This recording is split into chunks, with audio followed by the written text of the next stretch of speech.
And the Branson Showmen. Clay, we've got a very interesting pitching matchup to get us going in this one. It will be the ace Logan Wiley for the Springfield Metropolitans against Cooper Keesling for the Branson Showmen. For Logan Wiley, what a season it's been. 25 innings, just 6 earned runs. It's a 2.16 ERA. The problem is Wiley's only got 1 victory to show for all that as well. He's got some no decisions and even a couple of losses in there. Well, and that's really nerve-wracking when you're Logan, wanting to get to playoff baseball, wanting to get to the championship, knowing all the while you've been just pitching your heart out. Clay has also been pitching his heart out, but the run support just isn't there. But he also knows it's a new day, it's a new turn, different vibes, different feelings, different heartbeats. So you never know. He might be out there in the bullpen going, maybe today's the day that the bats come alive. Yeah, so Springfield offense, statistically the worst in the GRBL, just 8 runs scored in 6 games. And 23 runs allowed. Makes the Metropolitans second best defense across the board in the GRBL. Problem is the offense has just been that dadgum anemic. And you mentioned Clay Murphy. You know, he's got a 1.5 ERA across 18 innings. Just little to no support for the Hurlers. And it's a good Mets pitching staff, but maybe today's the day they get the offense going. First up for the Showman, it'll be Cooper Keesling, who's got a 3.21 ERA across 14 innings of work, just 5 earned runs on 12 hits. And while Logan Wiley dials up the velocity, we'll see his fastball top out at 86 and the slider at around 82, 83. Cooper Keesling has a 63 mile per hour fastball and a 50, dare I even suggest 49 mile per hour 12-6 curve. This is a smaller version of slow pitch softball waiting. You have to really sit back and allow the ball to get there. And for these guys who are gearing up for pitchers who are normally throwing in the 80s, roughly, either 81, 89, somewhere in there, when you're only getting something at that speed, boy, it just feels like you could swing 3 or 4 times before the ball even gets there. And that's what he's doing, keeping guys way out on their front foot. So it'll be interesting to see if maybe his speed can match up with the Mets just being off offensively, and maybe the Mets get some runs. And not only, immensely on the front foot, like you just said, but, in the headspace of knowing our offense is struggling. We're not scoring runs. I got to do something right here, right now. It's an eliminator. Everything is louder. Keesling's curveball is going to seem like it moves even more. And when you counterbalance 50 miles per hour, you can make a 63 mile per hour heater look like lightning. Oh my goodness, yeah. Either way, it's a bright sunshiny day, not a cloud in the sky, so that ball should look extra white coming into the zone today. Both teams just need to sit back, relax, take good swings. Yeah, we got 78 degrees under cloudless, sunny skies. Winds are out of the southeast.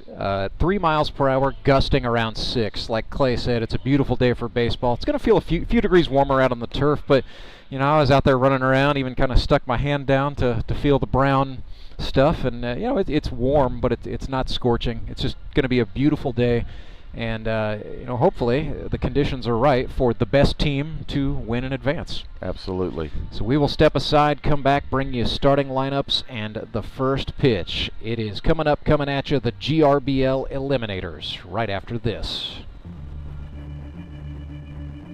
It started with an idea. Championship game of the Griffin Rep Baseball League here in Ozark, and we have had a wild one. It's gone back and forth over the last few innings, just like the season series between these and two became a passion. I had no idea what to expect. It's incredibly nostalgic. A brotherhood was created. These guys, they're like family. Then the community got involved.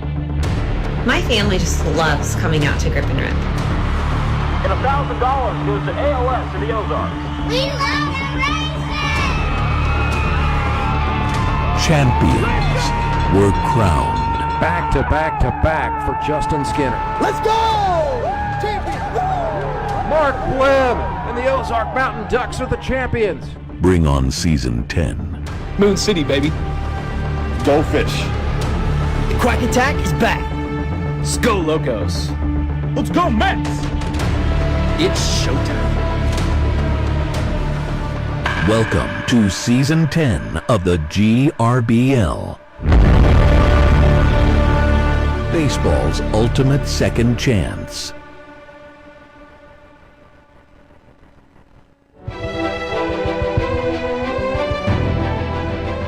Cooper Keesling on the pitcher's mound for the Branson Showmen, throwing to his counterpart Jared Fox, as he has been all season long. Starting lineup for the Mets, it'll be the left fielder Jared Brashler batting in the leadoff spot. Batting second is the third baseman, player manager Clay Murphy. Hitting third is the center fielder Harrison Waters. Batting fourth, the shortstop Caleb Kaufman. Catcher Cole Hazelhorst is in the 5 spot. Toby York's back in the lineup today, dealing with a lingering knee injury all season long, but he will be the EH, batting 6th. The designated hitter, Justin Parker, bats 7th. Right fielder Grant Cundiff bats in the 8th spot.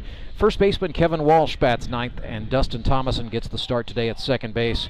He will bat 10th. The pitcher for the Metropolitans, right-hander Logan Wiley, will break that all down half an inning from now. For the Branson Showmen, we mentioned Cooper Keesling, left-hander out of Conway, Missouri, a mechanic Monday through Saturday, but a pretty potent mound man for the Branson Showmen, who has really had a nice rookie season all in all. Jared Fox is his battery mate, a GRBL Hall of Famer from Weyburn, Saskatchewan, Canada. It'll be Trey Turner at third base, Carter Rinney at shortstop. Newlywed Jordan Fitzpatrick is the second baseman. Congratulations to Jordan and Molly Fitzpatrick. Got married just this weekend, so Friday night wedding, a Sunday baseball game. There you go. How do you beat that? Tyler Rusk starts at first base. It's Chris Leggett, Jacob Karlson, and Michael Doman in the outfield. And here we go. Without further ado, a GRBL playoff eliminator begins with airline pilot Jared Brashler stepping into the right-handed batter's box for the Springfield Metropolitans. First pitch from Cooper Keesling is outside. Ed Browning is the umpire on the bases, with Brian Lozano behind home plate. First pitch is away at 12:04. Keesling tried to bend one into the zone, and Lozano says no. It is 2-0. Jared Brashler 5 for 19 with a double on the season. He has also drawn 5 walks and struck out 5 times. So 5s all over the board for number 5 for the Mets. He's ahead here, 2-1 after a called strike. There's that 12-6 breaker, and that one even had some inside run. Clay, you seem amused. Talk about a rainbow.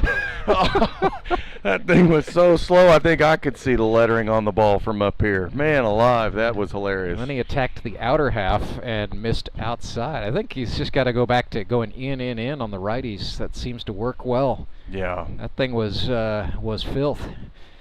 Full count here, payoff pitch. Another breaking ball, Brashler over the top. You talked about it, Clay, off the front foot. That was it right there. Right there. I mean, that thing's coming in. When these guys are geared, when you are mentally geared up to see 80, 85, 90, even plus that, somebody comes in and just is casually, laying him in there at the pace in which he is and the speed at which he's throwing, it just seems so like it just takes forever to get there, and all you're wanting to do is hit the ball. And so it just puts all of your energy, all your timing out on that front foot. Another payoff. That was the heater at 65 miles per hour, and Brashler was jammed up a little bit, but he fouled it off to extend the at-bat. And don't get me wrong, it's not that I don't want to make it seem like I'm trying to make fun of him or no, anything like that. Yes, it's very effective, and it's so fun to watch these hitters just get so thrown off by that. That was a breaking pitch, and Jared Brashler sends that one into right field in front of Michael Doman.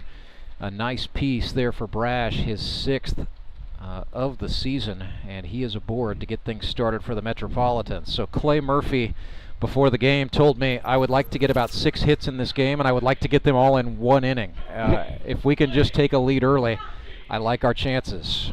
Yeah, absolutely. And like there with Brashler, the leadoff hit, other way, it's coming in slow, gear back, and just, if you start to think front shoulder closed, hit it to the second baseman. Clay Murphy sends one down the left side. Trey Turner, the third baseman, throws it into right field.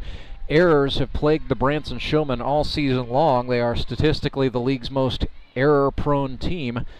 And this creates an excellent opportunity for the Mets, who now have first and third, nobody out. And that, where I was kind of going with that was, Bradshaw had a good leadoff hit it the other way. That's what you want to try to do when you are facing somebody who's a little bit slower. A lot of guys think, well, they're slower, I'm going to try to pull the ball.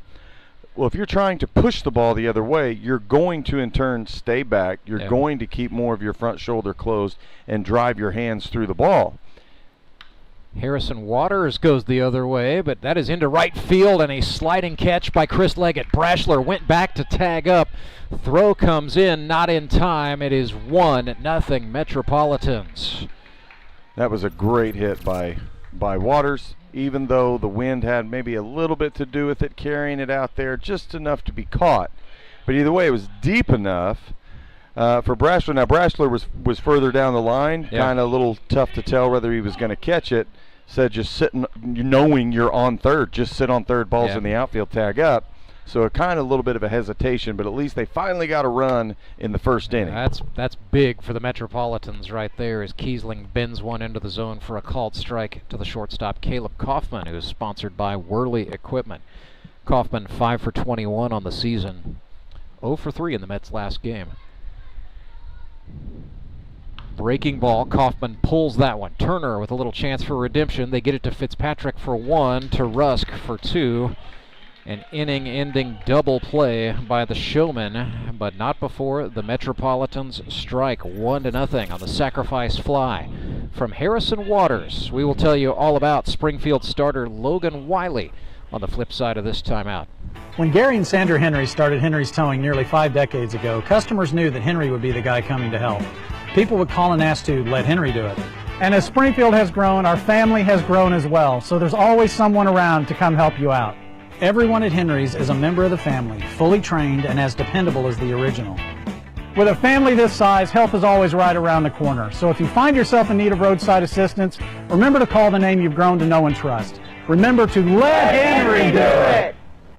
Did you know that Conoco gas has 3 times more detergent additive than the minimum required by the EPA? And 30% more than the top-tier detergent gasoline standard, recommended by major car manufacturers. Other alternatives contain unwanted deposits that can build up on fuel injectors and intake valves, robbing your engine of performance. More quality in every drop. Only at your local Rapid Roberts. At Central Bank, we've brought the home loan process closer to home. All of our lending decisions are made locally, right here in your community, so you get quick answers and loans that are tailored to meet your needs. So whether you're just starting your home buying journey or well on your way, Central Bank can help turn possibilities into realities. Apply online at centralbank.net or at any of our convenient locations. Central Bank. We do banking better. Member FDIC, Equal Housing Lender.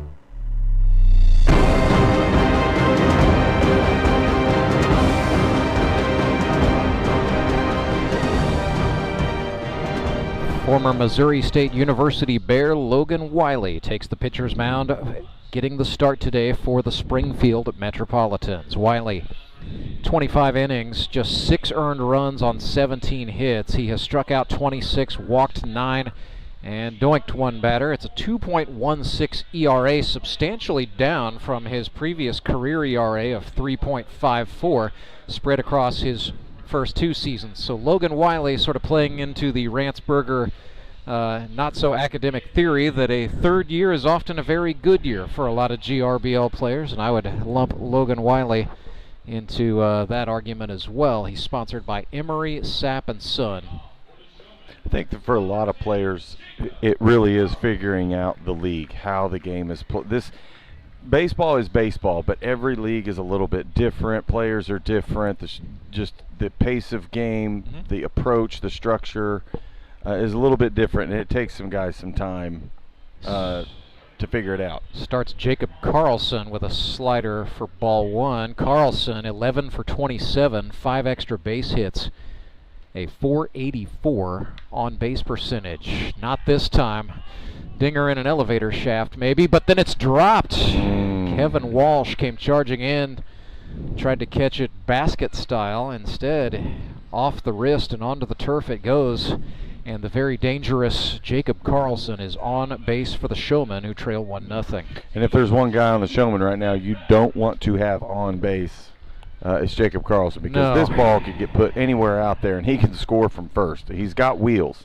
But that ball right there, I mean, that's tough. As a manager, you want to see your first baseman take charge and clear your pitcher, but at the same time you go, that's an easy one for a pitcher to get. Yeah. And that is so high and on the infield, you hate to see balls like that get dropped.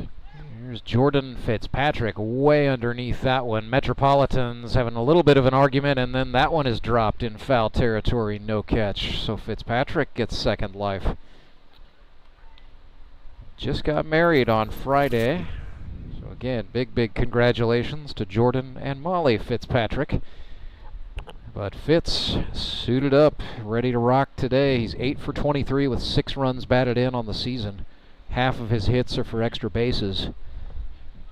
I just think it's wonderful they got married and now here they are. They made a covenant before God and now they're celebrating God's favorite game, out here playing baseball. So what a wonderful took a day to recover yesterday, I guess. And well, I worked with a guy years ago who literally got married at 11 a.m. and at 2 p.m. that day he was playing in a basketball tournament. Oh wow. He told me his wife wasn't happy, and that was 60 years ago. Well, so all's well that ends well, right? Yeah, I guess so. Fitzpatrick under that one. It's Dustin Thomason coming in, 2 hands. As baby. Clay Odell always likes to advocate for, and Thomason got it done that time. Kids, watch that replay. You saw he's calling for it. Could hear him a little bit up here in the booth, and he just 2 hands above his head, watching that sucker all the way into his glove. Very fundamental, very well done. And pop-ups like that, kiddos, you just gotta have it made up in your mind. A pop fly like that in the infield, I'm gonna go get it. That's gonna be mine until I get called off. Then you understand the order of operation for calling off. But either way, no excuses for fly balls to be dropped on the infield. And I'm sure every coach out there listening would go 100%. Yeah. You know, that's why when you drop those, you run polls after the games. Trey Turner, the batter for the Showmen, he's the third baseman who looked at a strike. 9 for 23, 10 runs batted in, 2 home runs, 3 doubles. Absolutely stands on top of the plate, or as close to doing so as possible. Now Karlson's going to take off, inside pitch, no throw. It's a stolen bag. Time is called. And did that hit Trey Turner? He's sure acting like it. I didn't. I'm not saying it didn't, but he's checking his forearm, it looks like. And now they're joking back and exchanging forth. Of words, yeah. Well, there's exchanging of words. I see Logan smiling, so maybe, hopefully they were joking around. Turner flipped the bat. Yeah, he sure is disrobing as though his at-bat is over. And yes, that hit him. So a hit by pitch. Well, he doesn't look too very happy, and I guess if I were to say anything, it'd be like, yeah, you're with a bunch of guys who can throw good strikes, and every once in a while they get in the way, and it's just an adult wood bat league. We've all got helmets. We're all big boys. Let's wear it and go to first, and, just be kind. Keep it cool out there. So David Edwards, the designated hitter, steps in out of James Madison University. He is 11 for 27. He and Jacob Karlson are tied for the league lead in hits. 11 of them through the first 7 games. Edwards also 10 RBIs. Mr. Walkoff has had a couple of those this season. Go ahead, sorry. I was going to say 483 on base percentage. He's had a really good season this year compared to last year. Last year he seemed to struggle. A little bit, battling some injuries. But this year, one of the things I've noticed is just his placement in the box. He's more up on the plate, but if you can see from the camera angle his feet, he's up towards the front of the box. A lot of guys move back, and they keep that back foot. That's a great hit. Yeah, well, it went the Oppo way. Grant Cundiff did a nice job. His route was interesting, but he made the grab. He made the grab, and that's the thing, like right there, kids, pay attention to that. That was a great hit, solid hit. Okay, the battle when you're in the batter's box is not between you and the other 7-8 players on the field. Your battle is between you and the pitcher. So when you think of the longevity of the game, David can go back going, dude, I hit a rope to right field. It just happened, there happened to be a fielder there. But he's moved up in the box, which is allowing the breaking balls that if you move in the back of the box, right up the middle. Yeah, that is a slow roller to short. They flip to Thomason for one. That's all they needed. So a 6-4 fielder's choice ends the inning. So yeah, front of the box. And so if you're in the front of the box and that ball breaks, it's still high enough for you to hit it knee high. When you're in the back of the box, remember, the strike gets called where the ball crosses the plate. Yes, sir. And so if it crosses the plate in the strike zone, but now that ball is dropping more and it looks low to you where you're at, you're just going to create frustration on yourself because, well, it is a strike. It crossed the plate in the strike zone. You're not able to get that fat part of the barrel on it as you do in the front. And that, I really believe that has really helped David this year. Hard to argue that. We will step aside, come back, bring you inning number 2. Mets lead the Showmen 1-0. It's the Eliminators. Life is full of things to worry about. Your home's foundation shouldn't be one of them. Vertical and horizontal foundation cracks, windows and doors that stick are all indications that your home has foundation issues. At Foundation Recovery Systems, we offer permanent solutions that help put your worries to rest. Call us today for a free inspection.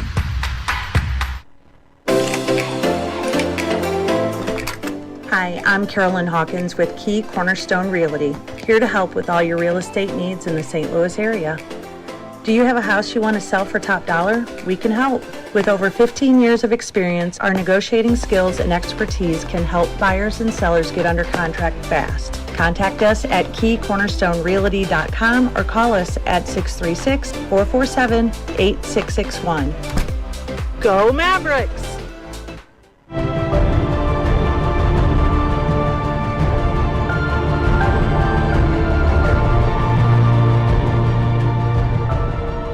Springfield Metropolitans lead 1-0 after one inning. I'm Rance Berger, my partner for this one, Clay Odell, the GRBL Eliminators, coming your way on a beautiful Sunday in Springfield, Missouri, as the mercury inches toward 80 degrees in the thermometer. Coming up today at 3 o'clock, another Eliminator game. The Republic Locos take on the Nixa Suckers. For two of the teams in action today, it's a trip to the semifinals on the line, where the Moon City Mavericks and the Ozark Mountain Ducks wait in the wings. For two clubs today, the 2025 season will meet its conclusion. Playoff baseball. It's exciting. It's also thrilling. It's also cruel sometimes. But in the end, there can be only one. Well, and for today, folks, if you're just sitting at home, and we've got another game after this one. You can still make it out here. Oh, absolutely. For plenty of time for this one. But look, what is it? Week 4, Week 5 of the NFL? Who cares? Come out, watch playoff baseball. You have get all outside. Winter to sit in your living room and watch football. You got 3 weeks this week, next week, and the week after to come out and watch baseball. And it is it's just a beautiful day. We got beer down in the we got smash burgers. Stands. We got everything. Yeah, they got the smash burger truck, concessions. Come on out, let your kids chase some foul balls for a couple quarters and some exciting raffle items as well. More on that in a second. Catcher Cole Hazelhorst is ahead 1-0 here. He's sponsored by Hazelhorst Properties. Powers one toward the gap in left center field, but that is hanging where Jacob Karlson will make the catch. And the Showman center fielder hangs on for the first out. Nice little routine fly ball in between. You saw, you could see from here. Yeah, Leggett and Karlson crossed. Yep. They also communicated well. Right. That's where, your center field, on a ball like that, there's a good chance that, your center fielder is going to be calling you off. So as a left fielder, you want to immediately kind of anticipate that.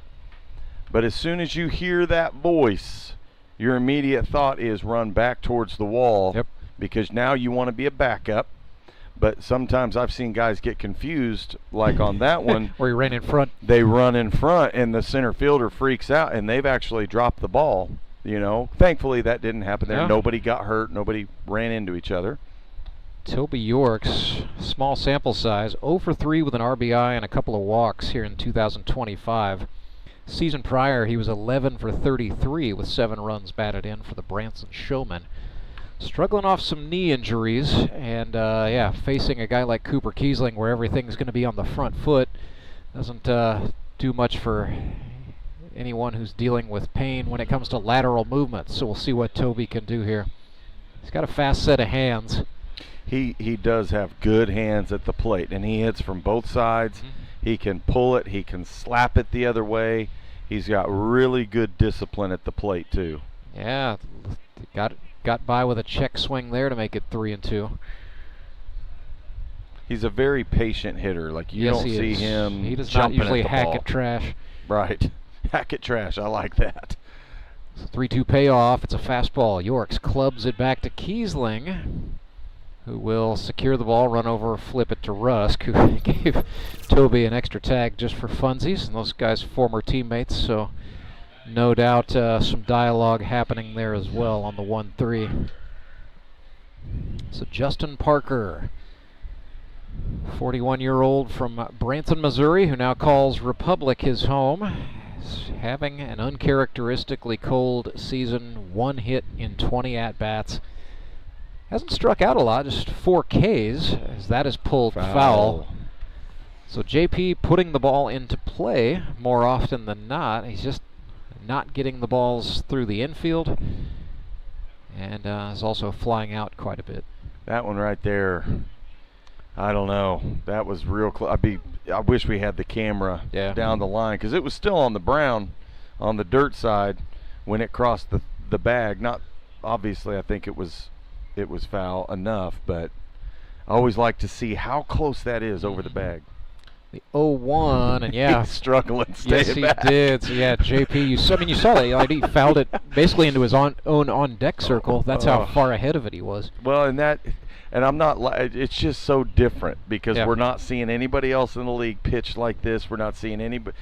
None of the hitters struggle like they are against him right now, with the speed of that ball. That was 65, and Parker was behind it, and that shows you what Keesling does. Yep. This is fun. This is the kind of stuff. It's like the old knuckleballer. Yeah, I mean, he's ahead 0-2 on a guy who's in the GRBL Hall of Fame and has 60-plus hits in his career. I mean, Justin Parker has had a lot of success since this league was founded, and here he is down 0-2 to Keesling, who tried to waste one outside, and Parker not fooled. Now I would be, if I were Parker, I'd be sitting just waiting on that big old rainbow curveball, because he just put it high and out. Yep, that's the hook. Parker grounds to the shortstop. Carter Rennie. Oh, and he lost the handle. Not coming up with it. Doesn't matter anyway. Parker is on. We'll wait and see. Yes, they do. Go E6. But for the Showmen, hey, when you're down, or the Mets rather, in a one-run ball game, every base runner's got to matter. And I'm an old school guy. If it touches your glove or is within your vicinity and goes under, that's an error, period. I hate it when they're like, well, it's so many feet to my left and right. Did you get your glove over it? Did you touch? Error. No, I think the scoring was absolutely fair there. Yeah, I've just heard some others complain, and I'm old school though. If it touches leather and you hear a snip at all, that's an error. Grant Cundiff, the right fielder, swings. Keep running. Trickles one. That is, yep. I thought maybe that would cue ball and spin back into fair territory. Well, it looked like it was going to break back, but by that time Cundiff was far enough down the line that Tyler Rusk, the first baseman, went ahead and touched up. Cundiff sponsored by C&H Industrial Reman. Man, we got such a beautiful day out here. Sunshine, not a cloud in the sky. Got a little bit of a breeze. We can feel it up here in the booth. The wind is picking up a little bit, actually, out of the south and east, which is can strange. Help. It can help some hitters. That makes it a little bit more difficult sometimes for left fielders here. Cundiff under that one. Into center field it goes. Jacob Karlson. 2 hands, beautiful. Saw it well, made a fundamentally sound catch that was pleasing to my partner's eyeballs. So 1-0 is the score. Metropolitans lead after an inning and a half. Showmen will look to answer on the other side of this timeout. I'm Nicole Nicole Cartmel with the Bank of Missouri. If you're in the market for a new home, you're probably spending a lot of time looking at real estate listings. But there's one main thing you need to do to narrow down your search. Get pre-qualified for a home loan. Mortgage loan officer Shannon Meissner is here. How does this help you to live well, bank well? Getting pre-qualified for a mortgage loan is definitely your first step. Pre-qualification allows you to determine early on how much money you can borrow to purchase a home in connection with your monthly budget. This way you know what homes to be watching the market for. We have lots of different loan options to fit everyone's unique needs. This way we can help you accomplish your homeownership dreams and goals. And the best part about pre-qualification is there's no cost. It's quick, easy, and it makes you a smart buyer. Thanks, Shannon. And of course, our mortgage loan officers like you are here to help you every step of the way. At the Bank of Missouri, we help you live well, bank well. The Bank of Missouri is an equal housing lender.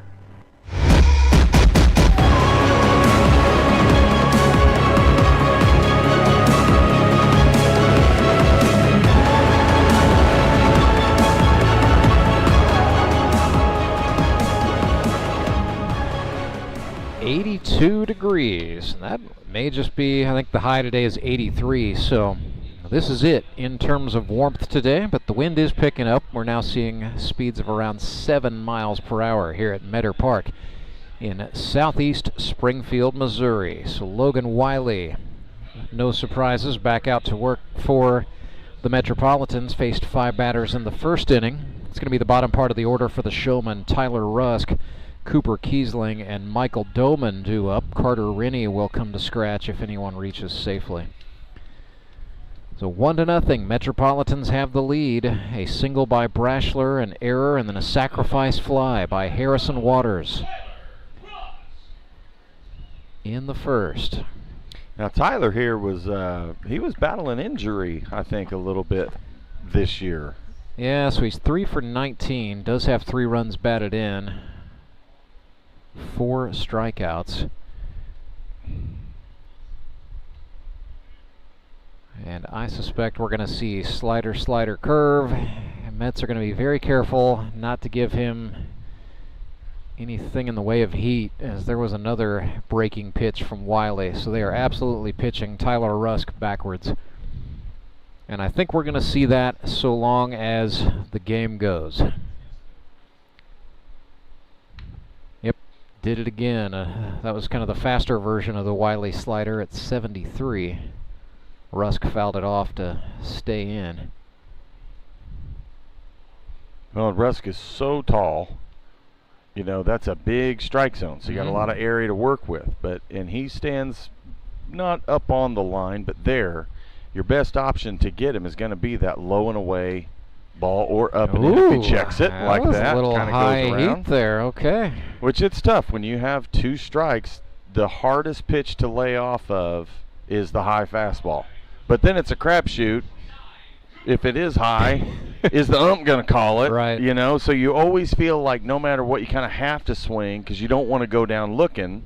You half your battle is facing the pitcher, the other half is wondering what the umpire is going to call. Yeah. But to put that ball low and away on Tyler Rusk, I mean, it's not about strikeouts. Get that ground ball. Make him reach for it, punch a ground ball, and move on. Cooper Keesling, the mechanic from Conway, Missouri, is ahead here, 1-0. Wiley went back at him with a slider that is swung on. This is lifted on the infield, and it is handled by the third baseman, Clay Murphy, for the second out. A little redemption for earlier sir. there. All right, now, you know, one play deserves another, and there you go. So you're evened out. You guys can relax. Shake off what happened earlier and, concentrate on Michael Doman out of Westchester Township, Ohio. 6 for 11, 4 runs scored. He's also stolen 4 bases. Doman, in his second year in the league, out of his mind. Swings and chops this one. Kevin Walsh waited back for it and then made the unassisted put out himself. So a much more pedestrian 3 up, 3 down inning for Logan Wiley and the Metropolitans. After 2, they lead the Branson Showmen 1-0 in the GRBL Eliminators. Your local Hotsy dealer is an expert with hands-on cleaning knowledge to help you select the ideal pressure washer for your job. Take confidence in knowing you have a resource for all your cleaning needs. Service can be scheduled in-house or on location by a factory-trained technician using genuine Hotsy parts. Be sure to ask about scheduled maintenance plans, as well as a variety of accessories to clean more efficiently. And don't forget the soap. We have detergents for every cleaning need and have a bulk delivery program. Customized wash bays and mobile cleaning systems are also available. Build a partnership where you're a name, not a number. Contact your local Hotsy dealer to see why nothing cleans like a Hotsy.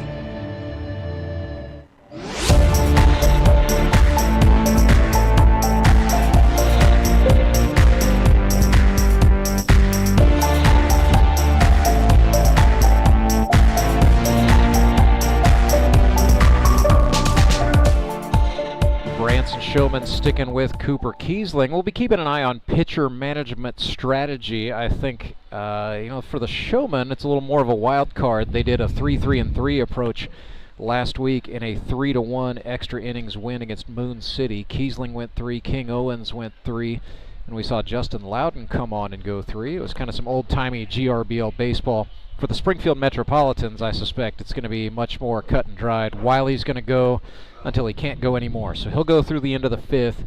They'll bring on Cole Hazelhorst in the middle, and then Clay Murphy will come on as early as the 7th. Clay Murphy was conferring before the game with Director of Baseball Operations Steve Lale, making sure he was clear on what the extra inning procedure is for the playoffs, and then what the innings restriction is once extra innings kick in. So Murphy was doing some serious litigating, making sure he's clear on the rules, and he was doing everything to make sure he was prepared in case this is a close one late. I was going to say that if you're going to trust anybody to have the ball in the bottom of the 9th and maybe go extra innings, it better be yourself. That's exactly what the thought process was there. Kevin Walsh steps in here for the Metropolitans.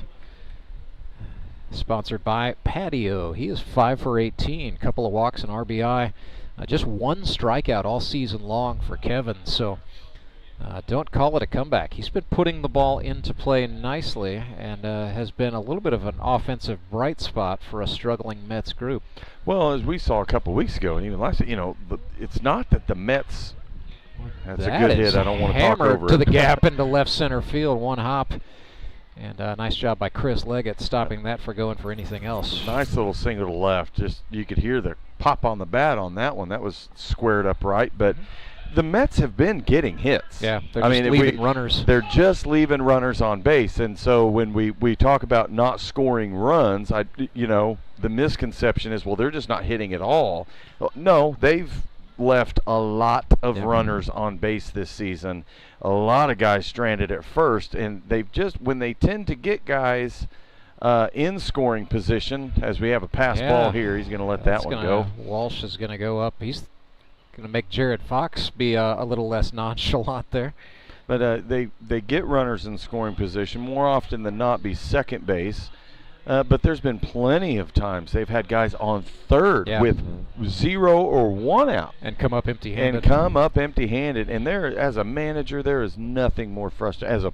First of all, as a player, as a runner, nothing more frustrating than getting stranded on third. 1-0 to Dustin Thomason. Sees another curveball. That one into the zone for a strike. My son asked me this year during his baseball season as we're working through things, he's like, Dad, what was the number one thing in baseball that made you angry? And I said, well, what do you mean? Because there's different parts of the game.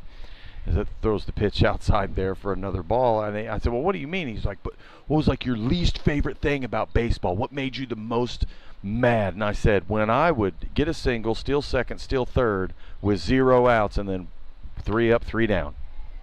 Fly to right off the bat of Thomason. Michael Doman snags it for the out. Walsh is going to go to third, and he will reach safely.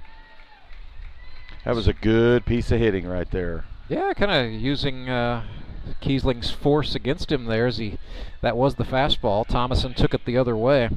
Well, he took it the other way just enough to bring your left fielder right fielder, having to go towards the foul line and not coming in, but more sideways and back, to make that throw all the way to third to get that right fielder to turn, refocus energy, and get it into third is a tough throw to make. Jared Brashler pulls one left side. The shortstop, Rennie, had to rush the throw, and it's not in time. Another run scores.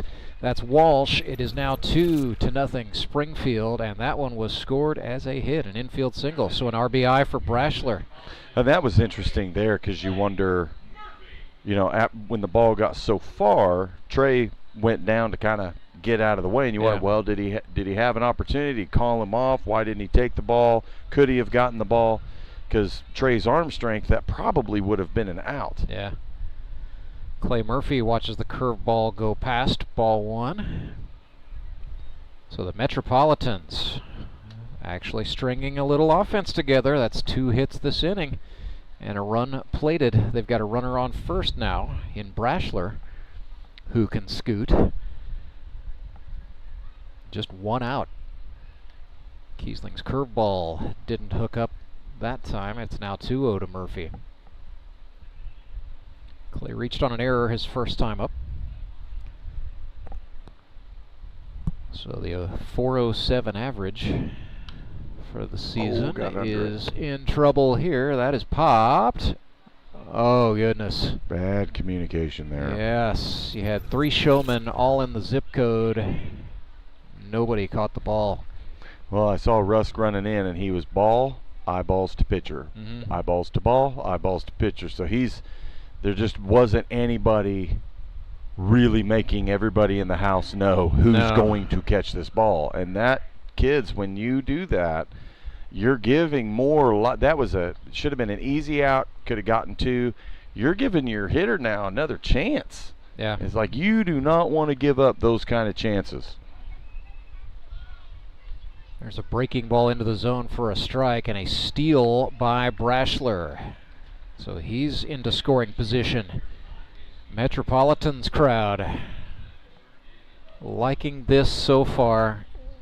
This is the kind of thing with the pitching staff and the defense they have that is just absolutely plays into the Metropolitans' hands. That said, this is a showman team, no stranger to winning close ball games and making some comebacks. So that's right. I think just buckle up. I'd sit back, Clay, and that's a big gap in second base and right field. Instead, he's pulling it the other way, but a base hit into left. Leggett up with it. They will fire home, and so Murphy's going to go up and take second base. There you go. Now that was a good piece of hitting. Just a good hit to move runners. All right, get him to throw. You know, that gap that's in the other way. You know, if that ball would have been that way, you know, it probably could have gotten might still be Brashler. Running. However, that probably also would have kept Clay at first, because he wouldn't have been able to make that truck into 2, because they wouldn't have attempted home on that one. But they would have gotten a run. But now you have 2 runners in scoring position with still just 1 out. Still 1 away, and Harrison Waters. That is the 49th hit in the career of Clay Murphy. Wild pitch, but a hot bounce back off the backstop keeps Brashler at third. I tell you, that backstop can be the catcher's best friend sometimes. Well, I just bailed out the showman that time. That is for certain. So Harrison Waters, 57 hits in his GRBL career, a .428 on base percentage. Ahead here, 1-0. First base unoccupied for the moment. Swing and a baseball in the air into left center field. That is into the glove of Chris Leggett, who makes the catch. Brashler tags up and scores. It is now 3-0 Metropolitans, but a spectacular grab by Chris Leggett, it's got to be said. That was an excellent piece of hitting, you know, and Waters isn't afraid to go the other way. I'd have liked to maybe see him try to get to the right side of the field, but that was such a good hit. But that wind just carries it up. It just tailed enough. It's always curving away from the hitter towards the foul pole, which played right into the left fielder's glove. And he made an outstanding catch. I'm not taking away from that. Chris Leggett's having a busy game already. He's playing well as Kaufman lifts one up. That is caught by the first baseman, Tyler Rusk. So the inning is over, but not before the Metropolitans put up 2. They now lead 3-0 in the middle of the third. The GRBL Eliminators roll on right after this. When Gary and Sandra Henry started Henry's Towing nearly 5 decades ago, customers knew that Henry would be the guy coming to help. People would call and ask to let Henry do it. And as Springfield has grown, our family has grown as well, so there's always someone around to come help you out. Everyone at Henry's is a member of the family, fully trained and as dependable as the original. With a family this size, help is always right around the corner. So if you find yourself in need of roadside assistance, remember to call the name you've grown to know and trust. Remember to let Henry do it! Mr. Callahan, let's play Word Connect. I don't want to. I'll start. I'm not gonna. Air. Services. Professional. Trustworthy. Quality. Satisfaction. Everyday. Overnight. 24/7. Repair. Replace. Air. Water. Heating. Cooling. VIP. Membership. Okay, that's good. Okay, that's bad. Stop. Go. Jimmy! Mr. Callahan! Fired. Hired. That was fun. Again? Call Air Services today.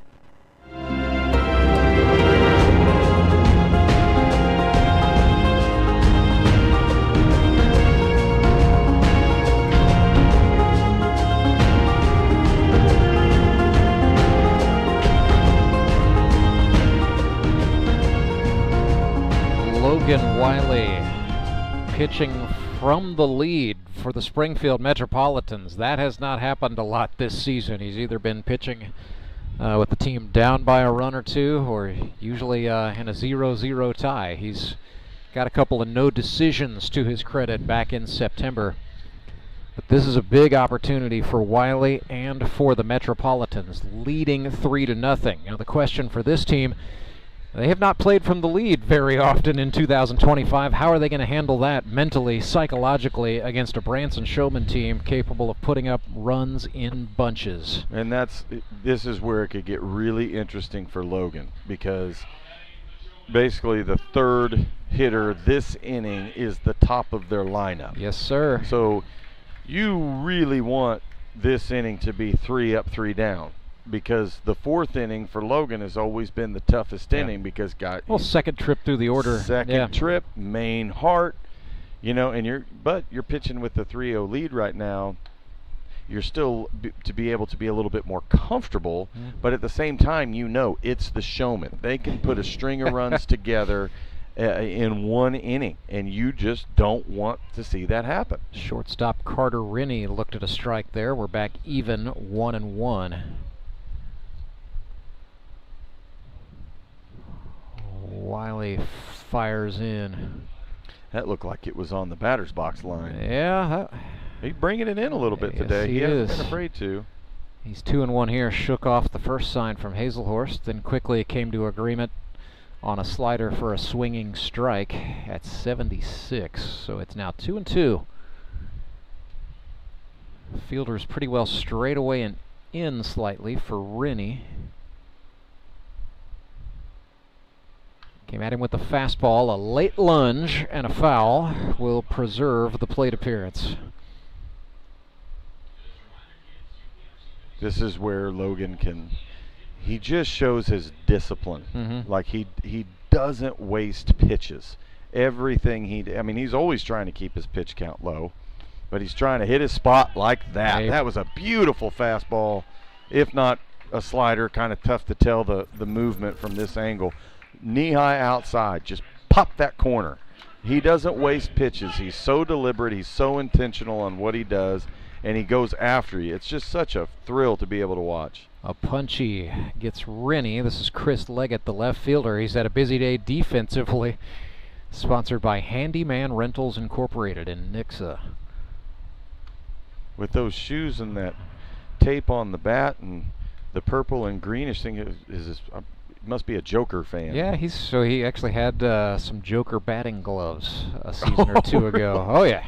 And the red bat makes sense. Yeah. Indeed. That's awesome.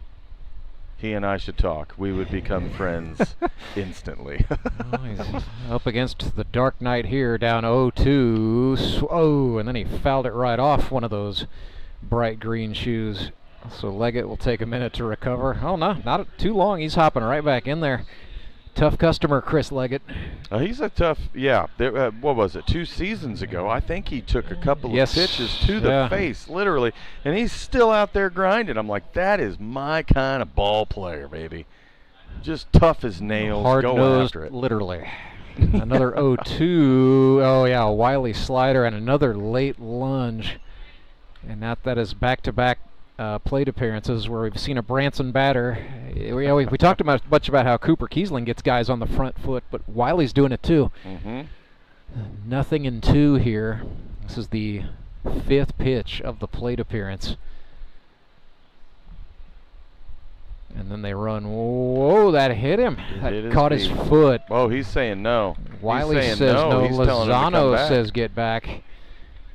Well, a little bit of okay. Here comes the chirping. And now, what is this? He's asking the field umpire to come talk about it. It didn't look like it from here. That's why I thought initially he was I thought off he got balance. out of the way. Yeah, off balance and went across the plate. But he's saying it hit him.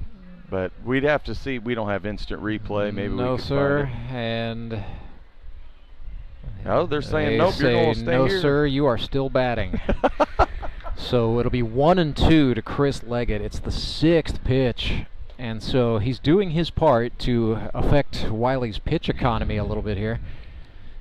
And this has definitely become a bit of a cerebral battle as well. Lozano just held up 2-2. I don't think that's correct, but here we go.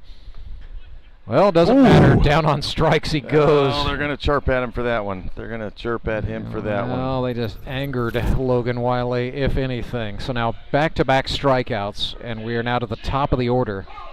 And kids, always remember, okay, your umpires aren't out there trying to cheat you. They're trying to do the best. If they make a call you disagree with, leave it up to your coaches to have the conversation. There's a jam-up broken bat fly. Murphy into foul territory, took a step back in and made the catch. Look at the fundamentals of kids. Did you see that? Using his glove to shade the sun?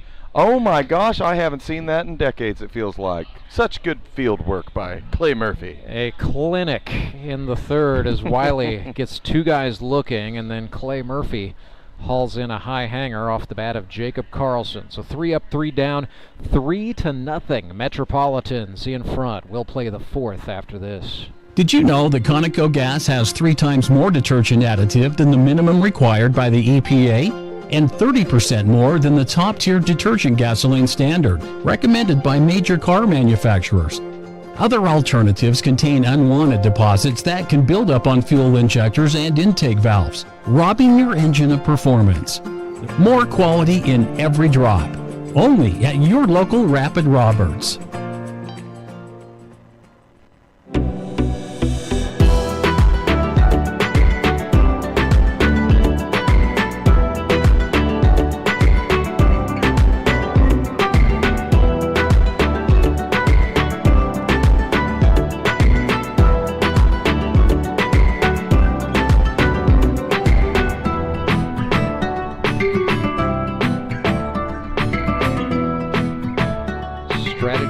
For the Branson Showmen, they are going to stick with their starter, Cooper Keesling, who is on to pitch for inning number 4. So that means Keesling has the 3+ designation for Branson today. Any reliever who comes on from this point forward will be limited to a maximum of 3 innings of work. So Springfield Metropolitans, yeah, no surprise, they are going to do the same with Logan Wiley, but Showman sticking with the lefty Keesling for the 4th. He's going to face Cole Hazelhorst, Toby Yorks, and Justin Parker for the Mets. And kids, as we were kind of talking about a little bit before we ended the inning, you're always going to disagree with umpires. It doesn't change. Whether you're playing baseball, whether you're playing adult slow pitch softball, or come out here and play. But always be respectful to the umpires. They're always trying to do their best. Don't throw your hands up. Don't roll your eyes. Don't make a show out of it. You know, be honorable. Be an honorable ball player. Be a respectful ball player. And if you disagree with the call, like he gets called for strike 1 right there, if you disagree with the call, come back and talk to your coach about it. You know, tell your teammates, be looking for that pitch. He's calling this pitch outside a strike, but it looks like a ball. Communicate to your team, but in all things, always be respectful, because they are out there trying to do their best. Absolutely. Mid-America Umpires Union, longtime partner of the Grip and Rip, and Brian Lozano, the man behind the dish, one of the best. Cole Hazelhorst lifts this one to right. Doman backtracking, hauls that in for the catch and the first out. And I can tell you this crew, Brian Lozano and Edward Browning, they've got the doubleheader today. They've also drawn the assignment for the semifinals. So if you win this baseball game and you anger Brian Lozano or you chirp Ed Browning, guess who you get to see next week in the semifinal? Yeah. Well, that's right, fella. They're back. And from what I know, and I've known Ed for 20 plus years. He's an old Joplin guy from way back. Yep, he used to umpire a lot of my games back in the day, and was always very nice to me and my teammates and coaches, and we were respectful to him. He's not him and Lozano both. They don't hold a grudge. They're not trying to get you the next time, but they're going to remember whether you're being chirpy or not. Absolutely. And if you're going to be chirpy and you come up the next game and be chirpy again, you know, I would say, hey, Murdy, run them. You've only got so much in the bank before you wear it out, right? Yep. 1-1 off the bat of Toby Yorks, and then Carter Rennie lost it off his chest, recovered and made the throw in time for the out. Nice job by Rennie staying down. He stayed with it, but you can tell he's hurting running to first. He's not himself. Definitely struggling through some knee issues, but gamely trying to help the club today in the playoffs. Here's Justin Parker, who's 0 for 1. Reached on an error by the shortstop last time. That is stroked up the middle. Jordan Fitzpatrick was playing over. And you see why. It's like they had that scouted. I was going to say, if he wasn't sitting right there, I mean, that was a great hit. He hit it hard, hit it solid, hit it where you want. He just playing up the middle, happened to be there, but he shouldn't get down on himself. That was still a good hit. That was just the inning that Cooper Keesling needed to have, a quick 3 up, 3 down. So we go to the bottom of the 4th. Springfield Metropolitans still in front, 3-0. Support local, give local. We hear it all the time, and when it comes to blood donation, there's an easy way to make sure your gift is being used in your community. Donors with Community Blood Center of the Ozarks provide every drop of blood, platelets, and convalescent plasma to patients in over 40 area hospitals. How do I know why that's important? Because my youngest daughter, Joselina, is alive today thanks to local blood donors. Find out how you can help at cbco.org. Local donors, local patients. That's the Community Blood Center of the Ozarks difference. When Gary and Sandra Henry started Henry's Towing nearly 5 decades ago, customers knew that Henry would be the guy coming to help. People would call and ask to let Henry do it. And as Springfield has grown, our family has grown as well, so there's always someone around to come help you out. Everyone at Henry's is a member of the family, fully trained and as dependable as the original. With a family this size, help is always right around the corner. So if you find yourself in need of roadside assistance, remember to call the name you've grown to know and trust. Remember to let Henry do it!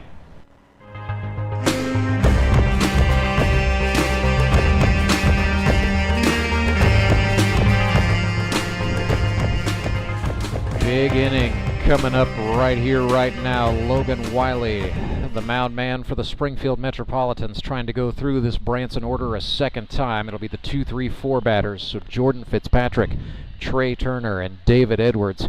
We were talking about it during the break, Clay Odell. This is a big inning for both teams that could be rather decisive in the outcome of this game. It's so interesting how the 4th inning works in this league. If you're throwing your ace, your starter, your number 1 for the first 5 innings, because you're right, it's the top of the orders coming back around again. Sometimes they're leading off, sometimes it's the heart, depending on how the first 3 innings went.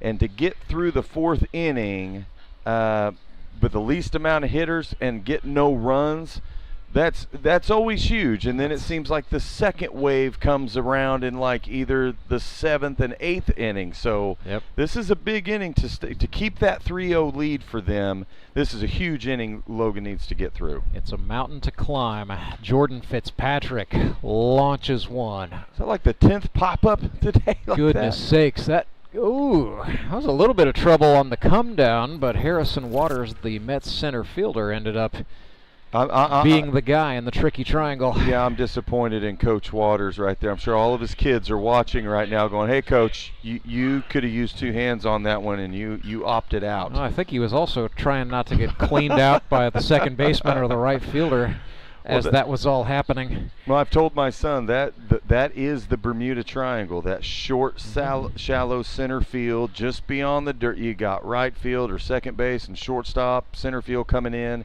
Anything can happen. Trey Turner watches one go by wild. So a couple of Missouri State Bears squaring off here. Turner got hit by a pitch on the elbow first time up. He wasn't happy about it either. No. But so he's probably looking for, I wouldn't say vengeance, but a little bit of revenge here to get on the board. Wiley went fastball away. He just went very, very away. So 1-0. That's back over but down, and so now we are 2-0. Hazelhorst seemingly having a little bit of trouble with what Logan is dealing here. And I get, this is a guy who's hit 2 home runs in the first 7 games. You want to be somewhat careful, but you're ahead by 3. Even if he does go yard, you still got the lead. And you don't want to give any momentum. You don't want, if he goes yard, you still have the lead, but that can get, how the momentum Understandable. can shift. And for here, I mean, he's just probably giving him right now the unintentional, intentional. Yeah, so 3-0, let's see what they do. Off speed. Yeah, slider down. So yeah, I like that. The unintentional, intentional walk, but a 4-ball walk. Yep. So Turner will take off the protective gear as we await the arrival of David Edwards. Now lives in Rolla, Missouri. Both he and his wife work for the University of Missouri S&T Athletic Department. Couple of athletic trainers. Got a feeling their 2-year-old son is going to grow up to be a heck of an athlete. Well, it seems like he's not going to have a choice, sounds like. He's probably lifting weights already. Ooh.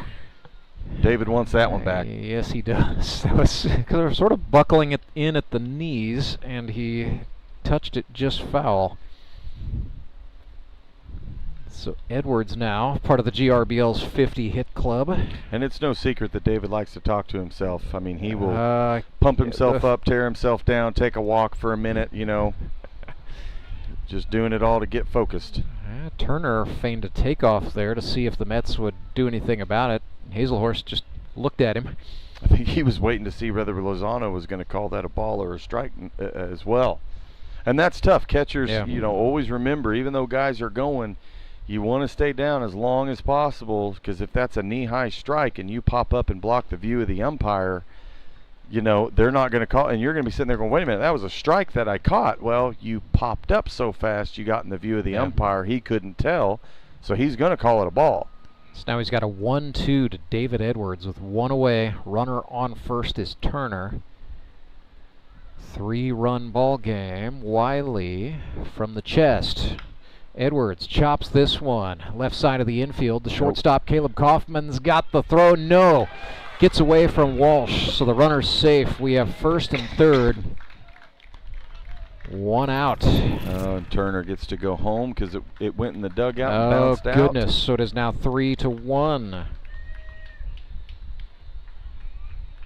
That's why we hustle around the bases, gang, because you can get in a position where a bad throw, you get to third, bad throw goes in the dugout, they get to send him home. Umpires are going to confer quickly. I'm starting to wonder if they're going to pull him back and say he wasn't there. He needs to go back to third. He wasn't to third at the time that the ball entered the... Okay, so wipe off the run. It is not a scoring play. Oh, here he doesn't talk much, but when one dot comes out Karlson, yes sir. He's going to ask them to talk again. I didn't know you could do that, but here we are. This is where it would be kind of fun to be able to use an instant replay Yeah. to go, at time of throw was said name player at said name base. Do they go home? You know. Well, they're going to confer and make sure they, and yes, now they say he does get the run, I do believe. Okay, so we're I'm still wearing out. 3-1. I am wearing out the no. David's going Edwards back to going back to second. Okay. to second.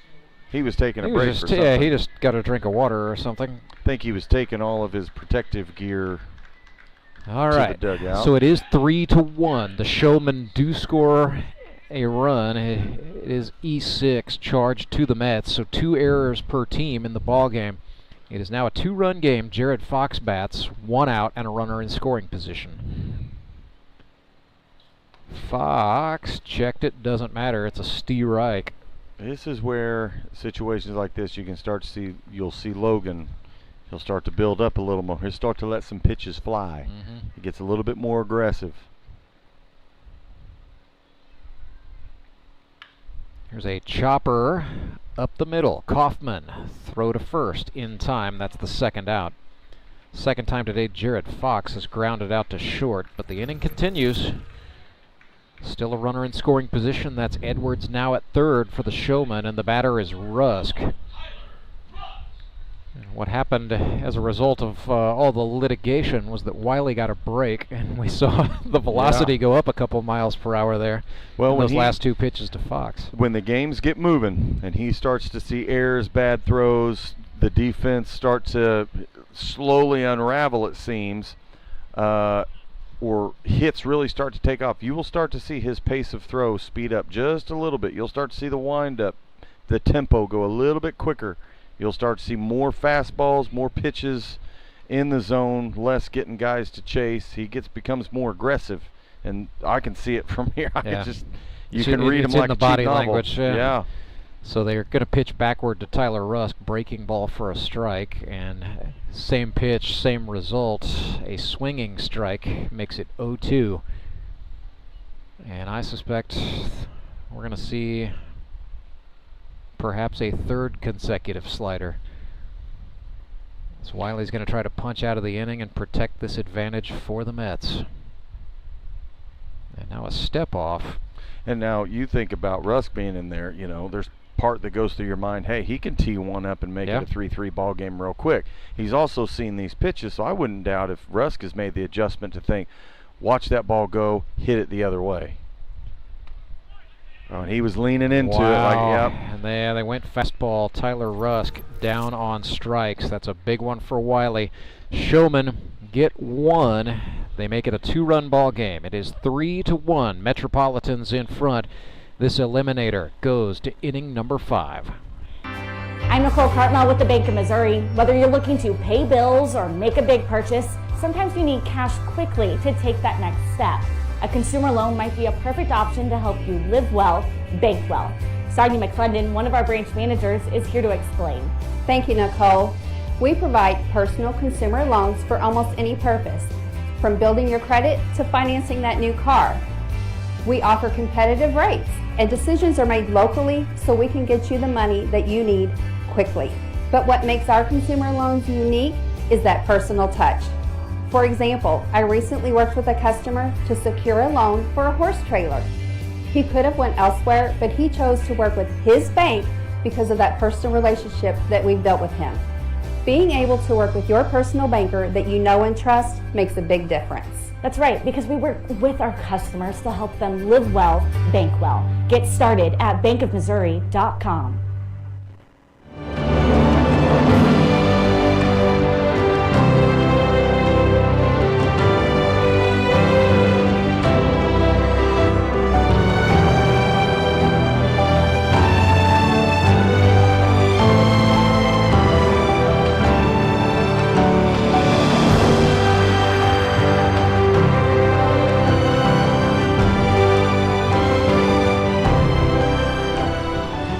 Cooper Keesling staying on to work the 5th for the Branson Showmen. They scratched 1 across on Logan Wiley. No small feat there. But they are still down 3-1 in this GRBL Eliminator. Suspect we'll see Keesling and Wiley pitch the 5th. And there is activity in the Branson pen. We will tell you about that in a moment. It's kind of hard to see from our vantage point, but I believe that's... Is it Fruit Snacks or King? Well, it might be both. Both of them. I see 2 right-handers playing catch down there. Well, that's Fruit Snacks. So yeah, I suspect it's going to be Lowden's kind of throwing with purpose, so it may be Lowden coming on. Down on the field, the batter is Grant Cundiff for the Springfield Mets. Second-year man, sponsored by C&H Industrial Reman, flies this one into center field.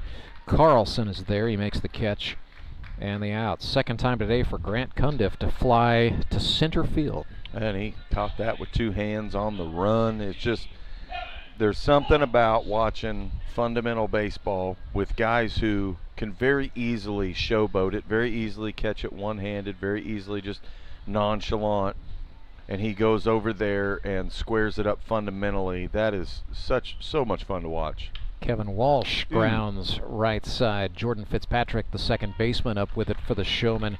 So that is 2 pitches, 2 outs.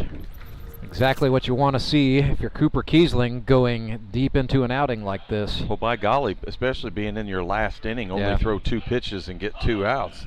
You're going, okay, I'll throw 1 more, pop this guy up or ground him out, and easy day of work. Here's Dustin Thomason, the Mets' second baseman. From Willard, Missouri, wears number 13. 50 miles an hour on that curveball. 1-0 as Thomason laid off. They go to it again. That was motoring in there at 55. The speed demon on that. Kiesling's a little jazzed up there. You can see the vapor trail from behind that pitch. Oh, that's funny. No, he's had a great game. He's thrown a lot of good strikes. He's doing everything the Showmen need him to do. You know, they've made some mistakes behind him, which the Metropolitans have rightly punished. But that's a big reason why we've got a 3-1 deficit right now for the Showmen. They've worked Thomason back to a 2-1. Another breaking pitch. Out off the front foot. It's grounded left side. The third baseman, Trey Turner, throws a dart. And they get Cooper Keesling off the mound in just 6 pitches. 3 up, 3 down. His mound day is done. Metropolitans lead 3-1 in the middle of the 5th. We'll see the final 3 outs for Logan Wiley on the other side of this.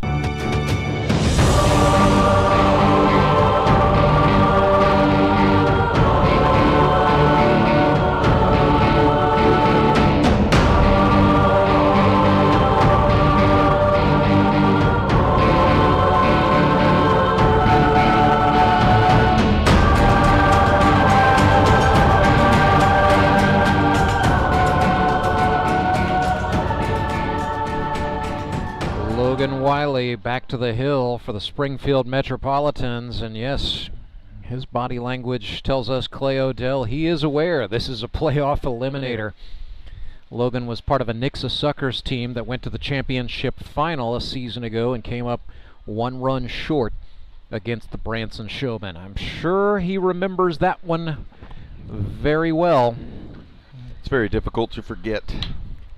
So I'm sure Wiley would like nothing better than to put down the Branson Showmen today. And this was a Showmen team at 5-2 on the regular season.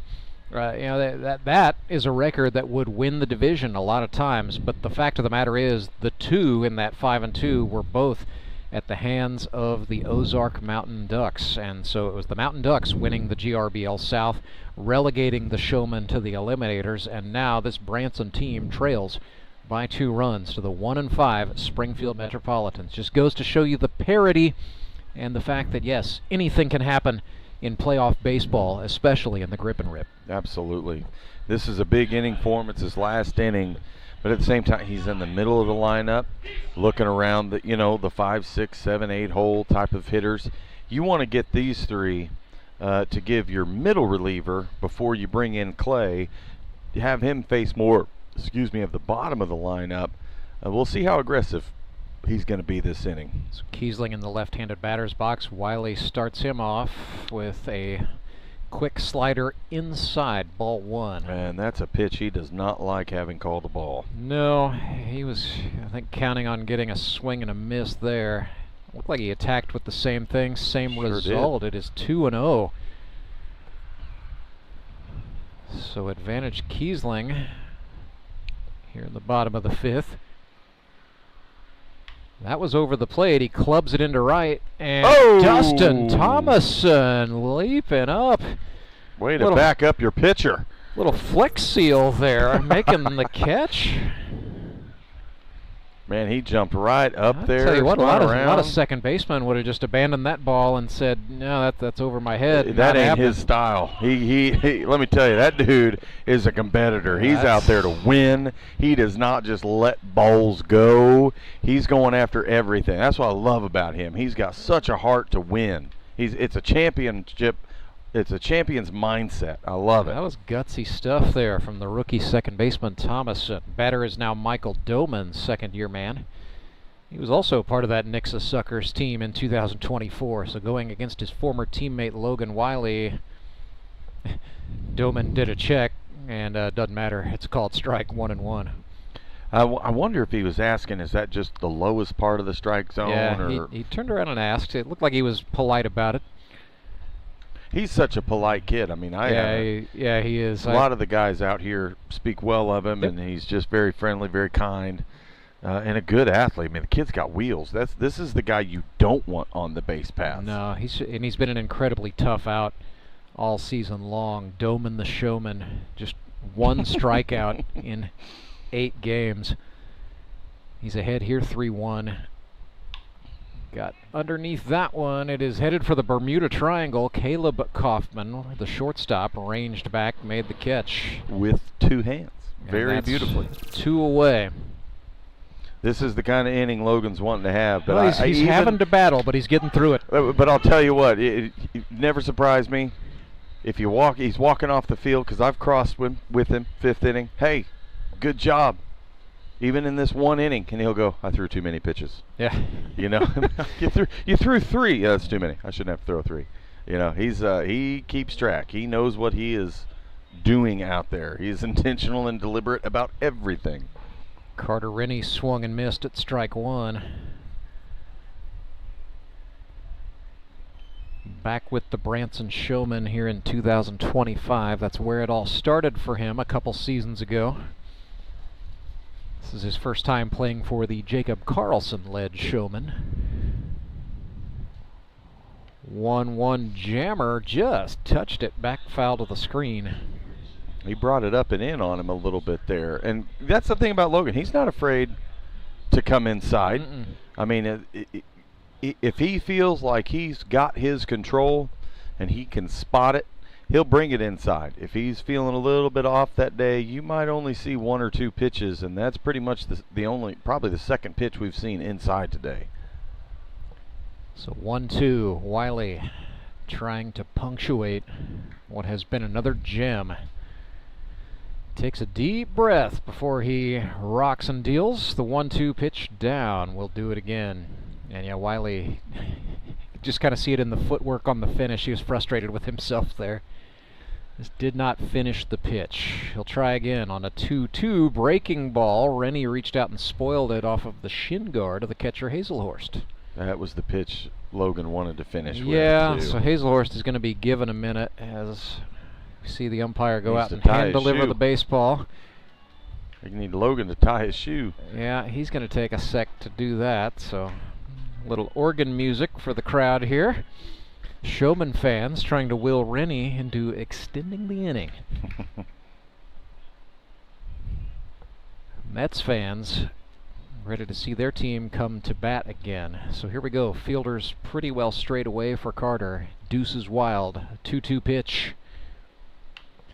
Slicing that one foul. That'll be 50 cents and a raffle ticket for somebody. So yeah, we do have the raffles going on throughout the playoffs. A foul ball also grants you entry into what is now a raffle with 3 different prizes. There's a man cave package that includes a big screen television. Oh. There's a ladies package that's got hot yoga passes and a trip to I wine and more, I believe. So you can go get yourself something cool to drink. A little Moscato, a little mimosa, something there.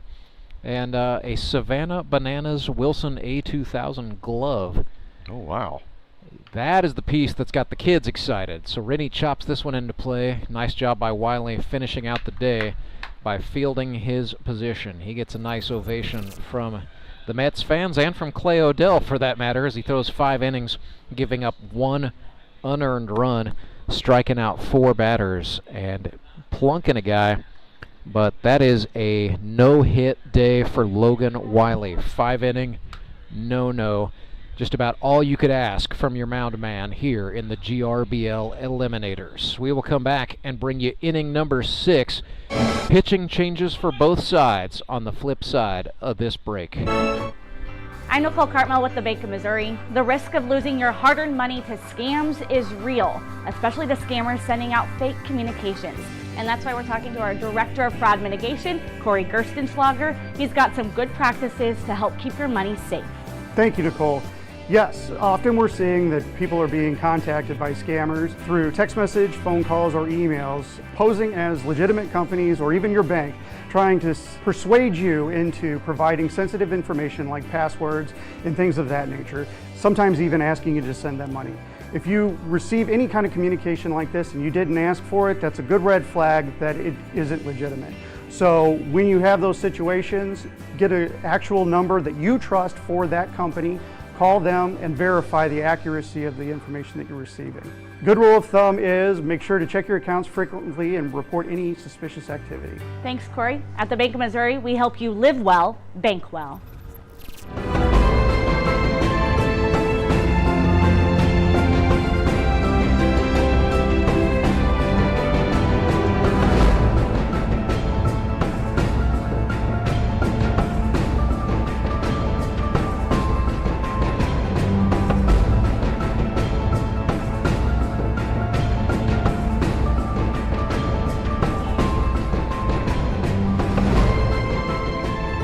Let the Royal Bugles sound. It is a Henry's Towing pitching change.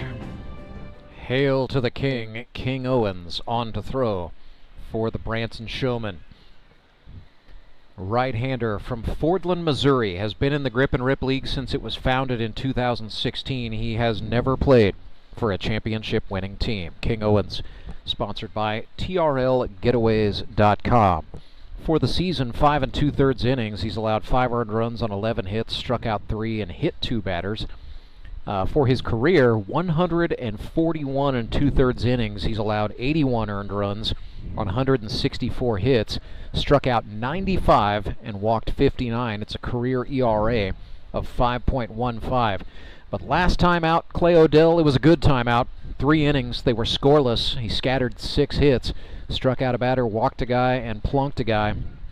But the big result on the scoreboard was 3 bagels when the Branson Showmen needed it in what ended up being a 3-1 victory. So for Owens, he's not going to overpower anybody. He's going to push pace, but it's very much a bend but don't break style of pitching. Well, yes, and talking to him a couple weeks ago, he didn't, that day at least, he didn't feel like he had his control.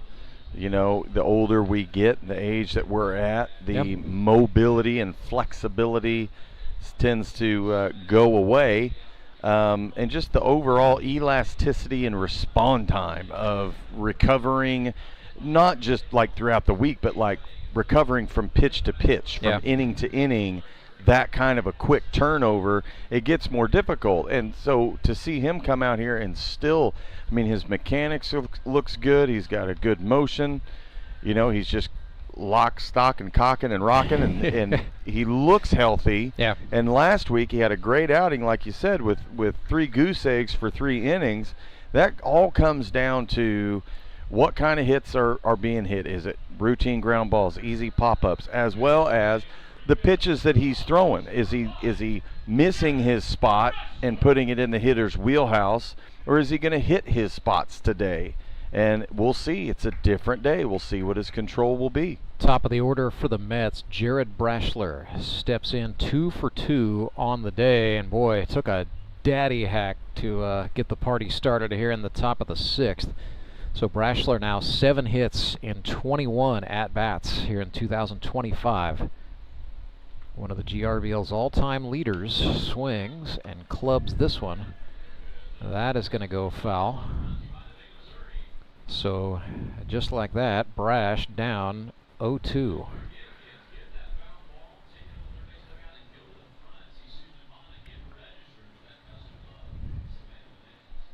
Here's where you like to see.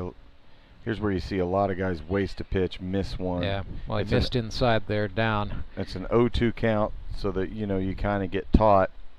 Don't make a third pitch in a row that's a strike like that. And I've always fought against that philosophy, but that was me personally. Because the guys now, they're sitting on, waiting, just watching a pitch go by. You sneak an inside fastball in on the hands, pow, and they don't get that bat around, let alone it kind of shocks them. It's that shock and awe factor. You can get 3 up and 3 down in 1 at bat. 2-2 pitch, swung on, fouled back. We'll do it again. This is 2 GRBL originals going at it. Jared Brashler now 74 hits in his grip and rip career. Ranks 4th all time, I do believe, behind only Skylar Carter, Jacob Karlson, and Caleb Cole. 2 of those guys are in the Hall of Fame.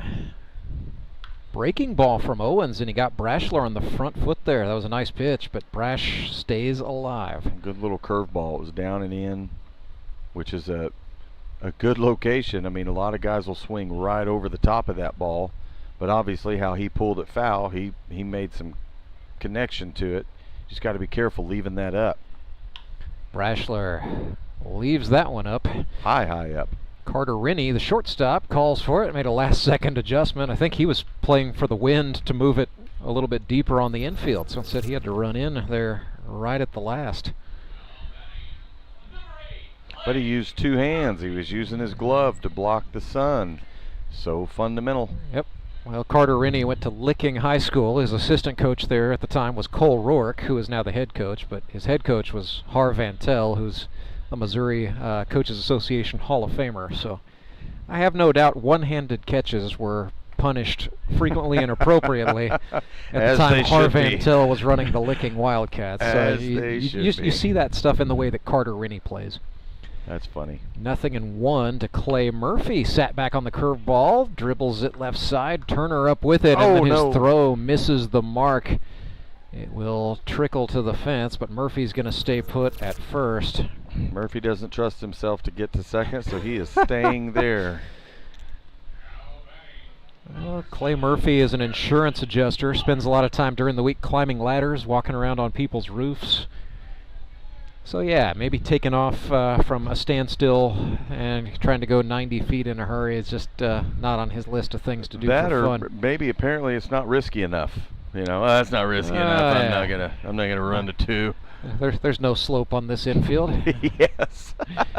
Harrison Waters, 2 sacrifice fly RBIs today.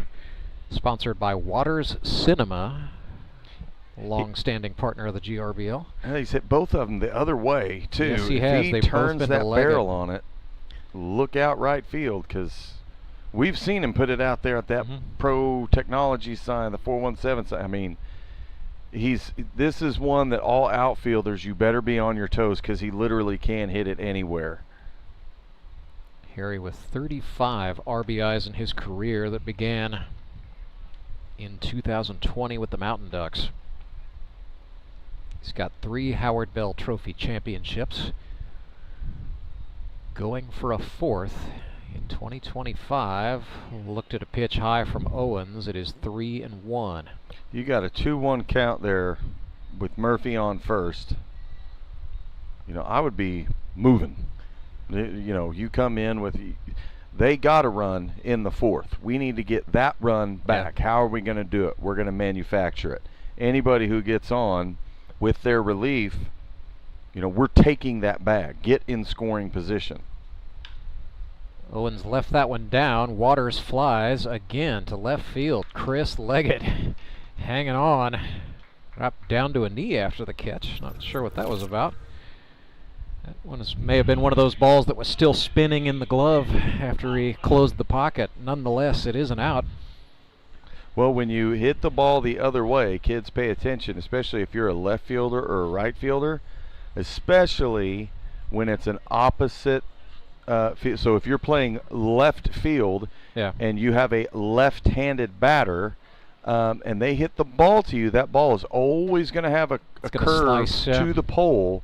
So it's going to have and when you swing with the force that Harrison Water does and that ball gets up in the air, it's going to have a lot of spin. So you have got to make sure you use two hands and trap that ball in the glove. Otherwise, sometimes you're right. They'll catch it, and the spin will hit that glove, and it'll spin that ball right out of your glove. Be 1-0 to Caleb Kaufman, who swings and skies one. Turner over into foul territory. And then falling back, he did not haul that in, and then lands flat on his backside as if to ask, what just happened to me? And if you want to know what happened, it did the basically, this is physics class, kids. You'll learn about that in college because we're not wise enough to teach you that stuff in high school anymore. But that ball goes up with a spin, and when it goes up, in foul territory, as it is coming down, it is always going to suck back to the foul pole, the foul line. And so when you have a deep one like that, you don't want to run to the wall because it's going to curve back to the field. You have to anticipate your curve. Murphy goes. He's in there. They tried to sell the tag. Not so, says the man in charge, who had a good look at it. So Murphy, a stolen base, moves up into scoring position for Kaufman. It's now 2-1 for Caleb, sponsored by Worley Equipment. Former Evangel University player, first-team All-Stater at Wablo High School back in the day. Also an All-State basketball player, so two-sport athletes. Breaking pitch, high, no.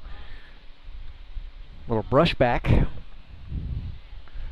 Well, was that a fastball or a curveball? I just don't know if it didn't break. I couldn't tell from my angle. That looked like a slider to me because it broke away from Kaufman. That was a two-seam fastball that he skies up, and this is going to be trouble. Kaufman, yes sir, a Texas leaguer, and the Mets do score. What are we saying? Something manufacture runs? They just did so. They got one there, and that right there is that ball behind first base. You know, that deep, that wasn't too high. So it's the second baseman obviously has the best angle of approach on that ball, and that's why normally behind third in the grass a little deeper is shortstop. Behind the grass, behind first, is considered second baseman's ball. But when you have your second baseman playing 3/4 to 90% closer to the bag than where a second baseman should be playing, that ball is going to be a tough one to get. Especially with the wind blowing on a day like today, it can dance up there with some backspin of the ball off the bat. So it's an RBI for Caleb Kaufman on what we will officially score as a Texas leaguer to right. It is 4-1 for the Metropolitans. Look out, they've got 5 hits. An offensive explosion by Springfield standards. This was a team, keep in mind, they scored 8 runs in 7 games. So this is an avalanche of runs.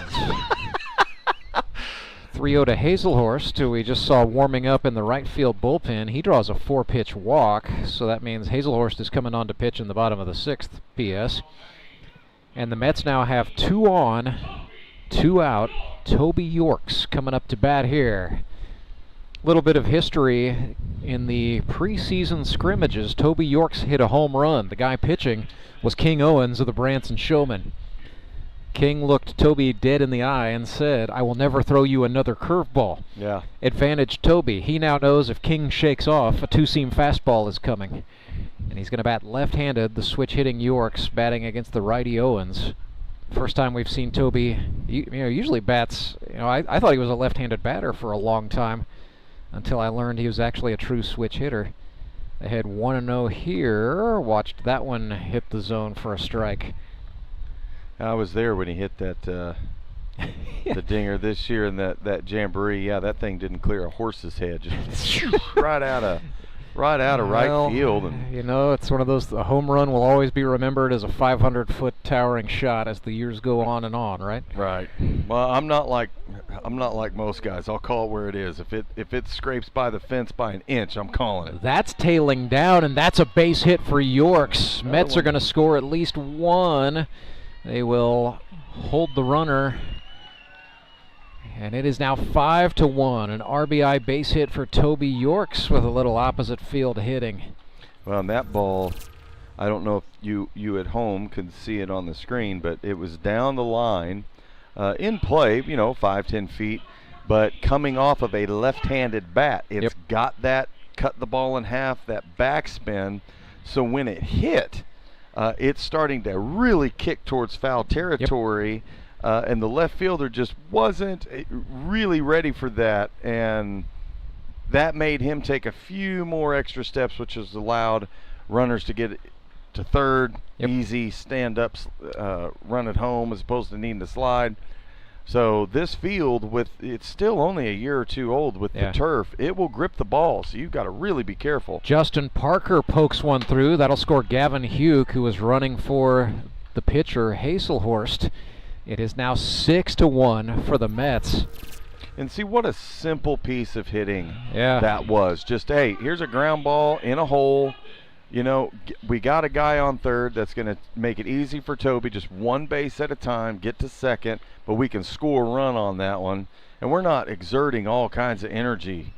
We're just keeping a rhythm going, letting everybody feel comfortable, get up there to the plate, and swing with some confidence. Got a Burrow Behavioral Health mound visit. Jacob Karlson, the manager, in from center field to have a short chat with Owens.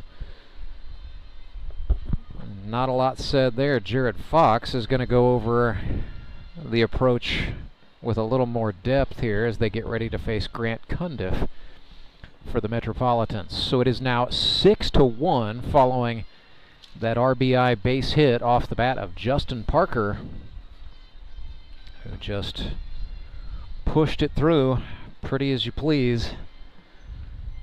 Grant Cundiff 0 for 2 on the day. He's sponsored by C&H Reman. He has flown out to center field twice. They start him off with a fastball. This is grounded up the middle. The second baseman, Fitzpatrick, throws to first. Rusk goes down to get it, and they come away with the out on the 4-3. But the Mets strike big time. 3 runs in the 6th. RBI base hits for Caleb Kaufman, Toby Yorks, and Justin Parker. It is now a 5-run advantage for the Metropolitans. Back with the bottom of the 6th. Now I have all my HVAC has been upgraded. Everything's working smoothly. Again, that's why I use All Clear. I'm Bruce Porter. I own a company here in town called the Resource Center. We do insurance and financial stuff. So I'm not a plumber. We're busy. We have a really good staff. Just like Garen and his team, we try to make a difference in the world. The last thing I want to do is be having to close my business because my plumbing doesn't work. When you use other companies, sometimes you'll get an accurate quote, and sometimes they'll have to come out more than once. And then it seems like you're always paying for this, that, or the other. So when you have somebody you can trust that's going to take care of your units or fix your plumbing when it's down, that's why I use them, because I can call them and they'll fix it. And I never have to worry about pricing. I never have to worry about what if I need them to come back. They've always been willing to come right back out and make sure it's right. We called All Clear, and I'm glad we did.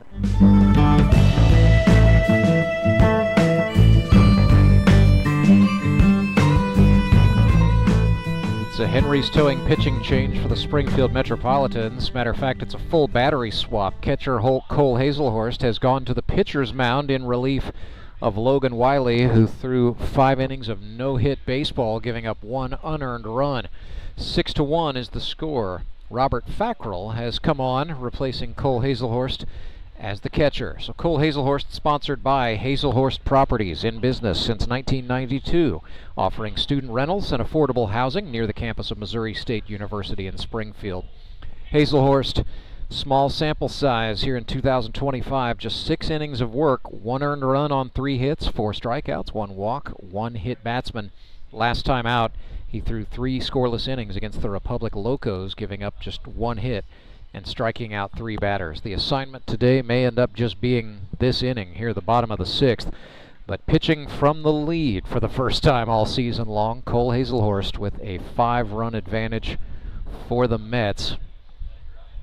If the Springfield Metropolitans win this game, they will get the Ozark Mountain Ducks, the #1 overall seed, in the GRBL semifinals. If the Showmen come back and win this thing, they would play the Moon City Mavericks. And the Mountain Ducks would then get the winner of Locos Suckers, our game coming up at 3. So Chris Leggett steps in for the Branson Showmen in the right-handed batter's box against the righty Cole Hazelhorst. Start Leggett off with the fastball. He lunged late and fouled it off strike 1. And ready to fire away, that's for sure. He's not wasting any time, and he's not wanting to be cute. He's in attack mode. All the times, so Hazelhorst pitched for the Metropolitans, pitched 14 1/3 innings in 2024 and carried a 4.39 ERA. The times where he struggled were really the times where he was working slowly. He is better when he does work with some pace and takes less time in between pitches. Well, if there's one thing I can tell you as a pitcher, prior pitcher, guy who gives pitching lessons, studies pitching, loves one pitching. who pitches, yes. It really, a lot of this comes down to the cadence of your pitches. Mm-hmm. The more time you take in between pitches, the more the more susceptible you are to get out of a rhythm and end up throwing balls. You'll throw some strikes in there, fine, but you want to throw strikes. You want to keep your tempo and your cadence up. You want to be in charge of the game. You're going to set the tempo. These guys stepping out and taking all this time, like, there's a reason they do it. It's to get the pitchers out of their... Oh. Yeah, that is into shallow center field, and it dropped. We talked about the Bermuda Triangle, and the Metropolitans just lost a baseball in it off the bat of Chris Leggett as that falls to the turf. Leggett is on. Showman with a lot of boogieing to do, down by 5, but that will at least get it started. But you want to keep a smooth, consistent tempo that doesn't take so long in between pitches, and you're going to have more success with getting in a rhythm and throwing strikes. So that puts Hazelhorst in the stretch position, and yeah, he got to him right away as he let go of the ball early, and he hit Jacob Karlson right in the lower back, right just above the backside, it looked like. Yeah, but when you hit Thor, I don't really think it bothers him. It's kind of like flipping off a gnat. He can just take it off the rear, whatever. I mean, it didn't look like it bothered him at all. Probably didn't even leave a mark. Well, you know the old adage. Jacob Karlson is not going to give Hazelhorst the dignity of acting like that hurts anyway. So now they've got speed on the bases as well. You got Leggett, the lead runner, Karlson's the tail runner, and Jordan Fitzpatrick. Oh, nothing could benefit the Mets more right now than a double play. Yeah, they need it in a big way, and Hazelhorst missed down, so it's 1-0 to Fitzpatrick. If you're Branson, this is the time to load the tokens into the merry-go-round and get it spinning. You don't have to make up all 5 runs, but 2 or 3 here in the 6th would be big, especially when you know the Metropolitans have Clay Murphy, one of the all-time greats, just waiting to come on in the late stages of this game. So 2-0 to Fitzpatrick. And you know he's hungry, ready to get on that mound. He sees the run differential. He sees the lead. He's like a shark in water, sniffing the blood, smelling the blood. He's wanting to. I'll guarantee you, Clay's like, can't get through this inning quick enough, so I can get out there and do my thing. Metropolitans lost 5 consecutive games, got their first win of the season on the final day of the regular season. But they are in position to stun the Showmen. I mean, they've done everything right to this point. Well, and it was like what you said before the game. In between, the big crutch would be for the Mets is in between Logan and Clay Murphy. Like, what is that middle inning relief, 1 or 2? What is that going to look like? This was an opportunity Cole Hazelhorst really wanted. You know, he knows that's been a tough spot for the Metropolitans all season long. You know, he wanted this, and he's up against perhaps the most dangerous lineup in the league with 2 on, nobody out, and he just walks Jordan Fitzpatrick to load them. So nobody out, bases loaded. Showmen are set up pretty here, and that means they will have to pitch, the Metropolitans, that is, to Trey Turner. Clay Murphy going to make a Burrell Behavioral Health mound visit to chat with Cole Hazelhorst.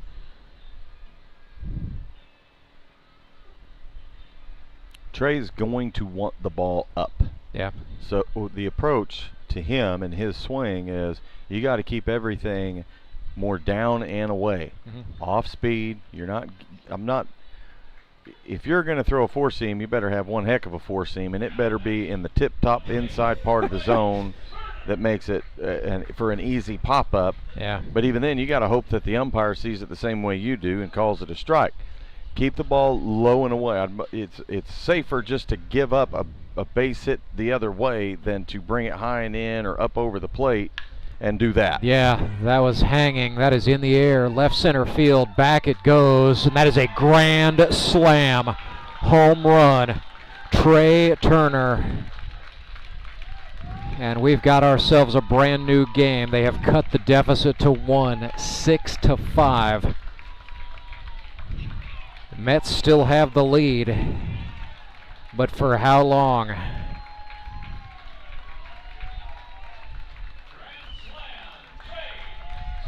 Second grand slam we've seen this season, second one by a Branson Showmen batter. That is now 3 dingers in 8 games for Trey Turner. Well, I thought they did well going curveball there. The problem was it was a little up and a little over, and Turner sent it for the ride. David Edwards thinking about the same thing. The launch angle's a little off for that. That is into left field. Jared Brashler lost it, and the ball is down on the carpet. Edwards rounding second, and they will get the throw in time to hold him there. But the Metropolitans, you can tell, are shook.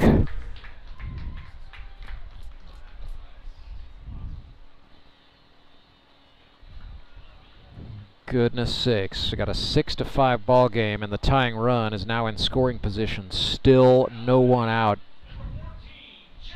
This is nightmare fuel for the Springfield Metropolitans. Well, that's, the last thing you want as a pitcher is, you give up walks, and then you hang one over to a guy you don't want to hang one over to, and then you get somebody who comes up right after that, who is hungry as can be, swings first pitch, sends one to the moon, but it's on its way back down, calling air traffic control, and your left fielder drops it, and now you're thinking, man, I can't even get it out for nothing. Yeah, Jared Fox pulls one down the left field line. That's going to tie the ball game. Full send, 6-6. Jared Fox, a career chock full of big RBIs, and he just got one right there.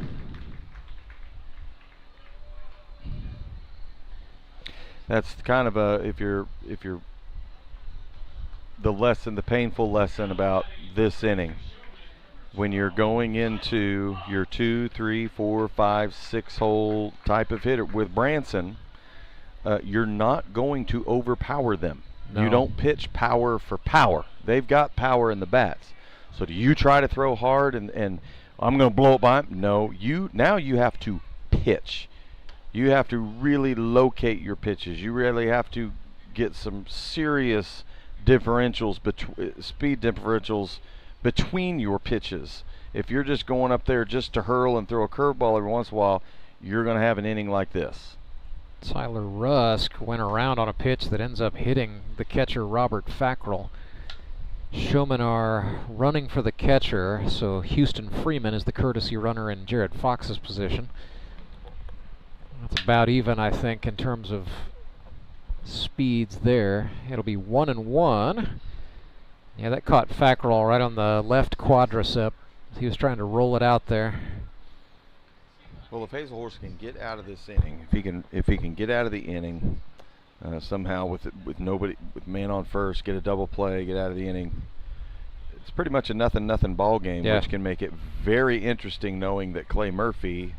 Oh yeah. So throw by Fackrell wasn't bad, but it just could have caromed off the heel of Thomason's glove. Yeah, that's 2 outs right there that could have been, well, if the fly ball would have been caught, he wouldn't be there.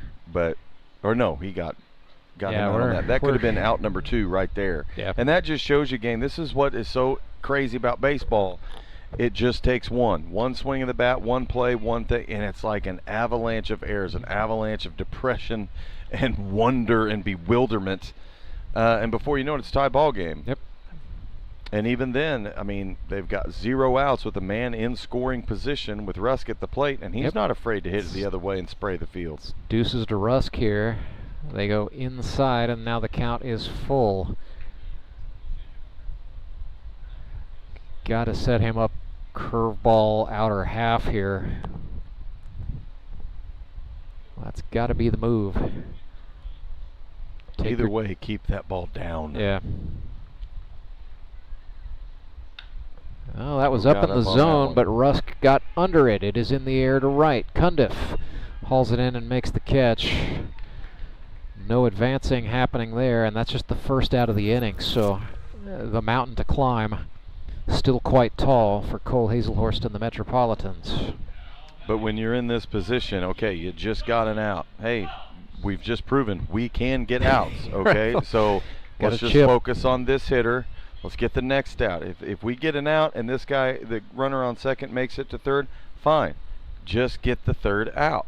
You got to be able to slow the game down. But the only way you're going to slow the game down is if you're prepared to do so. It's a pinch hitter. Sorry, Dustin Phelps fouls one off. No, you're fine. The only way you slow the game down is if you're prepared. Okay, we've been in this situation before. This is all we need to do. This hitter, this pitch execution, get it out here. You slow the game down through preparation, you're going to get those outs. But when you're unprepared, Dustin Phelps is going to sneak one through right side. Freeman is going to go. Cundiff fires for the plate. No play. Showmen score and take the lead. It is Dustin Phelps, a pinch hitter, coming up big, bringing home the run that gives the Showmen a 7-6 advantage. When you're not prepared and 1 or 2 errors, 1 or 2 hits start to happen, and you're not mentally prepared to stay in a fight like that, the next thing you know, 3-4 errors happen, hits happen here, grandies, tie ball game, and now you're thinking all is lost. And the truth is, not all is lost. No, it's a one-run ball game. One-run ball game. After all that, Mets are still in this thing. They're going to make a Henry's towing pitching change here. Caleb Kaufman, the shortstop, is going to come on, and this is an emergency relief appearance. What this does for the Mets, you know, you would only see this in the grip and rip because of the innings restrictions. They're preserving Clay Murphy, trying to, you know, he's coming on for the 7th for certain, but they're bringing on Caleb Kaufman to pitch. You know, his mission here is just get 2 outs. That's it. That's all he's going to be asked to do in this game. They're going to leave Fackrell on to catch. Murphy's going to slide over and play shortstop. And I believe that's going to be Hazelhorst. Yes, indeed, staying on to play third base. And so Caleb Kaufman getting a new glove, but he will throw. It's kind of one of those things for right now, kids, whatever you're thinking, whatever kind of teammate you want to be. And, you know, right now Hazelhorst is over there on third, I'm sure in his head, feeling like it's all his fault. He's underground right now mentally. Definitely underground now. And there comes a time, and you only learn it through experiencing it, is if I go over there and try to tell him it's okay, hey buddy, still love you, keep your head up, just play a good third base, you know, some guys won't want that. Other guys will. That's exactly what they need.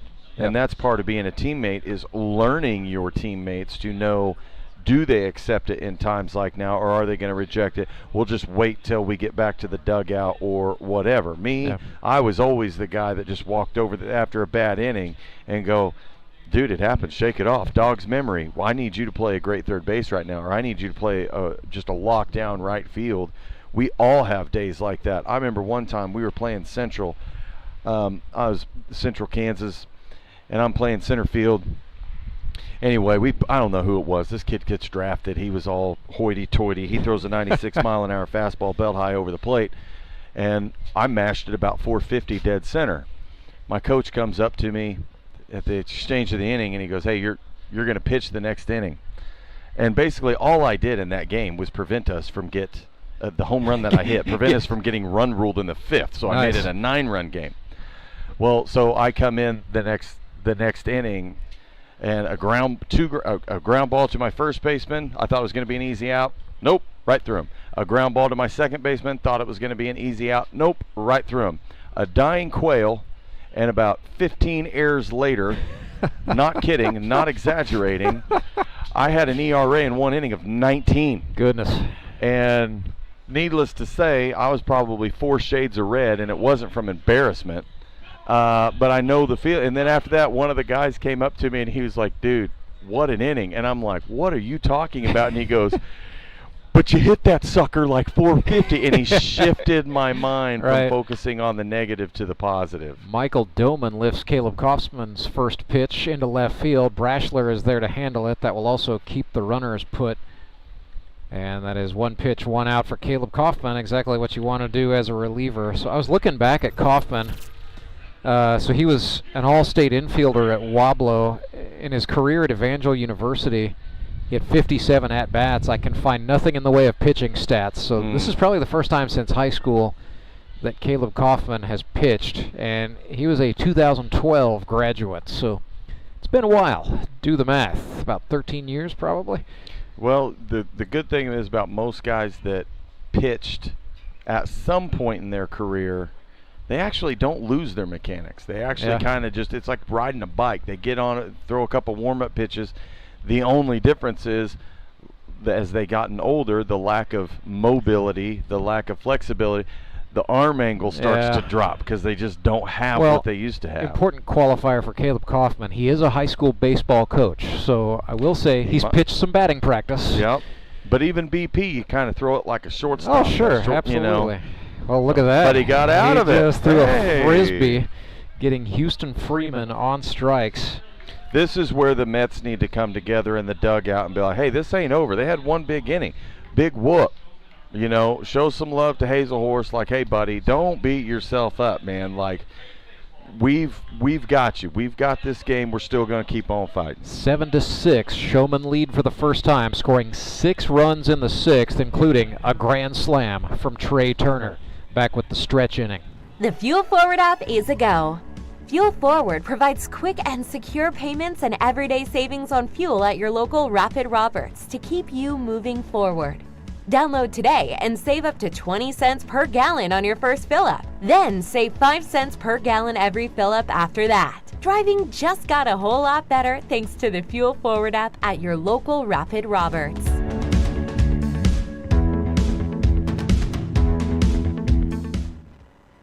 Acme Towing Company.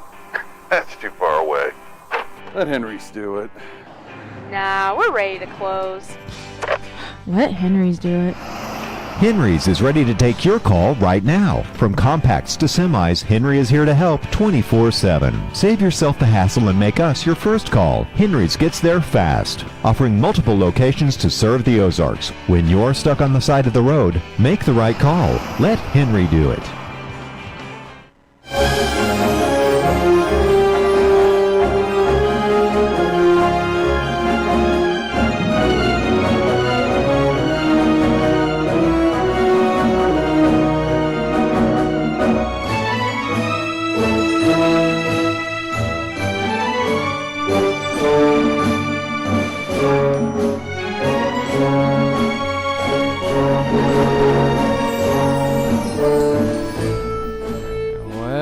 Smelling the smash burgers, but now I detect a sweetness in the air. It's high fructose corn syrup It is Justin Fruit Snacks Lowden, a Henry's Towing pitching change for the Branson Showmen. They have their first lead of the day, 7-6 after a monstrous 6-run 6th inning.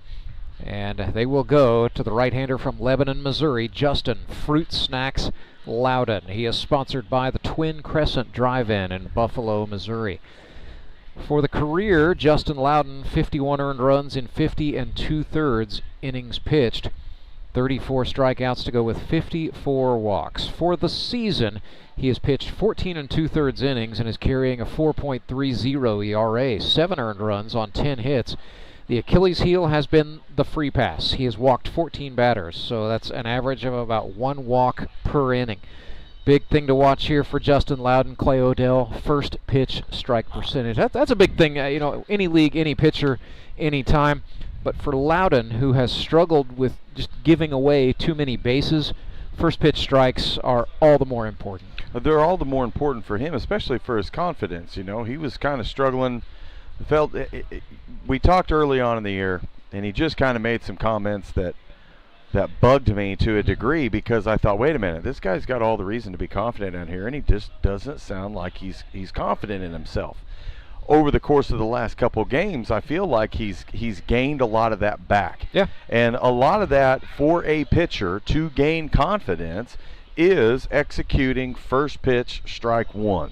And strike one is the most important pitch. With him, he's got good off-speed stuff. He does his best, level best, to keep the ball down. Sometimes Ed and Lozano, they don't call those lower pitches, and so a lot of these guys get frustrated.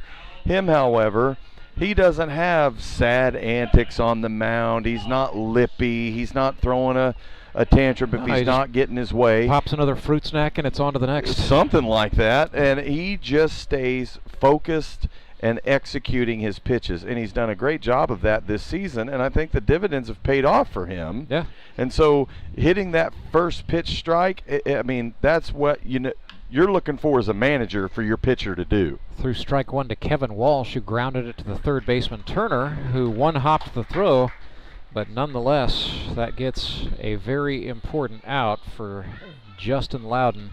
And another one away. And another thing for that too, that you got to be, kids at home, you want to be thinking about is when they know you throw the first pitch strike. A lot of times hitters are going to come up and going, I'm swinging at that first pitch. Yes, sir. Well, statistically speaking, you have a higher percentage of getting a guy out through a pop-up or a ground ball or whatever on that first pitch strike than anything else in the rest of the at-bat. And so if you come out just pinging your first pitch strike and they swing away, you're going to get what you just got right there. A little ground ball here, ground ball there. Guess what? You threw less pitches and you got outs. Dustin Thomason, the second baseman, swung and missed at a slider. They go back-to-back sliders to Thomason, and the count's now 1-1. Saw Clay Murphy go out and get warm in the Metropolitans pen. That tells me he's coming on the flip side of the 7th inning stretch. There's a curveball that didn't hook up. Yeah, ended up being a straight ball high and tight to make it 2-1. Hey, he's pitching out there. That's his that's his plate. He can throw it anywhere he wants. Comes back inside, and Thomason again bends back. That's what's kind of fun about. Loudon wants a new baseball. Kind of fun about the pitching aspect, kids. And if you're watching this and you're thinking, I might want to pitch, I might want to try pitching, I don't know if I want to pitch, kids, I always encourage you, try pitching, at least for 1 or 2 seasons. Learn what it's about, because then if you decide, I don't want to pitch, that should make you all the better defender, because now you have a true mindset of you want to back up your pitcher. Yeah. You how you respect difficult what they're going through. Sure. Exactly right. And you're wanting to make his mental, you understand, pitchers' psyches are fragile. Mm-hmm. We just saw it last inning. You can see it here on when you do see guys get boom, boom, and they go 0-2, the next 3 pitches are balls, and now you're sitting full count. Pitcher's psyche is rather fragile, so you got to back them up.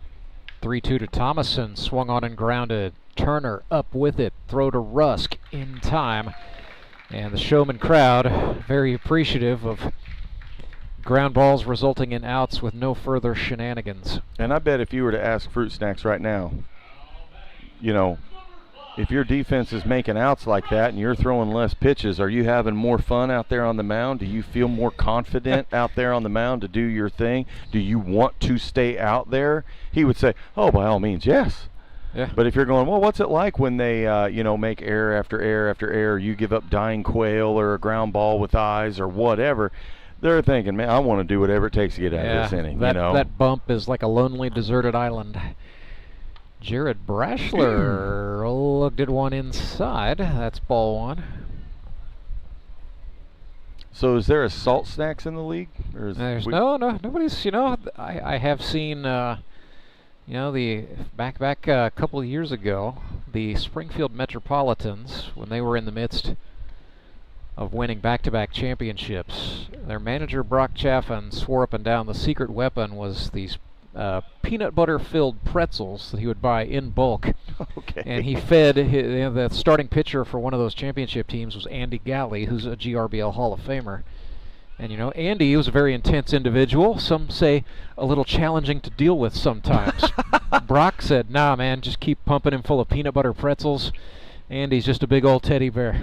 That's awesome. So that's probably the last time I've heard salty snacks coming into a team strategy. Well, I've never been accused of not being intense, so I liked playing with ball players. No, I mean exactly intense, that. You could tell he cared right away, and you got to respect that. Deuce is wild here for Jared Brashler, going against Fruit Snacks. 2 balls, 2 strikes, 2 away in a 1-run ball game. Metropolitans trailing by a run. Lowden brings it home on a slider that's down. The wind still looks like it's blowing. It is. Same steady course. Almost east-southeast. That's really only in the fall time in Missouri do you get that wind direction. So full count payoff. Justin Lowden trying to get out of this inning. Brashler trying to spark hope for the Mets. What happened there? Well, Brashler was awarded time, and then Lowden. That was potentially dangerous. He's going to the pocket to get a fruit snack there. I think Brashler said something about, "I see you eating." And there are some conspiracy theorists who insist there's a little bit of sticky icky going on the baseball right now when Justin Lowden eats. Sugar. All right, so after whatever that was, now we're going to do a 3-2 payoff pitch.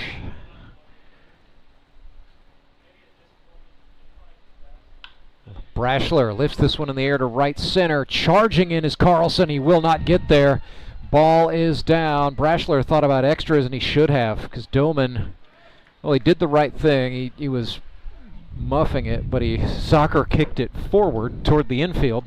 So at least there was that, but goodness sakes, that ball just died. Yes, it did. Because when he first hit it, I thought, oh, he's going to get to it. That'll be all right. Karlson runs well. Very well. And then it just seemed to die out there. A little dying quail out into right center field, partly in the Bermuda Triangle. And you're right. Doman came in and was in on the ball, and he kept it in front of him to kick it in front of him. I was kind of wondering at one point if Karlson was on top of the ball, because it kind of hid from our purview there.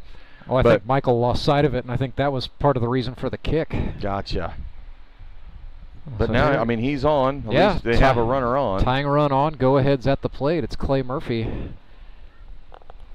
And right now is when Clay Murphy would love nothing more than to rope one into a gap and tell Jared, you better get on the Wells Fargo wagon on your horses and get around to tie this game up. 2 outs. They will check Jared Brashler. Justin Lowden's pickoff move is not bad. Brashler had to know that was probably coming over. Murphy has reached on an error twice and has a single in this game. That pitch is high out of the zone. So the Mets doing well here to put a little bit of pressure on Lowden, who cruised up to now.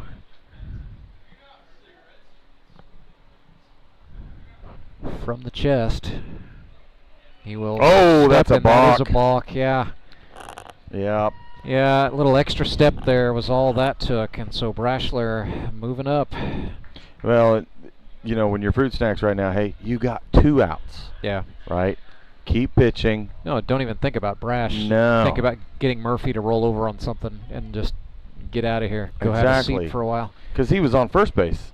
Now he's on second. Pitcher psyche. Yep. That starts to creep in there. And Yep. now 20-30% of his battle is wondering, can I do whatever to keep that guy on second base instead of 100% devoted to the plate. Murphy chops one left side. Turner up with it. How many throws across? How many candy hops? Yeah. Has Turner gotten over there at third today, Well, man? They keep rolling on him. That is 3 assists in the 7th inning for Hey. Trey Turner. They were all 5-3 groundouts. Showmen wiggle out of trouble. They maintain a 7-6 advantage. It is the 7th inning stretch, and here in the Grip and Rip League, the 7th inning stretch is brought to you by Sumit's Hot Yoga. At Sumit's Hot Yoga, you are going to feel awesome. I need a change. My workouts are too boring. Oh, I've got an amazing workout for you. Hot yoga. I've lost weight and I'm more flexible. Try our community classes for only $8. Sumit's Hot Yoga. You are going to feel awesome. Take a breath. Here's your Be Well moment with Burl Behavioral Health. In a world that requires us to be in constant motion, we can focus on moving our bodies in ways that restore us instead of deplete us. Let's listen to our bodies and briefly stretch in ways that fit what we need. Take a deep inhale and a long exhale out as you gently stretch your neck, your shoulders, or your arms. We deserve to build physical rest into our daily routines. For more wellness, visit BeWellCommunity.org.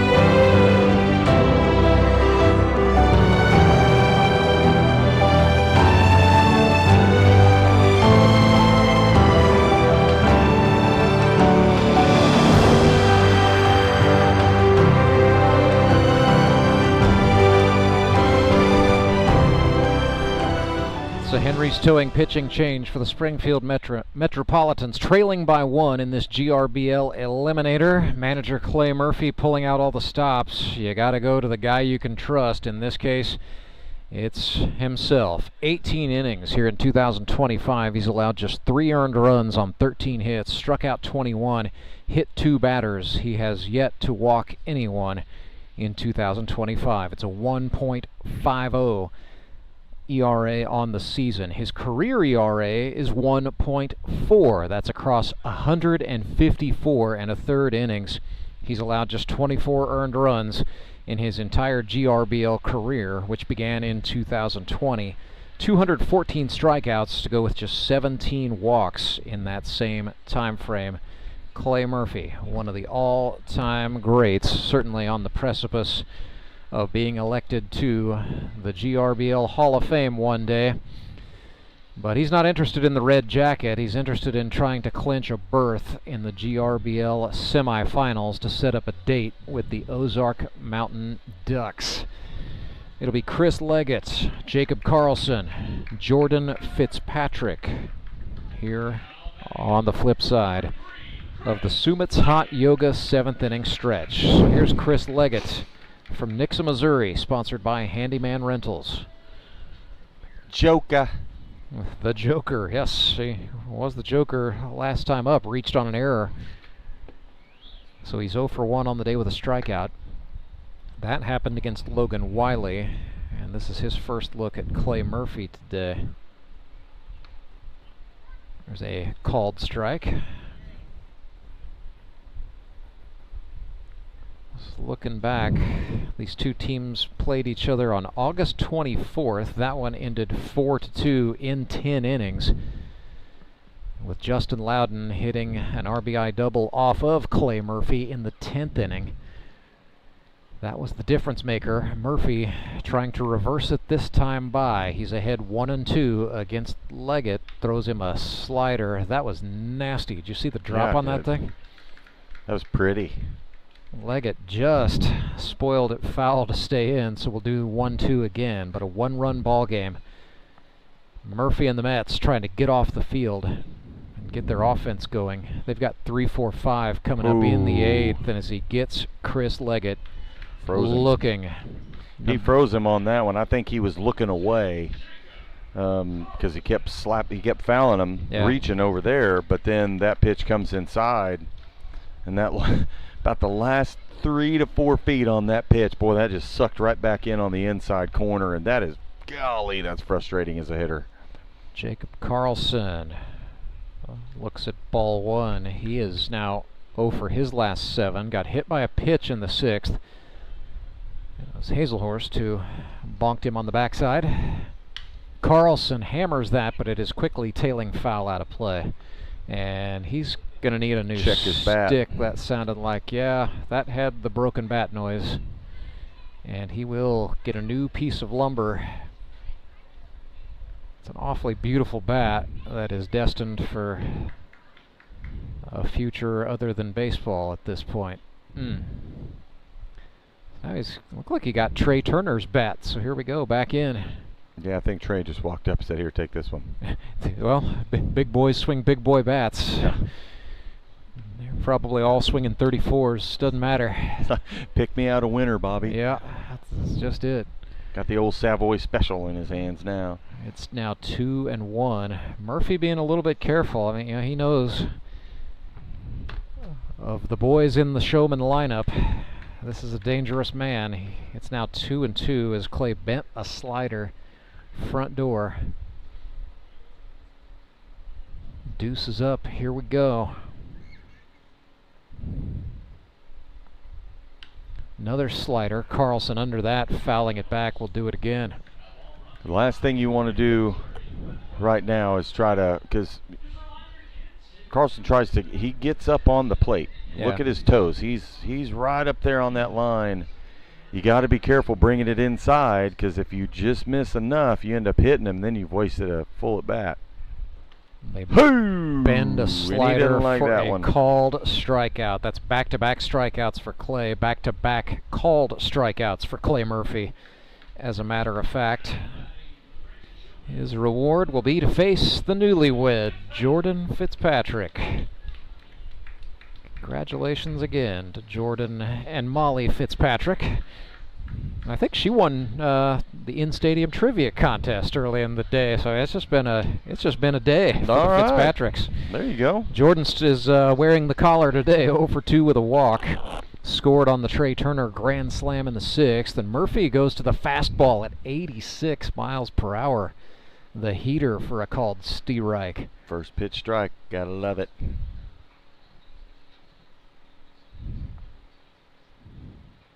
That was the slider. This is chopped right side. Oh, Thomason stabbed it, but he's not going to get the throw in time.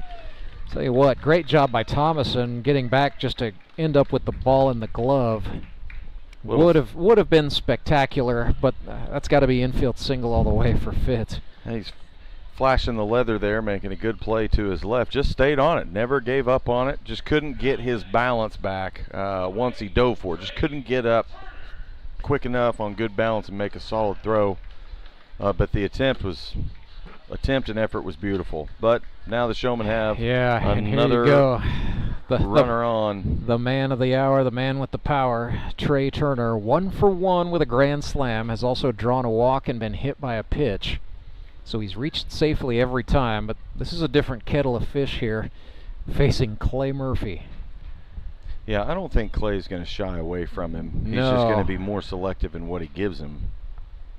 Murphy from up by the chin, and that's a vintage Clay Murphy slider right there, front door, trusting his command enough that even with Turner crowding the plate, he's going to go at it. And actually Trey is maybe 2 or 3 inches farther back in the box than usual, or back away from the plate, I should say. He usually crowds in a little more. See, this is just a tough at bat. Like there's a guy like Trey, there's no such thing as an easy at bat here to face. So you've got to pick and choose where you want the ball to go. Yep. You realize he's off the line a little bit, but now you have 2 strikes. He just fouled 1 off. If you're going to bring it inside, you got to bring it high inside. Clay, thing I like about him is he likes to pound the low end of the strike zone. He just missed down and in, matter of fact. Yeah, but if you miss down and in, it better be way down and in and they chase because you want to keep the ball away. Throw that slider, throw a circle changeup, something low and away. That was to a breaking get the ground ball. Yes. Oh, but it squirts through on the right side. So Turner is safe, and it extends the inning for the Showmen. They lead by a run, and Murphy. That's devastating. Yes, it is. You just worked your tail off to try to get a tough out. And then like that, when you're, I'm kind of old school. I always did this when I was playing the infield. If we had 2 outs and a rocket was shot to me, I was never squaring up with that. I was taking a knee. Yeah. No matter what, I am dropping in front of that thing to keep it in front of me. And just because it wasn't that I couldn't square up on it, feet separated. I just wanted to make sure, beyond the shadow of a doubt, that ball ain't getting by. David Edwards pulls one through left Send side. it. They will not. A woe up to Fitzpatrick. I was saying send it to Jared out there. Oh yeah. He send the telegram home, baby. Yeah. He did so. They got the ball into Hazelhorst on the infield, and that keeps a run off the board for the moment. So Fitzpatrick stops. Yeah, David Edwards has been swinging at first pitches a lot today. That's his first hit.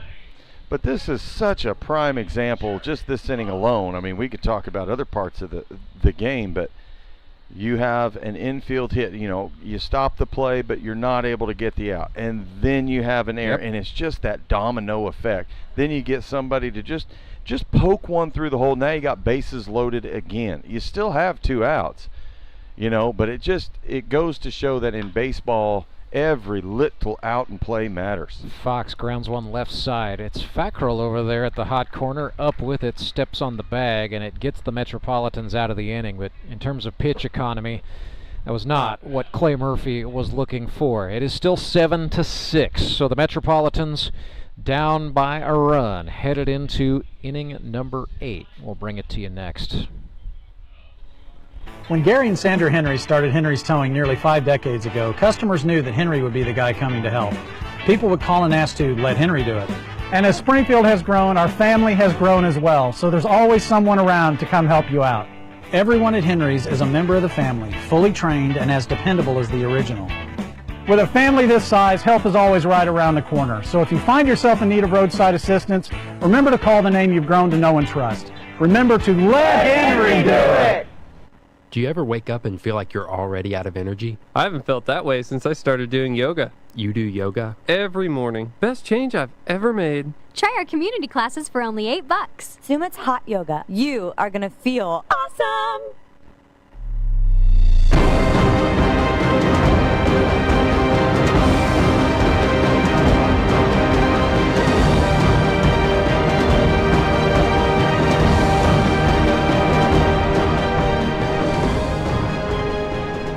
7-6 our score. Branson Showmen out in front after scoring 6 runs in the 6th inning. Hard to believe this team was down 6-1 at one point in this ball game, but they came storming back. A grand slam by Trey Turner.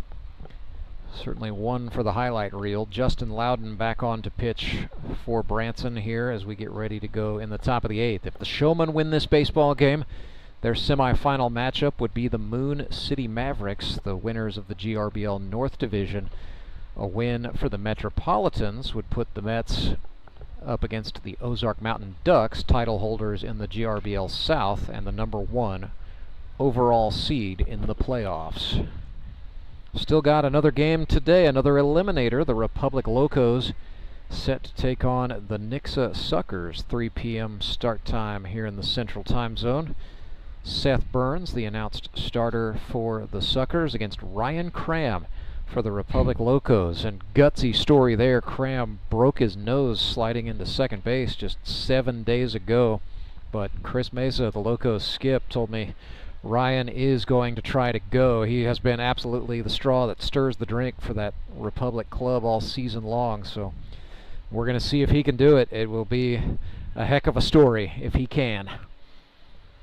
But on to more pressing matters. Somebody's got to win this ball game. Showmen and Mets, 7-6. Right now is the advantage for Branson. Metropolitans with a meaty part of the order coming up here. Harrison Waters, Caleb Kaufman, Colk Hazelhorst. Well, it's going to be, I don't want to say it's now or never, but you kind of feel like now with is the a big lineup, time. I got to feel like it. Yeah, I think you're right, Clay. It's now and not the ninth. So Harrison Waters, sponsored by Waters Cinema. 2 sacrifice flies today, and then 1 fly out to left. No sac fly opportunity here. He's got to try to get a hit against Fruit Snacks. And a little bit of discussion happening as he steps into the batter's box, the left-handed batter's box, and here we go. Righty against lefty. 1-run ball game with elimination or a trip to the semifinals on the line. Lowden gets the outer half for strike 1. Well, he'll take it. Yes, he will.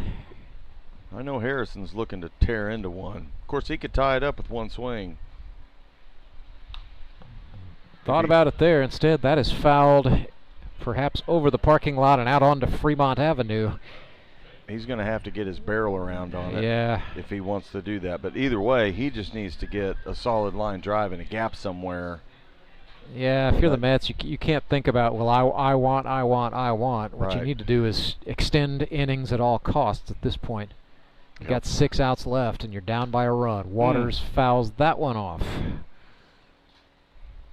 So they're going away on Harrison Waters here. Well, and they're smart for doing it. They've gotten 2 outs today on him. You know, fly ball line drive to left field, and you want to be careful if you bring it in on him. He's got a quick bat. He can drive it down the line, put it in the corner. He can hit it to the gap in right center. You have to be selective with your pitches against this guy. That ball down, and it's blocked by Jared Fox out in front of the plate. Gonna get a minute to get some fresh baseballs here. Lowden just threw one into the dugout, so he didn't like the scuff, I guess. Oh, I never understood that. Give me more scuff. Makes that thing move. Well, I don't know. Could have cut the ball on the plate. You never know. Love it. Guys used to cut it with their wedding ring. Turds. 1 ball and 2 strikes. And another bouncer. When you play, sometimes kids, you'll find out when you get old enough to play in college, some of the guys you play against, they get married young. And they will not take their wedding ring off, and they will keep it. And then the next thing you know, you're coming out the next inning, and you find new scuff marks on that, and you go, there's only one thing that could put that cut on the ball, and it's a wedding. But I ain't saying anything to Blue. If he's going to use a scuff ball, I'll use it too, you know. Deuces for Waters. Swung and missed. Or did he touch it? Tip it? He tipped it, but I didn't know if he caught it. I think he dropped it. I don't think he got it. Waters is acting like the plate appearance will go on. I thought maybe they got a swing and a miss, but no, it's a 2-2. Maybe Waters can deliver some mustache power into the charge one into the ball right now. See what happens here. Lowden comes set from the logo on the chest. It's over the plate. Waters puts this one up the middle. Tough sliding play by Jordan Fitzpatrick. And they get the out. I was a little worried about him going to the right, and he started to slide. And I thought, oh, that'll be routine. But then it looked like his knees got caught, and he kind of abruptly stopped. And I went, oh, no. I thought maybe he pinned his own ankle under. Yeah, that hurts. So here's Caleb Kaufman, Mets shortstop, sponsored by Worley Equipment. Glad he's not hurt on that. No, I couldn't. Fitzpatrick's all right. So Kaufman 1 for 3. Texas leaguer and an RBI in the 6th. He has 6 hits now in 8 games. Watches a ball go low. He started off the season pretty hot and then sort of cooled for the middle part in September. Trying to get the offense going again. Second-year ball player Caleb Kaufman. Ooh, way out in front of a Fruit Snacks breaking pitch. Ball and a strike. He really has looked good out there today. He looks confident. Yeah. He's executing pitches. He's not wasting them. He's moving outside, inside, up, down. Oh. That Kaufman got out of the way, and then Fox just hit it off the end of his mitt. Uh-oh. That's where you need a ball boy or somebody. Don't make the umpire go get the ball. Yeah. That'll hurt their feelings. Brian Lozano back behind the plate for a 2-1.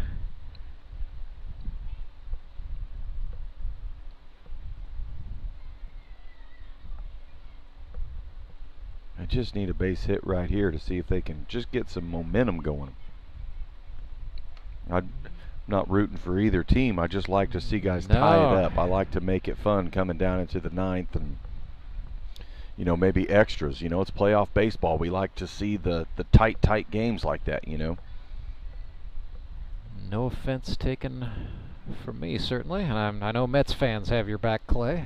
That is thrown behind Caleb Kaufman, who draws the walk. Fruit Snack sending a message there, throwing it behind him?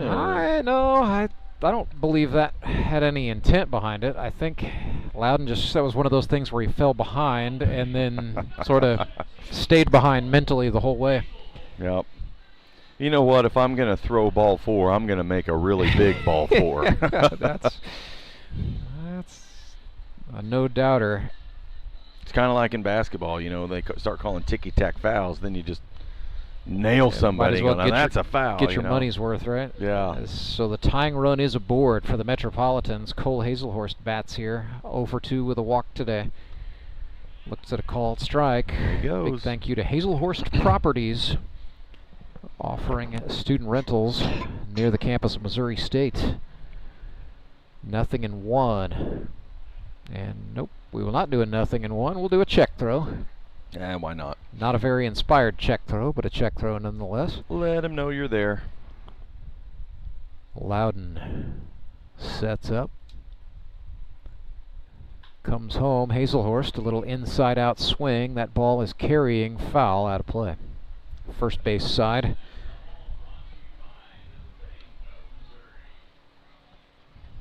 This will be 0-2. Went for Hazelhorst to choke up and shorten up. He's got a big open stance typically. He's got a 0-2 on him. Runner on first base, 1 out. I'm thinking to myself, you know, just go after him. Don't waste the pitch and go for the ball. You know, you got the lead right now. It's only a 1-run lead. But keep it low. Just throw a good strike. That one was up a little bit. Instead he left it up, and Hazelhorst drove it the other way into right, and then it's muffed. That's going to allow Kaufman to go first to third. Puts men on the corners. 1 out. That tying run now just 90 feet away on a timely base hit to right from Cole Hazelhorst. That's where you want to see the pitch like that. Keep it down. I mean, that was a belt high up over the plate, a little bit outside, and he just put a beautiful opposite field swing on it, punched it out there. And this is, you know, what makes pitching so stinking difficult sometimes is the days where you feel you could hit a dime up there, or whether you're just off by, I'm not able to hit that corner, I'm not able to hit that spot, I'm off by 2 to 3 inches either way. That 2 to 3 inches in a pitching match at a pressure cooker situation in a game can literally be all of the difference in the world. At a Burl Behavioral Health mound visit there, as Jacob Karlson, the Branson manager, ended up bringing the entire infield in. Jacob stood up on the top of the mound, sort of commanding everyone's attention. That was not a very lengthy address that he just gave. I think all he has to do is flex his bicep or his pec I or something. think it was, okay, we'll bear down. Get some outs, or I'm going to wallop you. Yeah. So 1 out. Runners on first and third. The batter is Toby Yorks. Toby's got a single today and an RBI. Hit it down the left field line in the 6th. And you kind of want guys who are aggressive in this situation when you're pitching, because they have more aggressive hitters tend to have bigger holes in their swing, or they'll chase.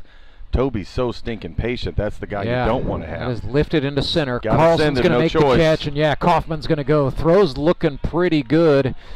but they cut it, and we are tied. Kaufman scores. It's a sacrifice fly for Toby Yorks, and it is now a 7-7 ball game. I love it. Playoff baseball, tie ball game. Let's go. Anything can happen. This is a 1-5 team going toe-to-toe with a 5-2 team. Could have won its division in a lot of seasons and had the bye. 7-7, all knotted up. Robert Fackrell steps in for the Metropolitans. He's hitting in Parker's place in the order. Saw Fack come on as a defensive replacement, but now he is batting in the stead of the DH. And Lowden runs him one inside, ball one. So they've got a runner at first. That's Gavin Hugh. He is running for Hazelhorst, who's the catcher. So that is a bit of a speed upgrade. Oh, that hit Fackrell. He's being given the base straight away with little to no debate. That hit his belly? I thought maybe even just shirt. I don't think it actually touched stomach. I think it just hit. They had a little bit of a blousy shirt in the breeze. He let it go. Always tuck your shirt in, kids. There's the lesson. There you go. I love Fruit Snacks out there. I mean, I'm sure he's devastated right now. He's giving up the run they've tied. I hate that for him because he's my boy, but at the same time, it's like I just love seeing good, close baseball. Yep, that is off what the are you doing, stomach buddy? of Trey Turner. He knocked it down and stood, and Hugh froze. Doesn't matter. That's the third out. So we will go to the bottom of the eighth. All knotted up, 7-7. Clay Murphy pitching for the Springfield Mets when we come back. I'm Nicole Cartmel with the Bank of Missouri. Whether you're looking to pay bills or make a big purchase, sometimes you need cash quickly to take that next step. A consumer loan might be a perfect option to help you live well, bank well. Sonia McClendon, one of our branch managers, is here to explain. Thank you, Nicole. We provide personal consumer loans for almost any purpose, from building your credit to financing that new car. We offer competitive rates, and decisions are made locally so we can get you the money that you need quickly. But what makes our consumer loans unique is that personal touch. For example, I recently worked with a customer to secure a loan for a horse trailer. He could have went elsewhere, but he chose to work with his bank because of that personal relationship that we've built with him. Being able to work with your personal banker that you know and trust makes a big difference. That's right, because we work with our customers to help them live well, bank well. Get started at bankofmissouri.com.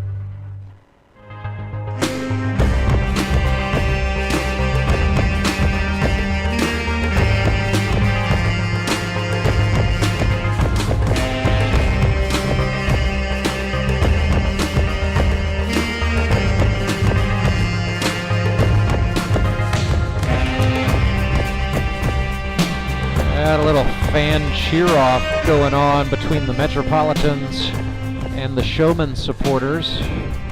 7-7 our score as we get set for the bottom of the eighth. Rance Berger with you alongside Clay Odell. The GRBL Eliminator is good as advertised, and we are about to see at least an inning and a half of incredibly intense baseball. Clay Murphy on the mound for the Springfield Mets. He's got 2 strikeouts in the game. He'll face Tyler Rusk, Dustin Phelps, and either Houston Freeman or Michael Doman. Well, and these are two. This inning would be huge for Clay because he is just per situational awareness of knowing the lineup that you're facing. You want to go down the order and get the 6, 7, and 8. Yeah. 3 up and down. All right, and then instead, Tyler Rusk is going to bounce one into left field. Which you never know. He could still get an out, a double play. You could turn 2. You could still get 3 up, 3 down to a degree with your 6, 7, and 8 hitter, but you still have your 9, your extra hitter, and then bottom of the ninth, coming back around to the top of the lineup, per se. Yep. This is a huge inning Clay needs that he has to navigate through, and in a tie ball game, to send you home or send you to the playoffs, you got to give it everything you got. You can't be conservative. Dustin Phelps 1 for 1 on the day. Had a big RBI single out to right in the 6th. That made it 7-6, but the Mets battled back. A walk, a single by Hazelhurst, and a sacrifice fly from Yorks. That's how we got here. That sounded like a broken bat. Murphy off the mound, throws back to get one. There's the and double the play. Mets turn a 1-6-3. Murphy to Kaufman to Walsh. And that right there, okay, now you're down 6-7. Get your 8-hole hitter here. And you don't have anybody on to worry about. Be aggressive, attack the zone, keep the ball down. You know, either get the strikeout, the pop out, the ground, it gets something, but just get the out so you can set yourself up in the 9th of leading off with your 9 and 10 hole, possibly having 2 outs before you get to the top of the lineup facing Karlson again. Yeah. So that's kind of just the situational chess match of I know what's coming this inning and next inning. Well, they want to get Michael Doman right here. His average has fallen below 500 for the first time all season, and he lays down a bunt, sprinting up the line. 3 up, 3 They down. got him by a step. He didn't like that, boy. He was high stepping past that bag. No, Doman thought he got there, but I beg to differ, said the umpire, Ed Browning. We are going to the 9th, and we are going to bring it to you commercial-free. On the flip side of this word from our title sponsor, Henry's Towing, we'll also thank Central Bank of the Ozarks, sponsoring live streaming coverage of Grip and Rib baseball all season long right here on the YouTube channel. If you haven't subscribed already, what are you doing? Don't miss a minute of the GRBL playoffs. Hit that subscribe button. Showmen, Mets, the conclusion is next. Acme Towing Company. That's too far away. Let Henry's do it. Nah, we're ready to close. Let Henry's do it. Henry's is ready to take your call right now. From compacts to semis, Henry is here to help 24/7. Save yourself the hassle and make us your first call. Henry's gets there fast, offering multiple locations to serve the Ozarks. When you're stuck on the side of the road, make the right call. Let Henry do it. At Central Bank, we've brought the home loan process closer to home. All of our lending decisions are made locally, right here in your community, so you get quick answers and loans that are tailored to meet your needs. So whether you're just starting your home buying journey or well on your way, Central Bank can help turn possibilities into realities. Apply online at centralbank.net or at any of our convenient locations. Central Bank. We do banking better. Member FDIC, Equal Housing Lender.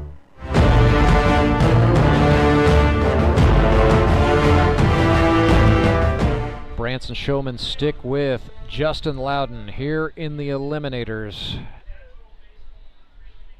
And yeah, we've got the commissioner, Tony Lewis, in the background. That shouting you hear is just Tony going over playoff extra innings procedures. We're not going to mess with that yet, Clay. We'll have plenty of time to talk about that if it happens. What we're focusing on is inning number 9.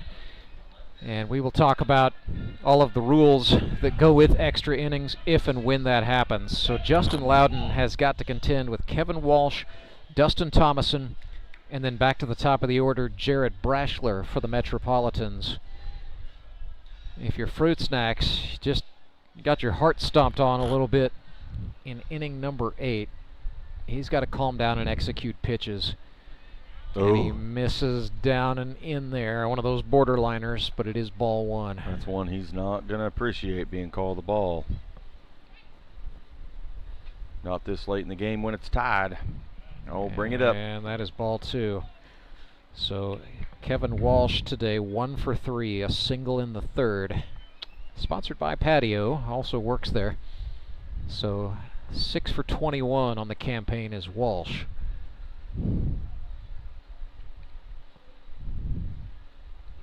Breaking pitch. That's a good hit. Tattooed right on the screws into left field. It's a good leadoff hit. Yes, indeedy. Now this is the point where, you got to use your wheels and your smarts on the bases. So, see Parker headed over to... He's going to coach third base. Which is intelligent. That's very smart because he's been around the game enough to know when balls are hit, where they're hit, what kind of speed we have, pushing guys. And you either want to play next week or you don't care if you go home. Yep. And that's showing me that they're trying to win this sucker. Yeah, Kevin Walsh just feigned a takeoff there. Dustin Thomason's the batter for the Mets, and he looks at a ball inside. So that's the same attempt there that Lowden tried on Walsh. Same result, starting off 1-0. And then he overthrows a breaking pitch outside to make it 2-0. Some of these guys, you know, and this isn't a takeaway from Lowden or anything, but you look at some of the pitchers in the league, and you got to figure out, you got games all year to figure out whether they're going to be able to pick you off or not. Yeah. So get your step, shuffle, get your extra lead, take a bag. That's over the heart of the plate at 77 miles per hour for a called strike. It's 2-1. Fielders are playing Thomason to pull. Infielders at double play depth. Now Thomason showing bunt, and he tried it. That would have been beautiful. Instead, it is strike 2.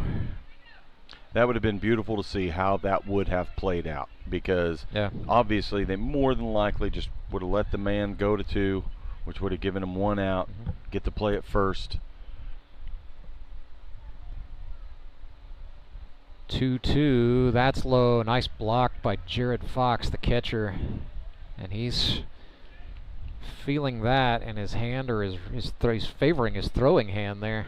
And you're wondering if Karlson's out there thinking to himself, okay, I got guys warming up in my bullpen. Am I going to let Lowden, if this becomes a walk or a hit, am I going to allow him to keep going, or am I going to have to make the pitching change? Kind of interesting what's going through his head out there in center field as he's trying to play and manage at the same time. Yep. You know, he's got David Edwards out there getting warm, and Edwards was the mound man for Branson in the 10th inning a week ago in what ended up being a narrow 3-1 victory. And yet Tyler Rusk came over there to say something to Lowden. I suspect that was something to do with what Kevin Walsh is doing. My guess would be that's a little bit of a human rain delay to try to give your pitcher maybe a little bit too. more time to warm up. Let him breathe, yeah. Because you got the top of the lineup coming up right after this hitter. Yeah. So it's like, no, and man, then they throw it away. Get lazy with it. They threw it away, and so Walsh will take second base the easy way. Yeah, based on what I just saw and have seen, this is it for Loudon. He's going to pitch Thomason. My guess would be yes, and they're trying to give whoever it is That's warming David up. Edwards, right-hander. Give David time. Yep. But David's going to have to come in to fight the top of the lineup. So this isn't an easy inning for the Showman, and he hits him. And then he hit him. It's just unraveling. Here comes Karlson. So now we're starting to see the beginning of the change. Yep, that's going to be a Henry's towing pitching chain. Yeah, no hesitation. Karlson motioning to the bullpen. They're going to bring on David Edwards to pitch. And so Edwards was a college pitcher, is limited in relief roles in the GRBL, but with Trey Turner shut down from pitching, this is the situation Branson is in. They are out of arms, so they've got to go with David Edwards here in the top of the 9th, the commercial-free 9th inning. We're going to, of course, keep it right here. It's the Eliminators. The winner of this ball game will go on to the semifinals to face either the Ozark Mountain Ducks or the Moon City Mavericks. It's going to depend on... Or no, they are not going to Edwards. This is Karlson putting himself on. And so here's the thought process, Clay. Karlson says, I'm going to come on and throw like I did in college.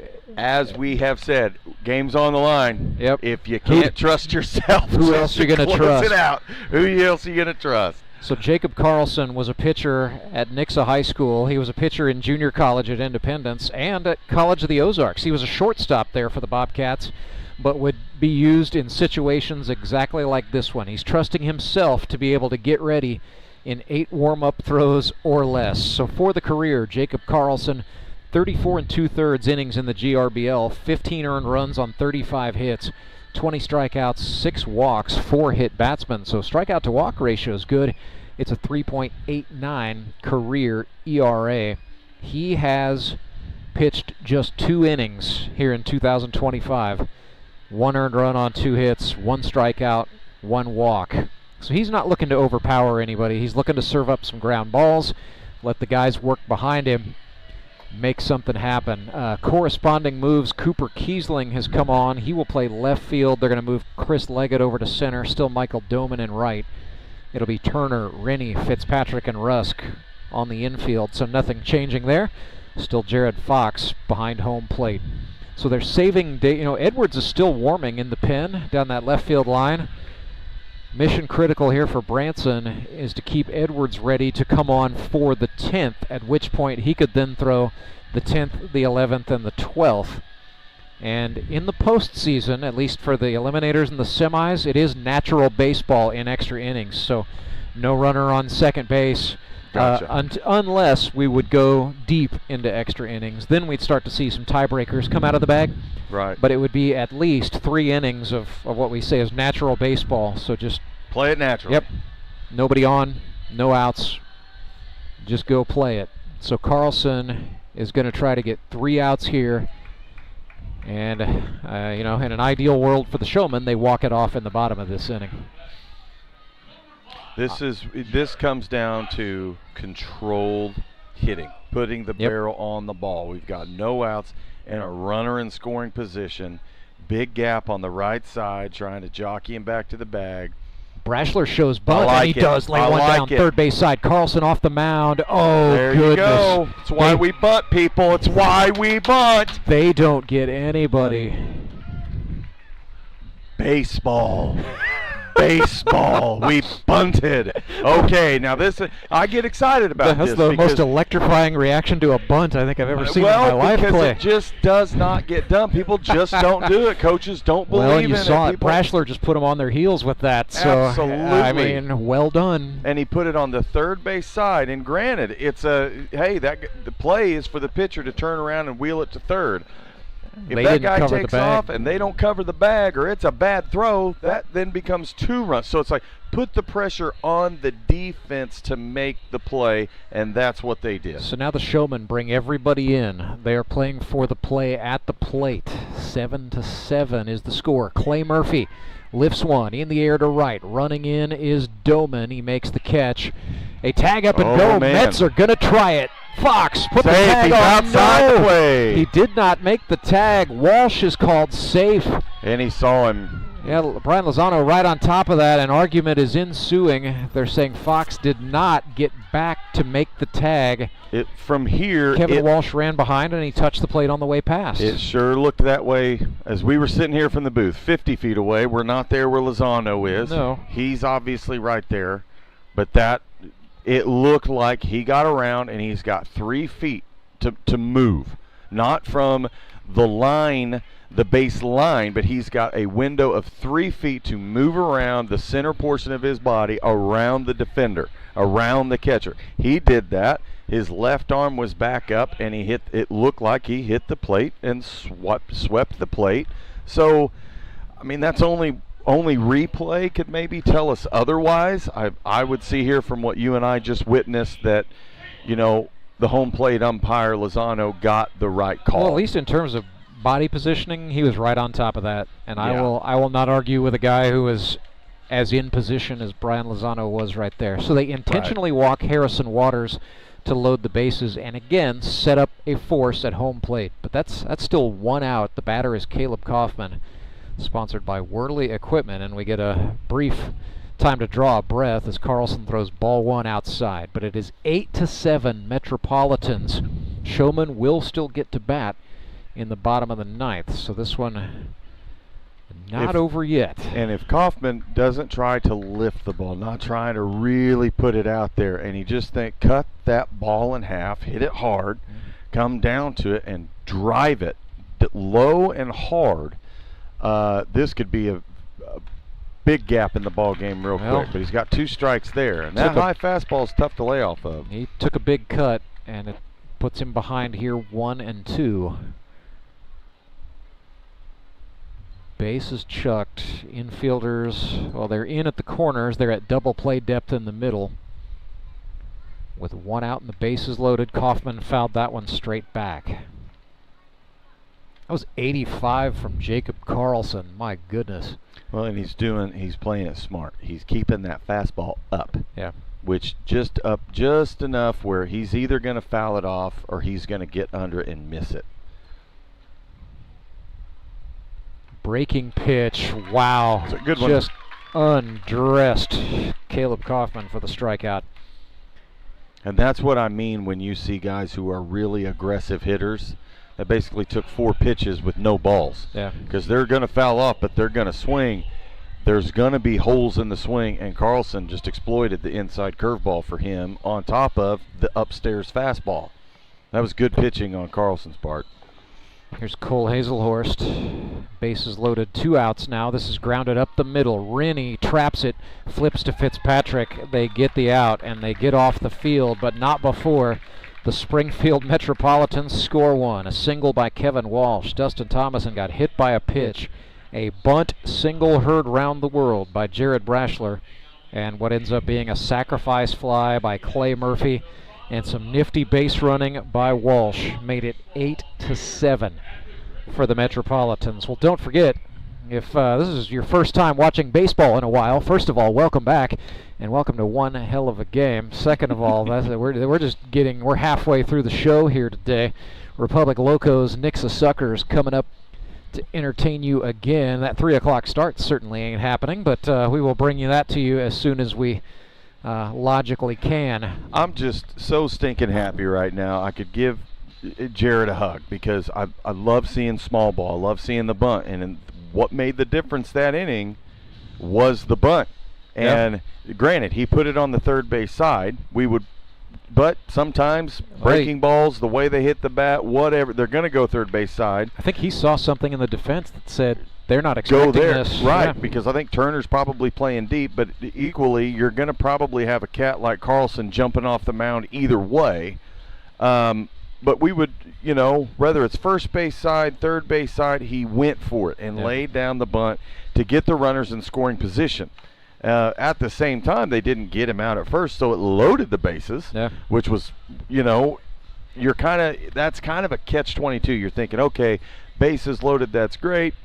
Well, if you get an out because an easy force out anywhere because of bases loaded, and then after that you end up getting an easy double play, it seems to bite you, as opposed to having first base open and just taking one out and having runners at second, third. Well, the Showmen already knew what they were going to do. If they had the open bag, they're walking They walked Harrison Waters. Which is exactly what they did the play thereafter. And so that was just a fun inning for a tie ball game, top of 9, getting ready for the bottom of the 9, just to see some small ball come into the arena of play. That was just really exciting. And now it's just up to Clay Murphy. He's got the 9-hole, the 10-hole, but then there's Jacob Karlson, and he has got revenge on his mind. You know he does. And these are 2 tough outs here, Carter Rennie and Chris Leggett. It was Chris Leggett, by the way, who reached on an error in the 6th. That set off the chain reaction that led to the Trey Turner grand slam. So Leggett's been on his game today. Carter Rennie, always a tough out.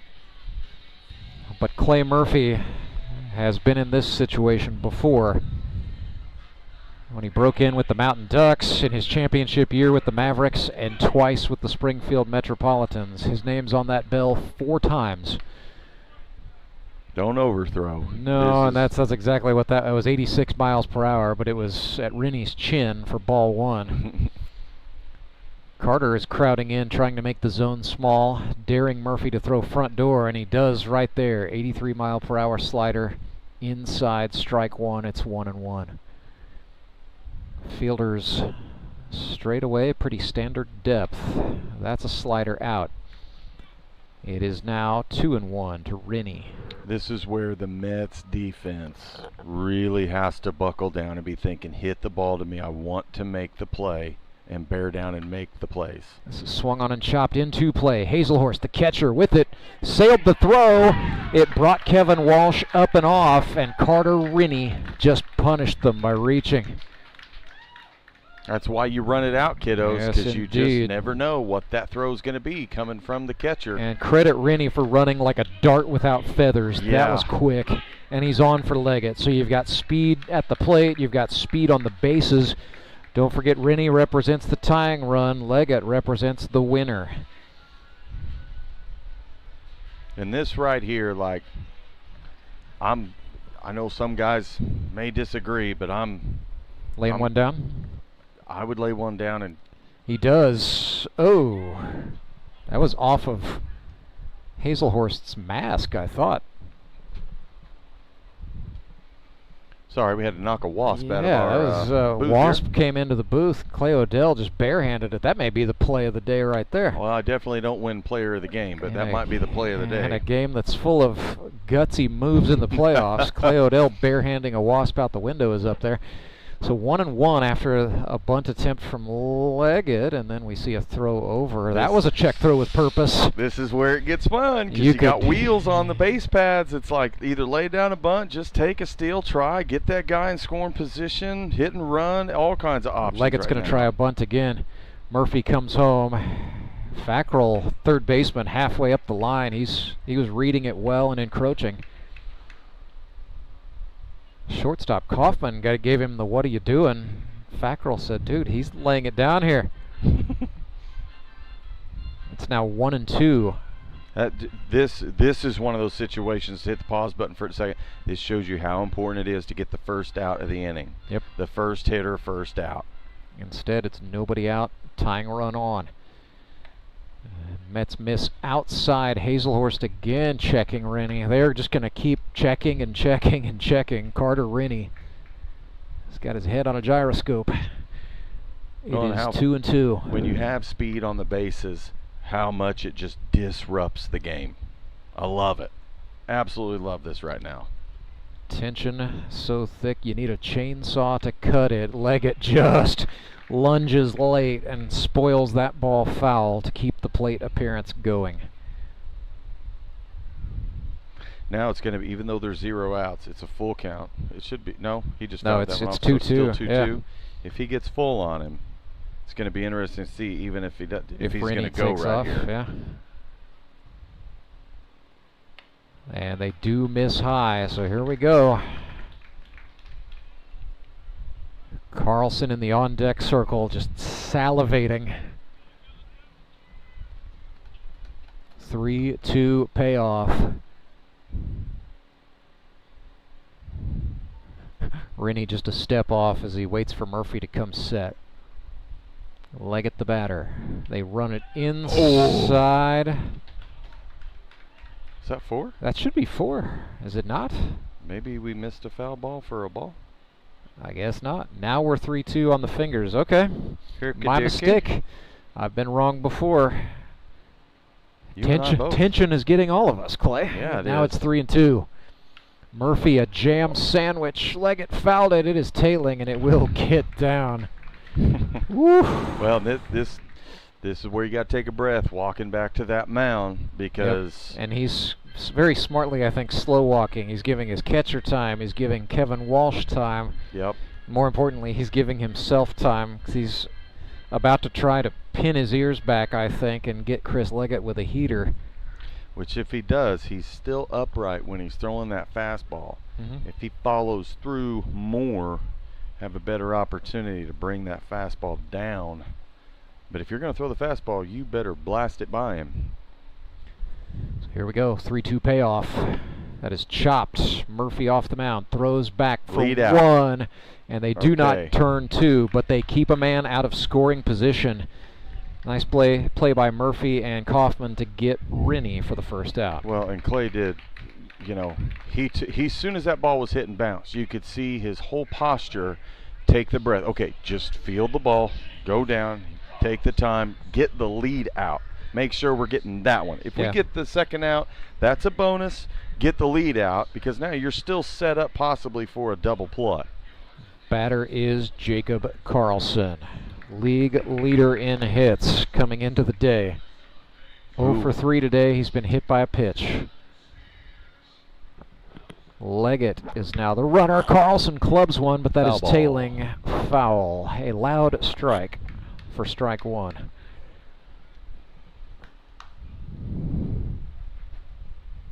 Now we're seeing Murphy take a little time between pitches. The Showmen have done well to make him throw more than he wants to. That's part of it. But he also knows the size of this moment right here.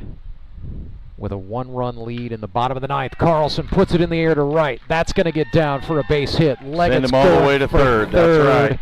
Karlson coming around to get into Thomason's head to throw to first. Oh, he got him at first. He's saying he got him. They got him. So that's the second out. Oh, goodness. Karlson overran the bag.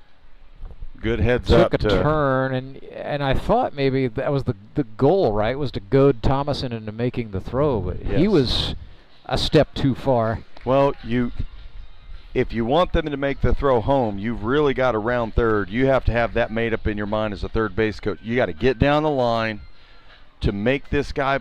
You have to be signaling for your guy rounding third that we're going home, to get him a stride or two past the bag. So by the time he does get that throw out to second, he wheels around and sees the third base coach wheeling. He makes that throw, and that's when this is why third base coaches, you see him shift down the line, is to hold him up. Yeah. So the ball can be mid-air, but he's already thrown it, and that guy now can go. But if you're going to try to goad yourself around first base like you're trying to make him come up quickly with the ball, you better make sure darn well that second baseman is 100% going to make the throw to home plate. Otherwise, you'll get backdoored just like that. Tying run at third is Chris Leggett for the Showmen. Jordan Fitzpatrick is the batter. Clay Murphy throws a first pitch strike on the outer half to the left-handed hitting Fitzpatrick. So 2 outs. Metropolitans lead by a run. Murphy looking to put it away. Showman looking to tie. Need I repeat, this is an eliminator. The 0-1. Fitzpatrick puts it in the air, left field. Down the line it goes. That's going to get over Jared Brashler's head. Showmen tie it 8-8. Fitzpatrick, an RBI double. Big time celebration on the Branson side as we are now tied 8-all.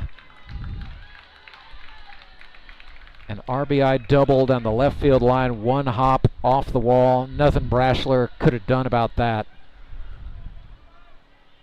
Clay Murphy's going to replay that one in his mind later. Just 2 strikes away from winning the ball game. And instead, they're going to intentionally walk Trey Turner to get to David Edwards. So it's first and second, 2 outs. And the Mets are now playing to send it to extras. I think Trey Turner was just questioning Clay Murphy's fighting spirit, and Clay just laughed that off and said, yeah, you just stay right there on first, pal. So David Edwards, he's got 2 walk-off winning base hits, including a grand slam this season. That is in the air. Into the outfield it goes. Hell, don't say it till it's in the mitt, and it is. Brashler hangs on with a deep, deep release of his breath. Showman got a run back in the 9th. We are going to the 10th. We'll bring it to you right after this break. We are going to extras in the Eliminators. Don't go anywhere. When Gary and Sandra Henry started Henry's Towing nearly 5 decades ago, customers knew that Henry would be the guy coming to help. People would call and ask to let Henry do it. And as Springfield has grown, our family has grown as well, so there's always someone around to come help you out. Everyone at Henry's is a member of the family, fully trained and as dependable as the original. With a family this size, help is always right around the corner. So if you find yourself in need of roadside assistance, remember to call the name you've grown to know and trust. Remember to let Henry do it! Did you know that Conoco gas has 3 times more detergent additive than the minimum required by the EPA? And 30% more than the top-tier detergent gasoline standard, recommended by major car manufacturers. Other alternatives contain unwanted deposits that can build up on fuel injectors and intake valves, robbing your engine of performance. More quality in every drop. Only at your local Rapid Roberts. At Central Bank, we've brought the home loan process closer to home. All of our lending decisions are made locally, right here in your community, so you get quick answers and loans that are tailored to meet your needs. So whether you're just starting your home buying journey or well on your way, Central Bank can help turn possibilities into realities. Apply online at centralbank.net or at any of our convenient locations. Central Bank. We do banking better. Member FDIC, Equal Housing Lender.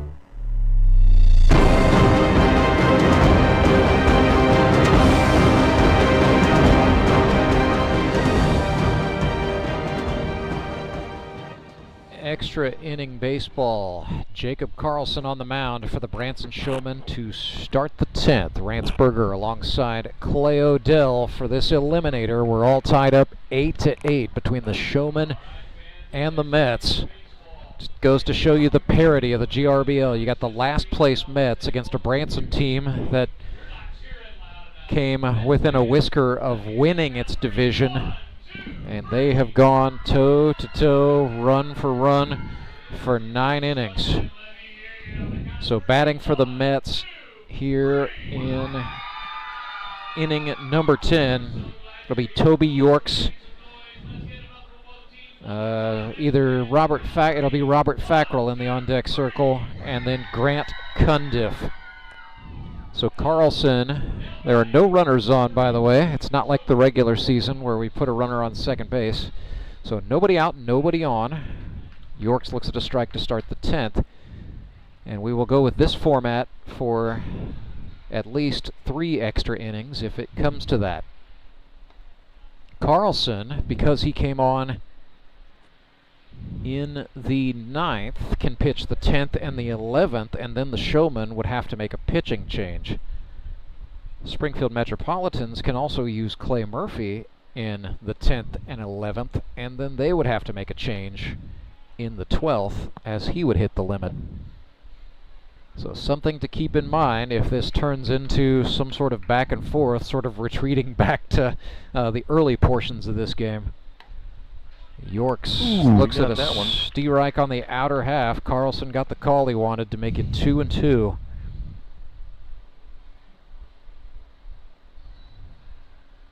Jacob nods twice at the sign from Jared Fox, then comes home. They tried to go for the same thing, it looked like. Didn't get the call that time.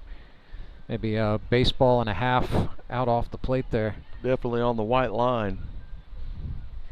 3-2 payoff. Yorks punishes this one into the parking lot on the third base side.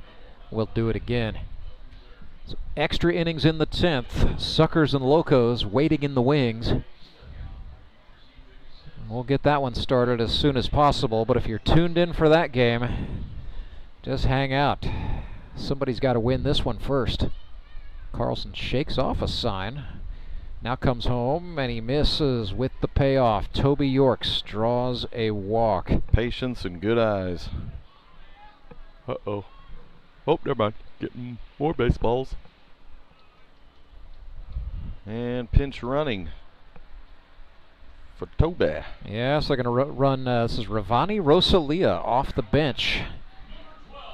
He will run for Toby Yorks, and Robert Fackrell, who got hit by a pitch first time, will get the look here. Oh, showing bunt. There he goes. Indeed. Fackrell lays one down in front of Jared Fox. His only play is to first. And he will make the play on the bunt, so a 2 bunts in 2 innings, man. Fackrell. Yeah, Clay, this is your kind of ball, isn't it? I don't know what to do with myself up here. Man, I can't believe I've seen this. What's gonna, if Grant Cundiff lays one down, are you gonna be out the window? I don't know. We got one out.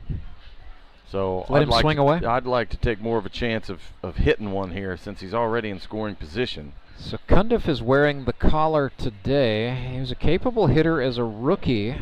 That was with the Mets. Had 6 hits in 7 games a season ago. He is now 3 for 20 for the season, but 2 of those 3 hits are triples. So when he has gotten a hold of the ball, it's gone a long, long way. That's inside. Rosalia did not opt to test Jared Fox in the Showman defense. But Ravani can run. He's a smart fella as well.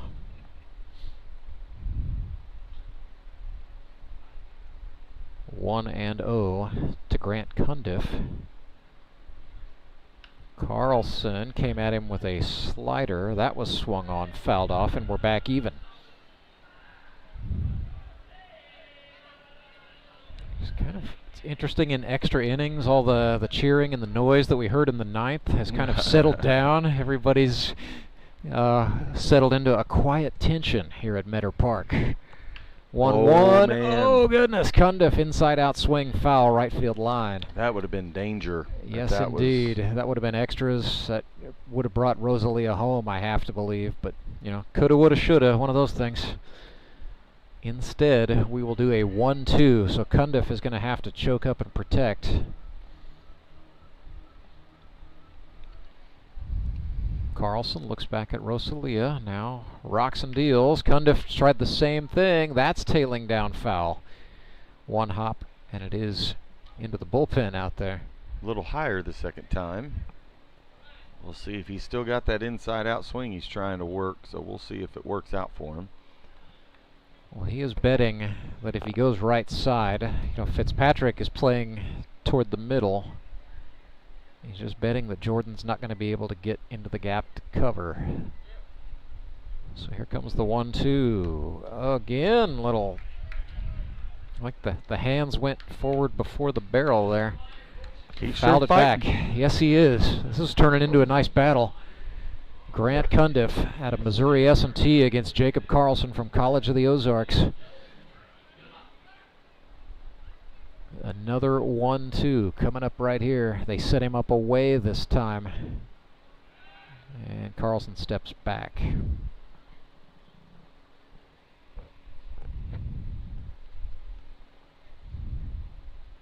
Breaking ball. 4 in a row. Yeah, left that over the middle a little bit, and Cundiff fouled it straight back and over.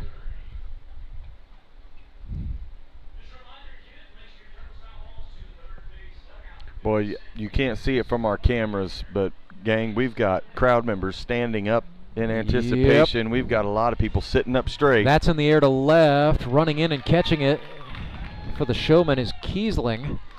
And then they also kept Rosalia in place at second base. So Keesling, who started this game on the pitcher's mound, he is not the everyday left fielder for the Showmen, but made a nice play there. I was going to say, he did his job and did it well. That's saved. That, I mean, because if that gets by him or that gets down, that's just, that's what you don't want. That was both athletic and intelligent. I mean, did everything right after the catch as well to hold Rosalia. So here's Kevin Walsh, who has had himself a day, 2 for 4. Scored a go-ahead run in the ninth, only to have it erased in the bottom of the inning. That looks parking lot bounce. Almost. A little in the grass outside the fence. Going to be a well-earned 50 cents and a raffle ticket for somebody. So yeah, I thought my son might join me at the game today to go get win some. That bananas glove? Oh, no. He's decided to stay at home. Okay.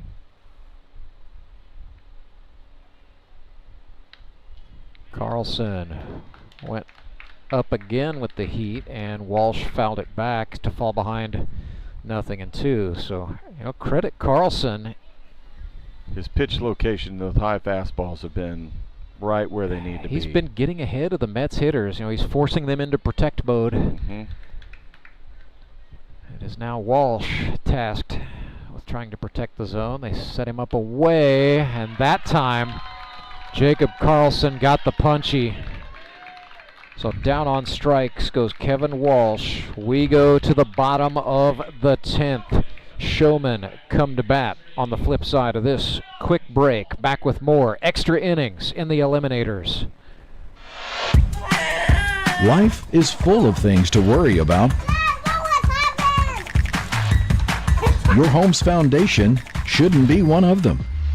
Vertical and horizontal foundation cracks, windows and doors that stick are all indications that your home has foundation issues. At Foundation Recovery Systems, we offer permanent solutions that help put your worries to rest. Call us today for a free inspection.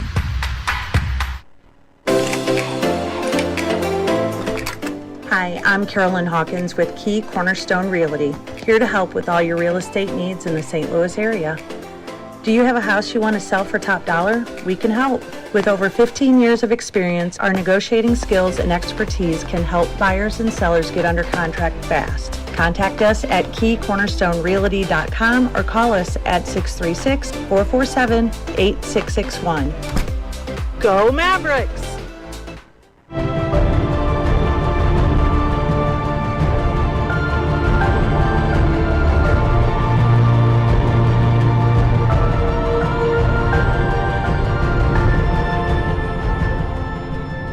Showmen and Mets knotted up 8-8, bottom of the 10th. Clay Murphy back to work for the Springfield Metropolitans. Well, that little rules meeting he had prior to the game with Director of Baseball Operations Steve Lale seems to be paying off. Clay wanted to be clear on the extra inning procedure just in case, and just in case has occurred. He can pitch here in the 10th. He can come back on for the 11th if it comes to that. And then both teams would have to make pitching changes in the 12th.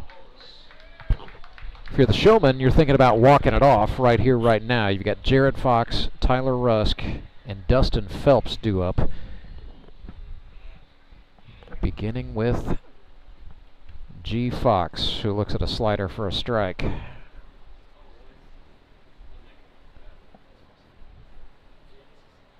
Fox 1 for 4 with an RBI today.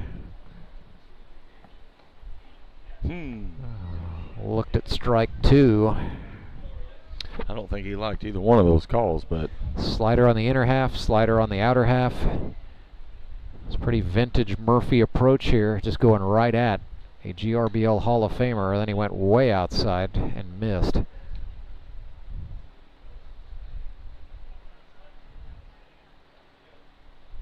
Mets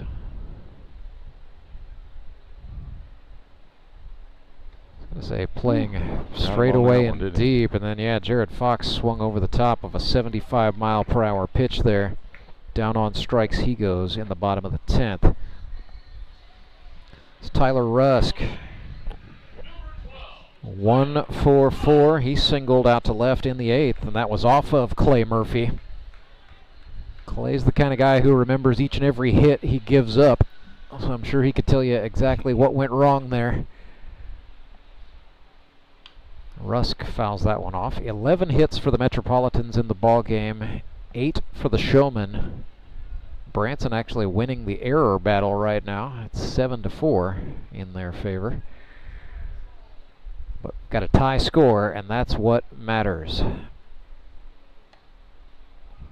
Just a bit outside. Hazelhorse tried a little bit of a frame job there, but nothing doing. It's 1-1.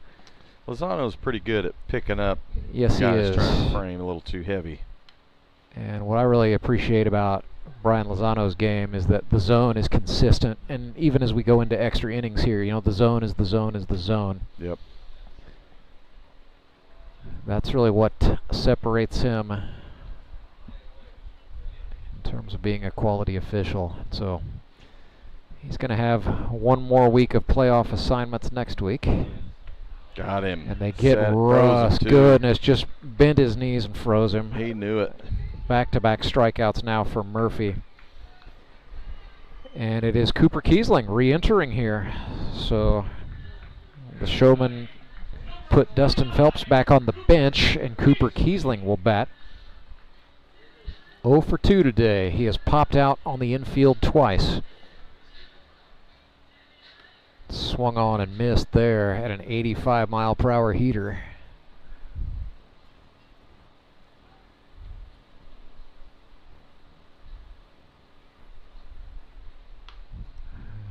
That just looked like a breaking pitch that left Murphy's hand about 6 inches too early.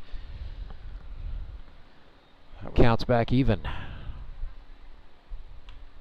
There it is. That was the cement mixer. That's sort of the slower version of the Clay Murphy slider. Yeah, he left that one a little high. I'm kind of surprised he didn't take a slap at it just to hit it the other way and get on. 1 ball, 2 strikes. They did it again. Clay Murphy strikes out the side in the bottom of the 10th. We stay knotted up 8-8. Showmen and Mets In the GRBL Eliminators, only one will go on to the semifinals. I'm Nicole Cartmel with the Bank of Missouri. If you're in the market for a new home, you're probably spending a lot of time looking at real estate listings. But there's one main thing you need to do to narrow down your search.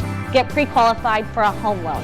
Mortgage loan officer Shannon Meissner is here. How does this help you to live well, bank well?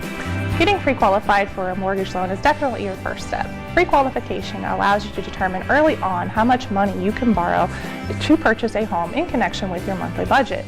This way you know what homes to be watching the market for.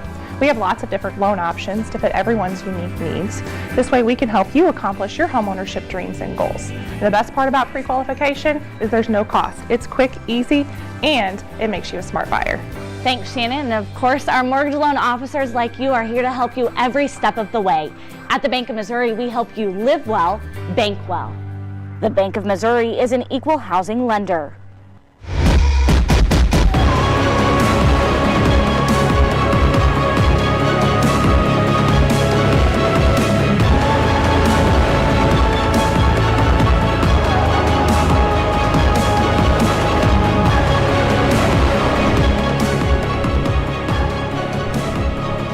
Jacob Karlson's got the chips down, and he is pushing them to the middle of the table.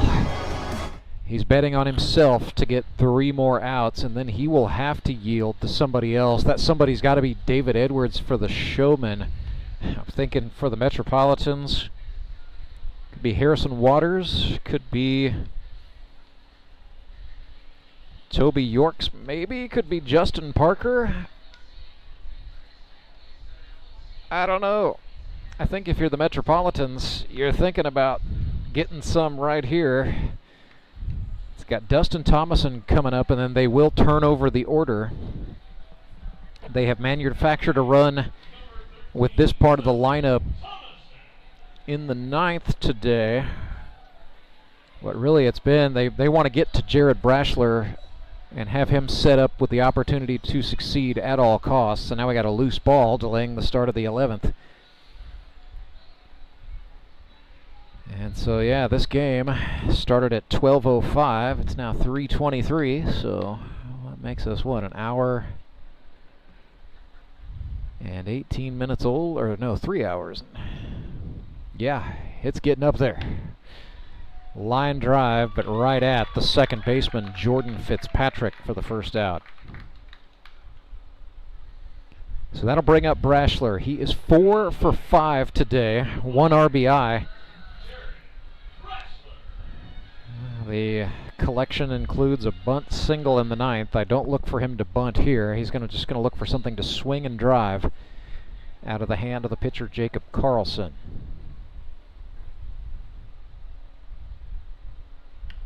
Brashler fouls that one off, so nothing like having a game to bolster your line for the season on what could be the last day. Now 9 hits in 8 games for Jared Brashler. Nothing in 1. Breaking pitch, swung on and poked. Rennie back in the hole, makes a jump throw, but it will not get there in time. And that is every bit of a 5th hit of the day for Jared Brashler. This is where you need he got on. You have 1 out. Yep. But we got somebody on. Just get the string of base hits in line and see if you can get 1 more crossing the plate and come out in the, what are we in the 10th? 11th? We're in the 11th. This is the top of the 11th. Yeah, it all runs together, doesn't it? It sure does. So Clay Murphy's got a hit today. That came all the way back in the 3rd. Oh, no. He is under that one, and Jacob Karlson, a center fielder by trade, is not going to have a problem with that. Showman fans applauding nervously as Jacob sort of took a step back off the mound in making the catch, but no real worries there. Interesting move by the Showmen. They've moved Trey Turner out to left field, and David Edwards is on playing 3rd base. It's Leggett in center with Doman in right. Trey Turner was an outfielder throughout his junior college career at Crowder, so should feel at home. Batter is Waters for the Metropolitans. He looks at ball 1 outside. Well, you're going to want that strong arm in the outfield. In case one does get out there, you got to be able to get the ball in and not just rely on the cutoff. Yep. And I think that is the move. You want some throwing power in left field, and they've got that with Turner. There's a check throw.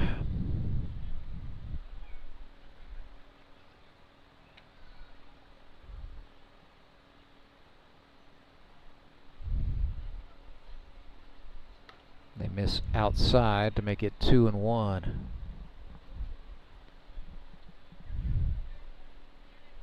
It's a right-hander up in the Mets bullpen. That might be Cundiff. 2-1. That's outside. So away, away, away. 3 balls and a strike now for the dangerous Harrison Waters.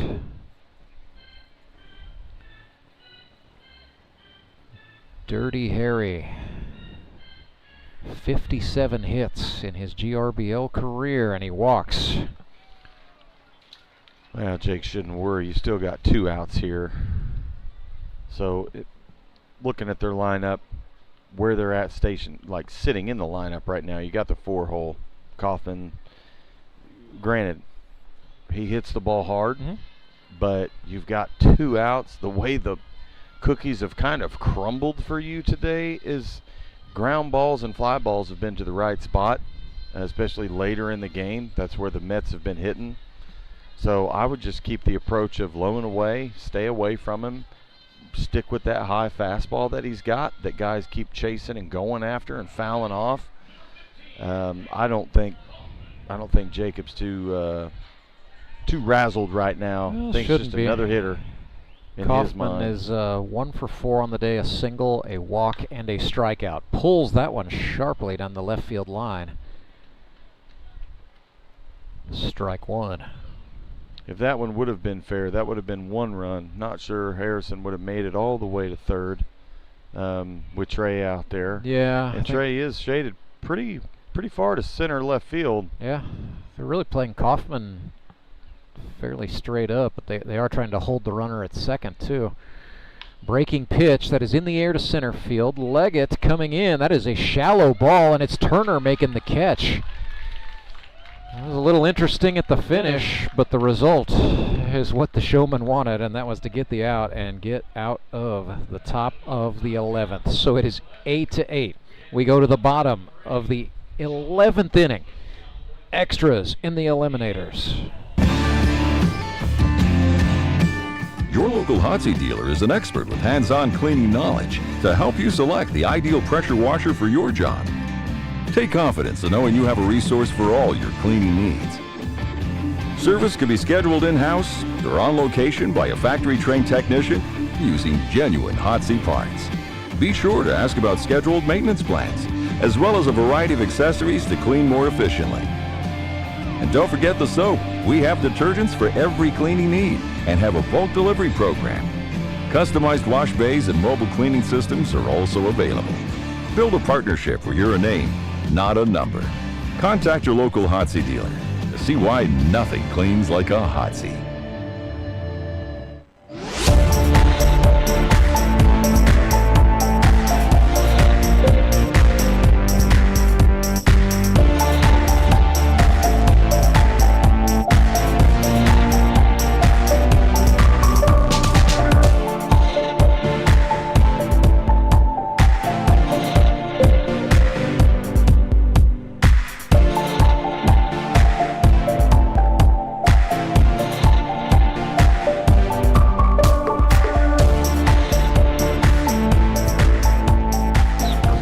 Back on for the Springfield Metropolitans. They're all tied up with the Branson Showmen 8-8. This has been every bit good as advertised. It's everything you want out of playoff baseball.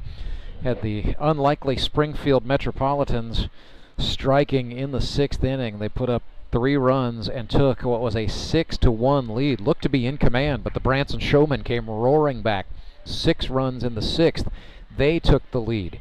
7-6, and it was the Mets striking back in the 8th on a sacrifice fly. That made it 7-7. The teams traded blows in the 9th. The Mets with the go-ahead. The Showmen with the comeback on an RBI double by Jordan Fitzpatrick. And that is how we got here. 8-8 now in the bottom of the 11th. It'll be Michael Doman, Carter Rennie, Chris Leggett for the Showmen. So this is the speedy part of the lineup right here.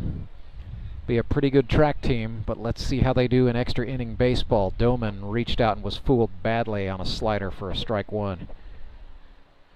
He was halfway through that swing and realized, I don't want that one. Yeah, no, not like this. It doesn't matter. He was all the way around. So 0-1. Doman batting right-handed. Kind of interesting. I figured he would have gone lefty. I facing would too. The righty, but maybe he saw something different from that side of the plate earlier. I don't know. I don't know. He's down here 0-2. Well, maybe he should have batted lefty. That's a strikeout. That's now 4 consecutive for Clayton Murphy. 4-time Howard Belt champion, a 3-time GRBL MVP. Just mowed right there. Batter is now Rennie. 4th-year player out of Licking, Missouri.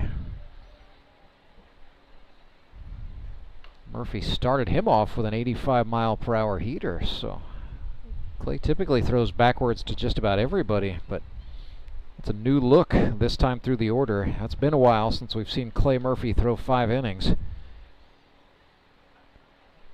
But it's the playoffs. You pull out all the stops. 0-1 to Rennie. Back even.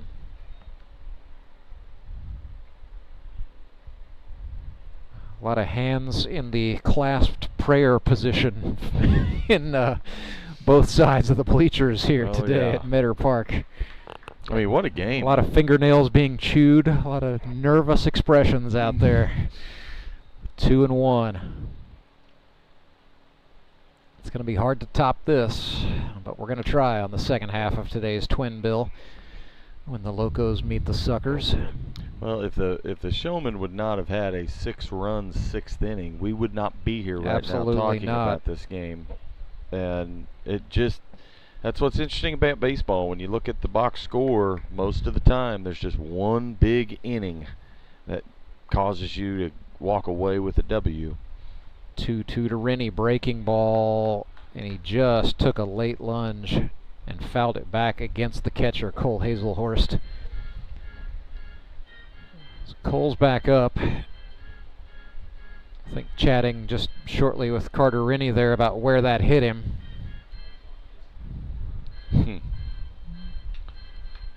That's a couple of guys there with traditionally good sportsmanship. Intense competitors, but sporting gentlemen as well.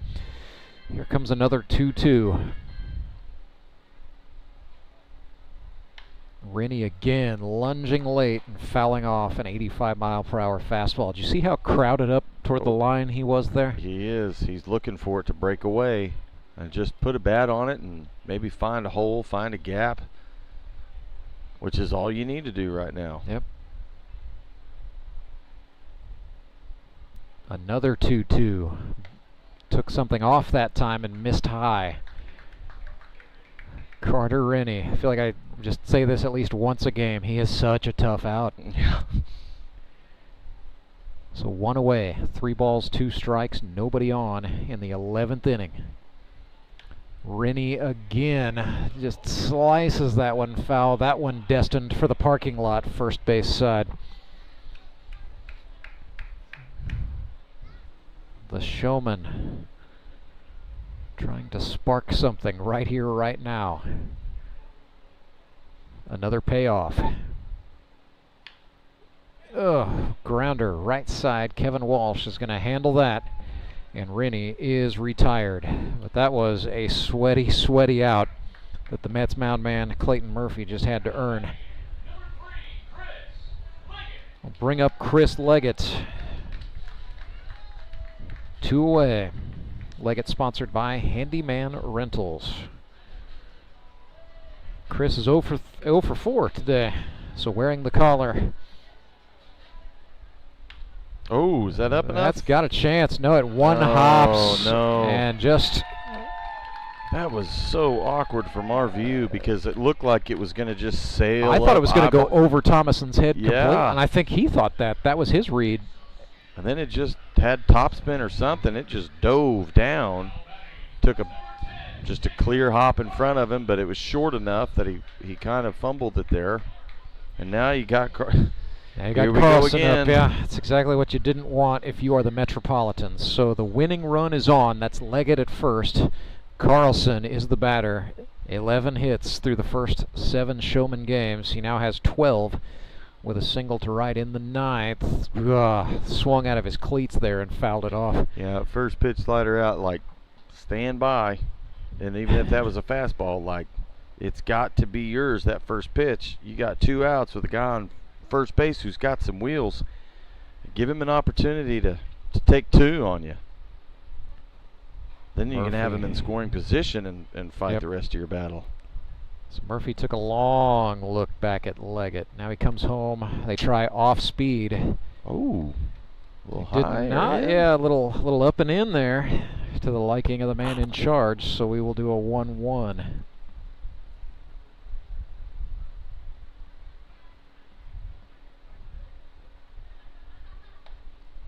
You know, Leggett's taking a big lead, but he's not shuffling his feet. He's not doing the busy hands thing. No. He respects Clay Murphy's move too much, I think. 2-1. He is locked in. And yeah, Murphy taking a long look back.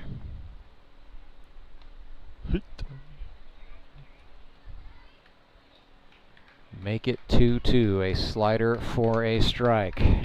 Showman fans hopping up. Mets fans just faces wrought with tension.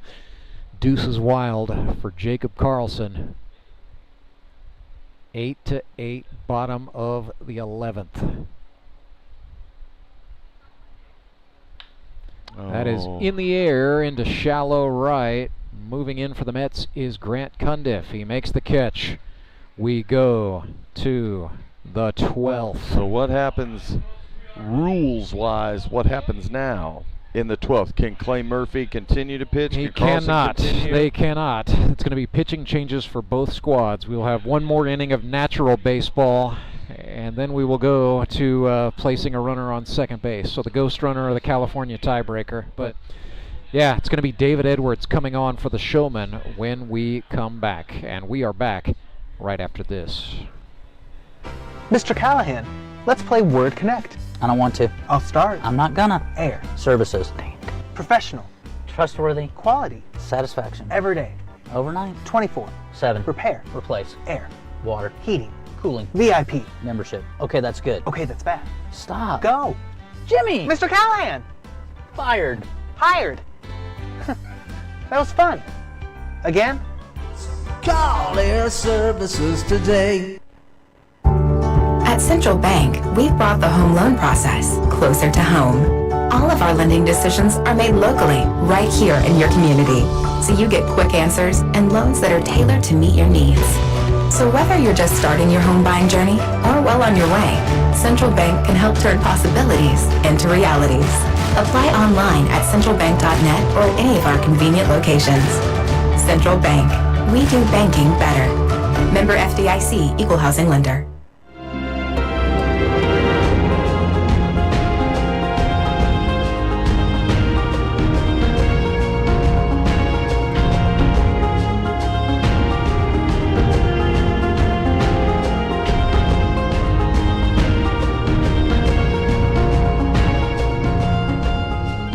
Henry's towing pitching change for the Branson Showmen. Jacob Karlson went as deep into the game as he could by league rules, but they have to make a change, and so they go to right-hander David Edwards, native of Ocala, Florida, who now resides and works in Rolla, Missouri at the University of Missouri S&T. Career numbers, or rather, let's just tell you what happened to David Edwards in his GRBL season, pitching-wise. 1 inning, 1 earned run on 2 hits and a strikeout. So Edwards is from St. Cloud, Florida. It's in the south central part of the state. went to Polk Community College in Winter Haven, Florida, where he carried a 2.32 ERA across 31 innings. At James Madison University, where he finished out his undergrad, he pitched 20 2/3 innings with a 7.84 earned run average, 11 strikeouts, 20 walks, and 34 hits over that span. So in terms of pitching, it's been limited for David Edwards. He's really made his way as a corner infielder, and mainly with the bat in his hands. That's where his big value has been as a GRBLer, as he throws ball one to Cole Hazelhorst. But the Showmen have run through their arms, as have the Metropolitans, so it's time to reach deep into that kitchen cupboard. Cole Hazelhorst, the batter for the Metropolitans, sponsored by Hazelhorst Properties.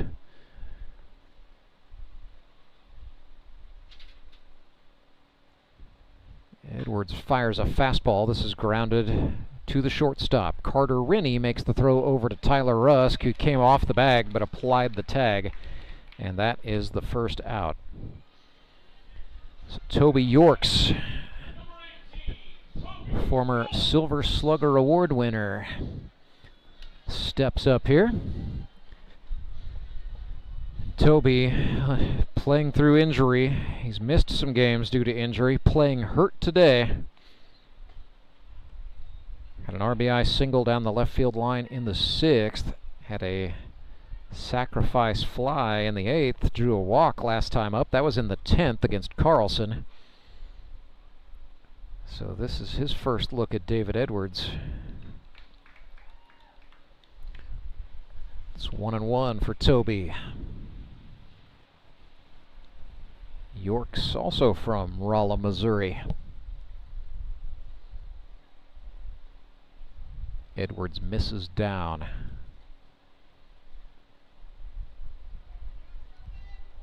So we will see what the corresponding move is going to be for the Mets. Will it be Grant Cundiff, Gavin Huke, or somebody else?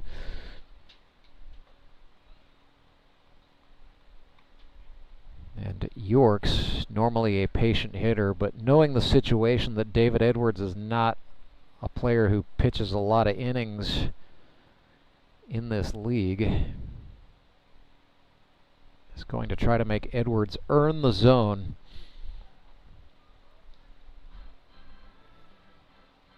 And Toby, who moonlights as a stand-up comic, yes, he might be funny, as his Instagram handle says, but he's a very cerebral baseball player.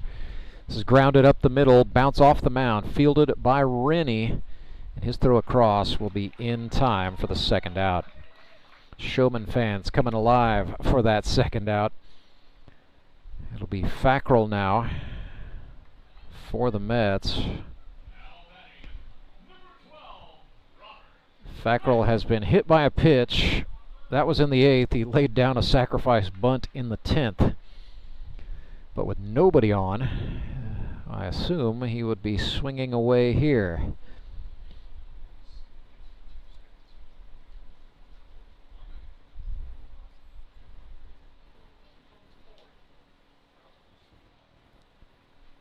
Edwards got Fackrell to swing and miss at a slider. That's going to even the count 1 up.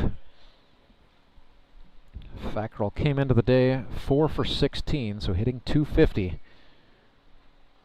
Woo, high and tight. A brushback pitch, and it is 2-1. So 8-8, top of the 12th. Showman will get to bat in the bottom part of this inning, no matter what happens here. But the Mets, who have equaled their scoring output for the entire regular season in just one game, trying frantically to scratch one more run across the plate. Fackrell looked at strike 2. Now we are full up 3-2. Edwards from up in front of the face brings it down. That is chopped over the pitcher's head. Rennie is charging his throw to Rusk in time. It was a busy inning for Carter Rennie. 3 consecutive 6-3 groundouts. Rennie to Rusk, Rennie to Rusk, Rennie to Rusk. We're going to the bottom of the 12th, tied at 8. We'll see who takes the mound for the Mets right after this.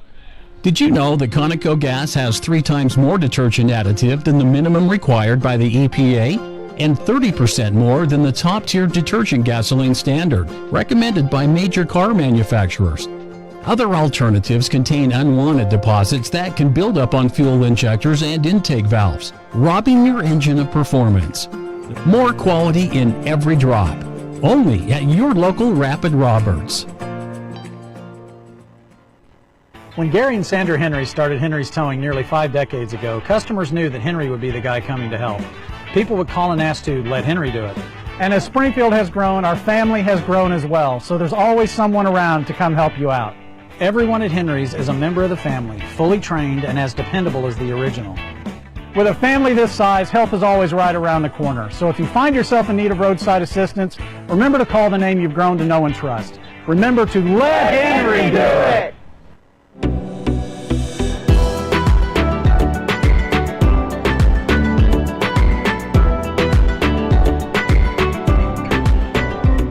It is a Henry's Towing pitching change, and the Springfield Mets are going amphibious. Red Poseidon, Toby the Splash Man Yorks. His working days spent underwater at the big aquarium on Sunshine Street. Spends half his life underwater taking care of fish, but right now he's going to try to take care of business for the Springfield Metropolitans in the bottom of the 12th. 2 innings for Yorks here in season 10. He has given up 1 earned run on 2 hits, struck out a batter, hit a batter for a 3.50 ERA. You have to go pretty far back into the annals of history to find GRBL pitching stats for Yorks. Before that, it was 2020, in which he gave up 2 earned runs in 2 innings, 1 hit, and he walked 3 batters. That was Toby's rookie year with the Springfield Mets in 2020. So Yorks, out of Rolla, Missouri, was the number 2 man on the pitching staff for his high school team. And then he spent 4 years at Central Methodist University, where decided baseball might not be the ticket, but marine biology most certainly was. Doesn't matter here. Cole Hazelhorst, his battery mate, is going to try to make the right calls. Metropolitans have sent Clay Murphy back to third base. Caleb Kaufman stays in as the shortstop. Still Dustin Thomason at second. Kevin Walsh is at third. Still Brashler, Waters, and Cundiff in the outfield.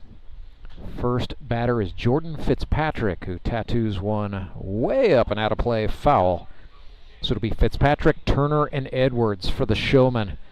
If there's a part of the order that they could get something rolling downhill with, you gotta feel like this is it. The 2, 3, 4 hitters. They have been loud thus far. Fitzpatrick had an RBI double in the 9th. That tied the score at 8 and effectively sent us here into extras. So Fitz is 2 for 4 on the day, with a walk and an RBI. As Yorks tried a breaking pitch that evens the count 1-1. You could also say Jordan Fitzpatrick is batting .500 as a married man.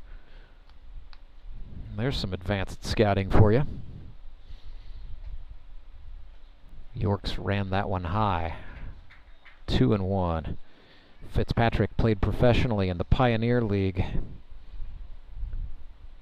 You can tell he takes his GRBL games quite seriously. Coming out here playing 2 days after his wedding. Looked at Steerike 2 there, and we are full up. Yorks knows he's going to have to be crafty. 3-2 payoff, hit in the air center field. Ranging back is Harrison Waters, and he makes the catch for the first out.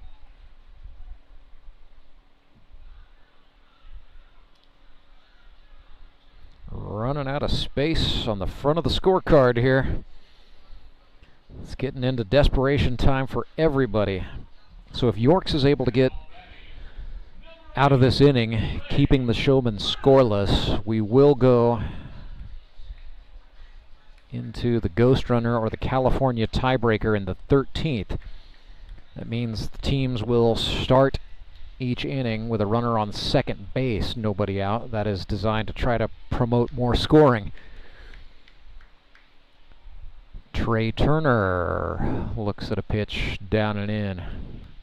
And now Turner stepping out. He's got a hand to his eyeballs. So something, yeah, either something went into his eye. Not sure if that was an insect or piece of turf or dirt or what that was, but he's ahead here 1-0. Yorks. Tell you what, the thing about watching Toby's motion, it's three-quarter arm, but you know, he disguises pitches well. It's really the same looking delivery, whether he's throwing fastball, breaking ball, slider. You really have to watch the ball out of the hand. Ran that one inside at 69 miles per hour. 2-1.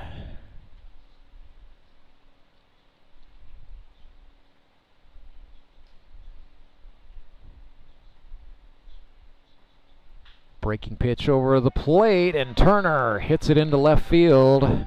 Base hit for the Showmen. They've not had one of those since the 9th. And Turner is on here in the bottom of the 12th with one out. It's gonna bring up David Edwards. Just taking a look here, he is 1 for 5. He has reached on errors twice, but a single in the 7th gives him 12 hits on the season. So 12 for 32 with 10 RBIs is Edwards.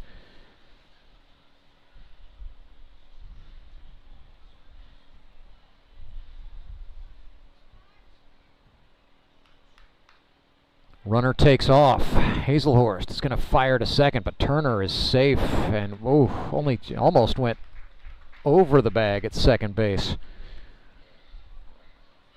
But he stole second rather comfortably there.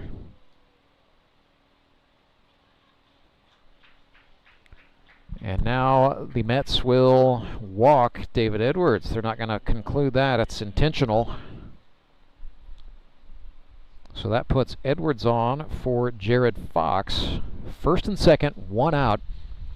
Metropolitans trying to set up a double play to just get out of this 12th and go to the 13th. They will courtesy run Houston Freeman, number 9, for David Edwards because Edwards is the pitcher. They can do that. It's probably maybe a mild speed upgrade, I'd say. Freeman for Edwards, I don't know. I've never seen them line up and do a 30-yard dash, to be fair. So Jared Fox, no stranger to some big hits over the course of his GRBL career, including an RBI out to left field in the 6th inning of this game. So Foxy 1 for 5 today, 1 hit, 1 strikeout, 1 RBI.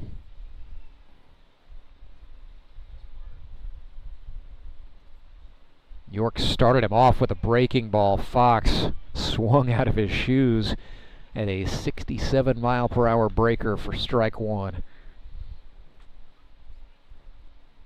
Smart start by the Mets battery. York's throwing to Hazelhorst.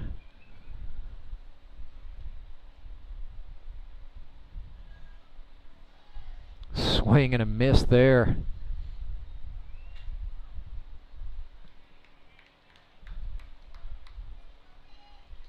Nothing in 2. Showman fans standing up. Mets fans standing up, trying to will Toby Yorks to get the club out of this jam.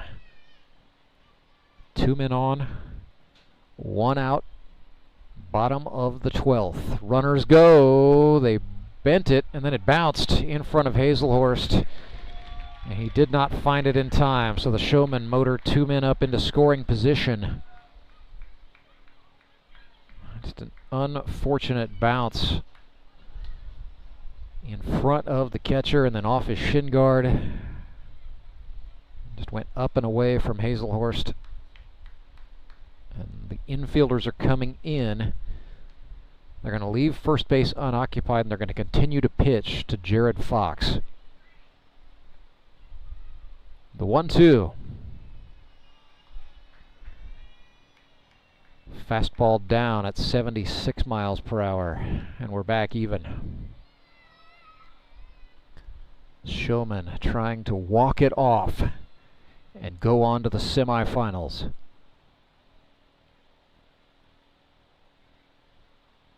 Eight to 8 in the 12th. The 2-2 pitch swung on, and Fox fouled it off his own foot. So we have seen now 3 absolutely Herculean swings. Quick bat from Jared Fox, who's being brought out on his front foot by the Mets reliever Toby Yorks, who is gamely hanging in against a Hall of Famer. The 2-2. Up and out. Full count.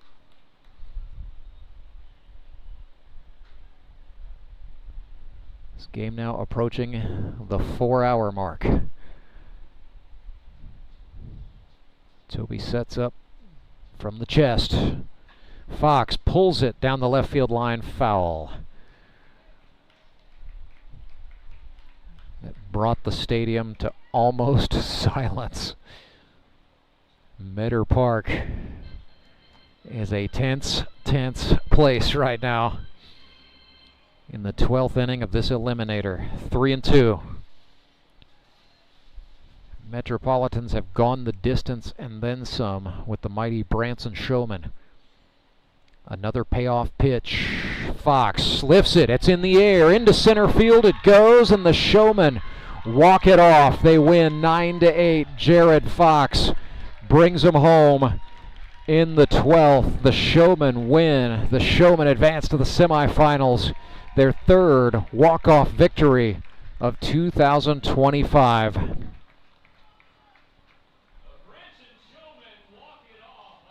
Nine to 8, your final score. A clutch single by Trey Turner, an intentional walk, and then a 3-2 pitch.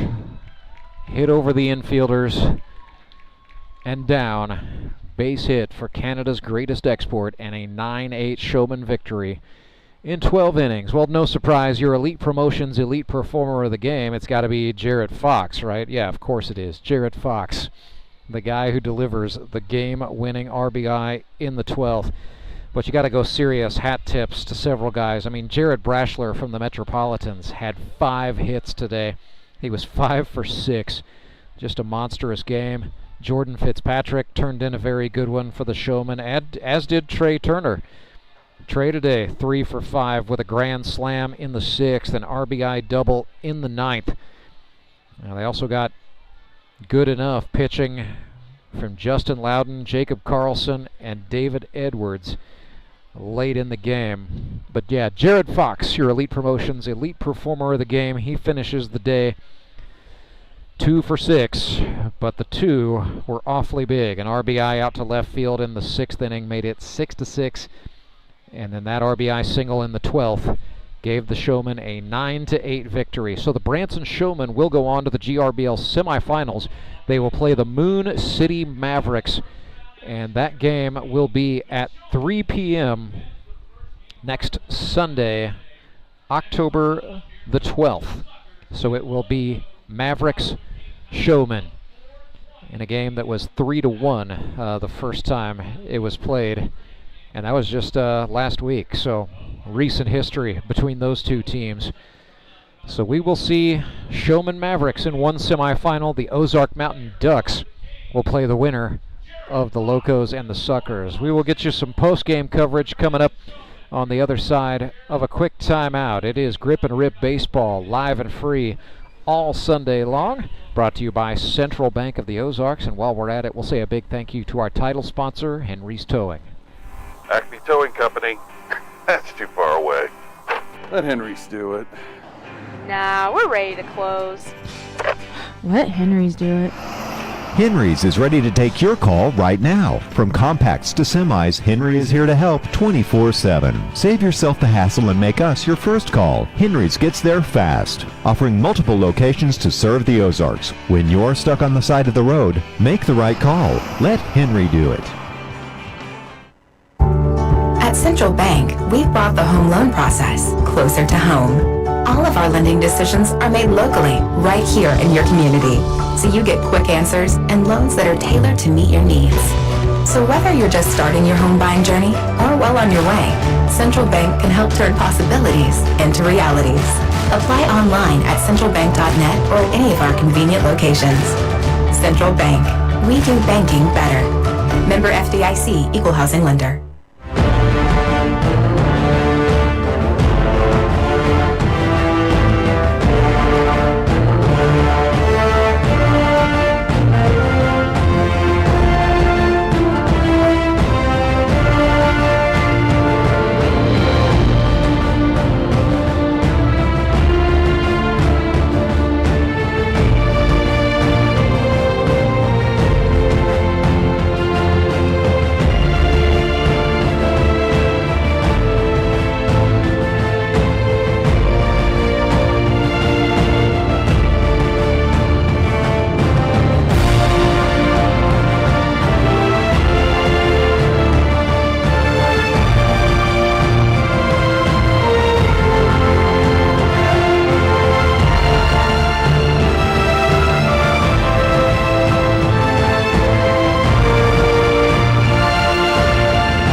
Let Henry's do it. Nah, we're ready to close. Let Henry's do it. Henry's is ready to take your call right now. From compacts to semis, Henry is here to help 24/7. Save yourself the hassle and make us your first call. Henry's gets there fast, offering multiple locations to serve the Ozarks. When you're stuck on the side of the road, make the right call. Let Henry do it. I need a change. My workouts are too boring. Oh, I've got an amazing workout for you. Hot yoga. I've lost weight and I'm more flexible. Try our community classes for only $8. Sumit's Hot Yoga. You are going to feel awesome. The Fuel Forward app is a go. Fuel Forward provides quick and secure payments and everyday savings on fuel at your local Rapid Roberts to keep you moving forward. Download today and save up to 20 cents per gallon on your first fill-up. Then save 5 cents per gallon every fill-up after that. Driving just got a whole lot better thanks to the Fuel Forward app at your local Rapid Roberts.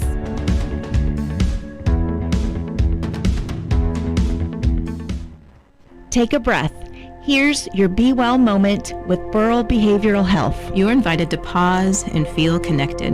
Let's practice by taking a deep breath in and an exhale out, and start to notice the space around you. What can you see that is a reminder of your connection with others? Maybe it's a drawing created by a child, a music playlist put together with a friend, a beloved pet basking in the sun. If we look closely, there's evidence of our connection to others all around us. For more wellness, visit BeWellCommunity.org.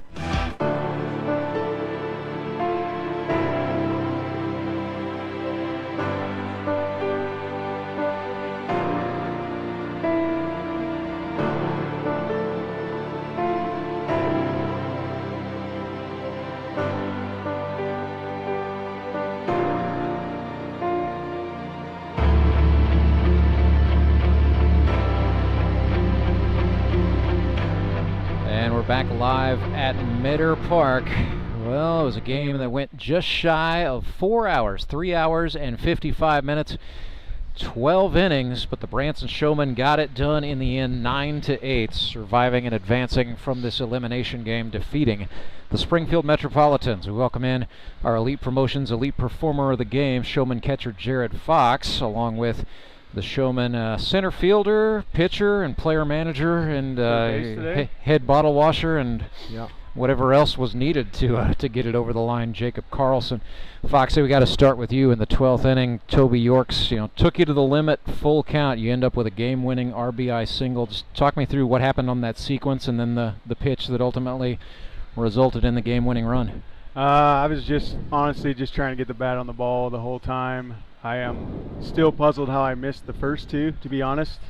But then I was able to battle, get it full, and I thought he was just going to try to waste one and get to the next guy, but he gave me something I could at least get the bat on. Not that I hit it very hard, but we had enough duck farts against us all game, which about time we got one. Well, it looked like the adrenaline was going. The first two strikes, you absolutely swung out of your cleats. Yeah, the first pitch, I definitely wanted to hit it over Drury Panthers, but took my outfit a little bit. Yeah, well, how about just, you also caught all 12 of those innings today. How are the legs feeling just after? I was, inning 11-12, you just kind of start to, I don't know, you just don't even care anymore. But it wasn't bad. I mean, it's a cool day today, good breeze. Everybody threw strikes today, so it was a good time back there. Yeah, catch 5 innings of Cooper Keesling, a little bit of King Owens, some fruit snacks. Jacob Karlson gave you 2 2/3, and then David Edwards at the end. So, a little bit of everything, a little bit of every style thrown into the mix for you as well. Yeah, I mean, we got a really good mix of pitchers. Come at you soft, wrinkle it up quite a bit, and it's fun to mix them up and get in hitters' heads, and it's awesome. I do miss the fireballer behind me, but Cooper Keesling has been awesome ever since Trey stopped throwing, and no fault to him. He's doing what he should be doing, but Cooper's definitely been huge for us the last 3 games. Yeah, so Jacob, I'm sure this was, there was a point where the Metropolitans were up 6-1, and you guys could have just folded your tents and sort of mailed it in for the conclusion. Was there like some kind of conversation or a turning point off the field, or was it just like, hey, we're the Showmen and we've been in close ones before? Yeah, and we've been behind before. I mean, week 2 we were down 9-0 at one point, I think it was, and it's just a team that's not ever going to be out. We're always going to be in it. And it was a tough matchup. You look on paper like they're 1-5, but they got Wiley and Clay for 10 innings, and then we just found a way to do what we had to do, and it was a complete team effort all across the board to come out with that one. Yeah, and that 6th inning just monstrous for you guys, and it started off on just capitalizing on an error, then a hit by pitch, then a walk, and then you finally get some things going. But I got to ask about the Trey Turner grand slam, just in terms of the overall momentum of the game. Well, yeah, we didn't have as much energy there for the first 5 innings probably as we should have, but that really woke everyone up and put us right back in it. And I think we even took the lead that inning, and then did what we had to do the rest of the game. So what, Jared, was there ever self-doubt creeping back in late in the game, especially in the 9th when the Mets went up 8-7? I mean, I don't, like Jacob said, we don't ever feel like we were out of a game. I knew we had a good part of our lineup coming up there in the bottom, and we have a good shot. at least getting a run or two across. We honestly shouldn't have even been in that situation if I would have just hit the ball earlier in the game. I had several opportunities today to score some runs, and that didn't happen. So, well, yeah, you know, I wasn't going to bring up the 7th, but anyway, just both teams had a lot of opportunities today, and that happens when you have extra innings like this. Well, before we bring in Trey, guys, I wanted to ask both you, Jacob, and you, Jared. Your win sets up a semifinal in which you will take on the 2-seeded Moon City Mavericks. It's a team you guys just saw here recently. So, you know, what do you make of that matchup? It should be a good one. You know, I think they got some good pitching over there and defense, and then some guys that can swing it. And we gotta bring it again and make it back to that chip so we can run it back. What would that mean to you, Jared Fox, to make a run at a bell? Oh, it'd be awesome. I know I've what's this, year 8 for me? Yeah. Been to one, lost it. But hey, we just play, show 'em baseball, do what we've been doing all year long. Throw strikes, play good defense, take the opportunities we can. We should do just fine. It should be a good game. I'm looking forward to it. All right, well, we'll bid you guys farewell. See you next Sunday. Let's bring in the big bopper, Trey Turner, since he's lurking in the hair. Trey, let me. I got the towel out. You know, everything first class here. Well, I'm not going to make you talk to me with Karlson sweat in your ears. That's just not what we're about, you know. But yeah, Trey, I mean, goodness sakes, you know, we were saying it as the sequence unfolded there in the 6th inning. We thought, you know, they're going to throw Trey Turner a breaking ball. They better not leave it up, and they left it up. All right, say that again. Yeah. Yeah. I mean, I was thinking in the box. I mean, Edwards was like, you know, don't be too aggressive. And I was like, I'm going to be as aggressive as I possibly can be. I'm going to ignore Edwards. I was going to say, what did Edwards have to say after the ball went over the wall? Yeah, he didn't have anything to say. Oh, that's funny. But no, I was ready to hit. I wanted, not that I wanted to, I mean, obviously I wanted to go yard, but I wanted to put a really good swing on a ball. And it just so happens that every single breaking ball that's been thrown to me in that exact same spot this year has left the yard. Yeah. So he threw it in my happy zone for a slider and just left it up, and I was on time, to put it lightly. That was a no-doubter. Just a thing of beauty. So that's your 3rd home run of the season. That is something that's never been done before in the GRBL. So 3 bombs in 8 games. You're officially now just in your own territory in terms of power hitting. So congratulations on that. You know, Trey, this game I felt like for both teams emotionally was just up and down, just a little bit of everything. You're experiencing the thrill of victory in the top of an inning and the agony of defeat in the bottom. What does it say for this team to be able to keep it together and still come out on top 4 hours later after going through that ringer? Yeah, I don't think we're ever going to do 4-hour game again. That was horrendous. We're all too old for that. It's rough on everybody, I got to tell you, friends. My back is so tight and my hamstrings are so tired right now. But, no, I mean, we like antics. We like to have antics in our games. Mm-hmm. And there wasn't one time in that dugout that we were like, oh, well, can we do it? We're like, we're going to win this game. It's just, if we do what's right, we do what the showmen need to do, we're going to have time's not getting cut short, so we're going to win the game. And that's just simply how it felt. So, I mean, the first, 5 innings was just like, oh, man, down 5-1, no, down 6-1, and just, like, energy was low in the dugout. Yeah. And then what did we have? An error, and then 2 walks. Let's right? see. Yeah, something like that. Yeah, an error, a hit by pitch, and a walk. That loaded them up. Yep, error, hit by pitch, and walk. And, I mean, you kind of felt a momentum shift. But I think, obviously, the real momentum shift was when I did, obviously, go yard. But I think it was just, like, that brought us up. And then even though we lost some innings and we didn't do some good things, made some errors, mental mistakes on my part at third bunt situation, even though we made some mental errors and stuff, I think we still rode the high from the 6th inning into the 12th. Yeah. Of like, okay, we've done this. We're not worried about it. We tied it up we got the lead in the 6th. Yeah. Got the lead in the 6th. Like, there's nothing we're not going to be able to do to win this game. And he had to tie it again bottom of the 9th. It was Jordan Fitzpatrick coming through there. Yeah. So. Yeah.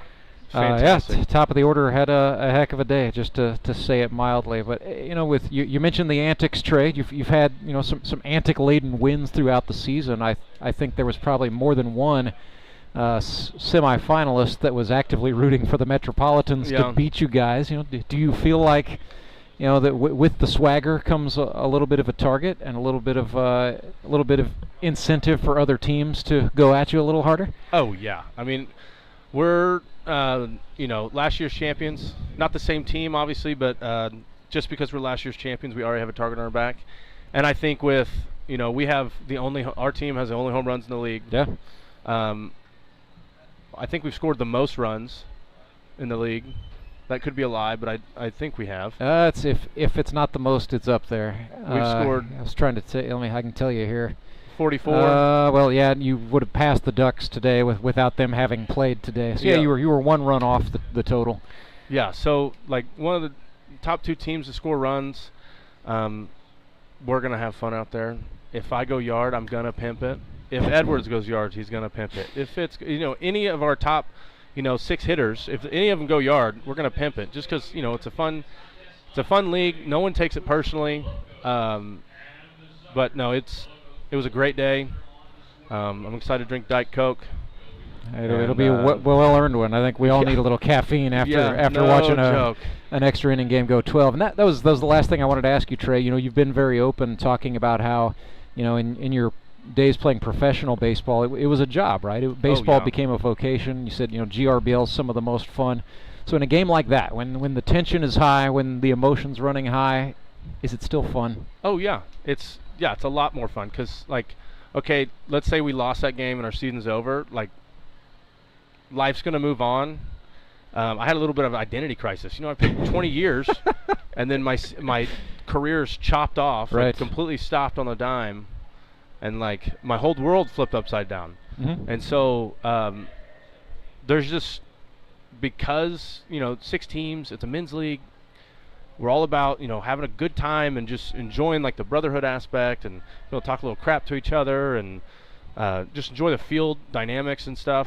I just think it's a different world coming to this than it was in pro ball. Mm-hmm. And being able to just be okay, if tomorrow's it, if today's it's whatever. I'm gonna try out next year. Yes, it's 365 days, till Christmas, right? But it's you're going to play the next year. So that's the thing that's kind of comforting. Okay, if it's done, the season's over, we'll play next year. If we win, awesome, we'll play next week. I was going to say, you're playing next week, playing Sunday, October 12th against Moon City. Should be a 3 p.m. start. I'll verify that one when we go off the air here. Sweet. But we'll see you in the Mavericks here next week. All right, thanks, Rance. It's Trey Turner. He and the Branson Showmen victors today, 9-8. They get it done in 12 innings, and that will chase us for this stream. Big thank you to my partner, Clay Odell, for our director, Seiler Bartleme, and our producer, Derek Saiko. My name's Rance Berger. We will see you back here on the channel in just a few minutes for the Republic Locos and the Nixa Suckers. But until then, good afternoon from Springfield, Missouri.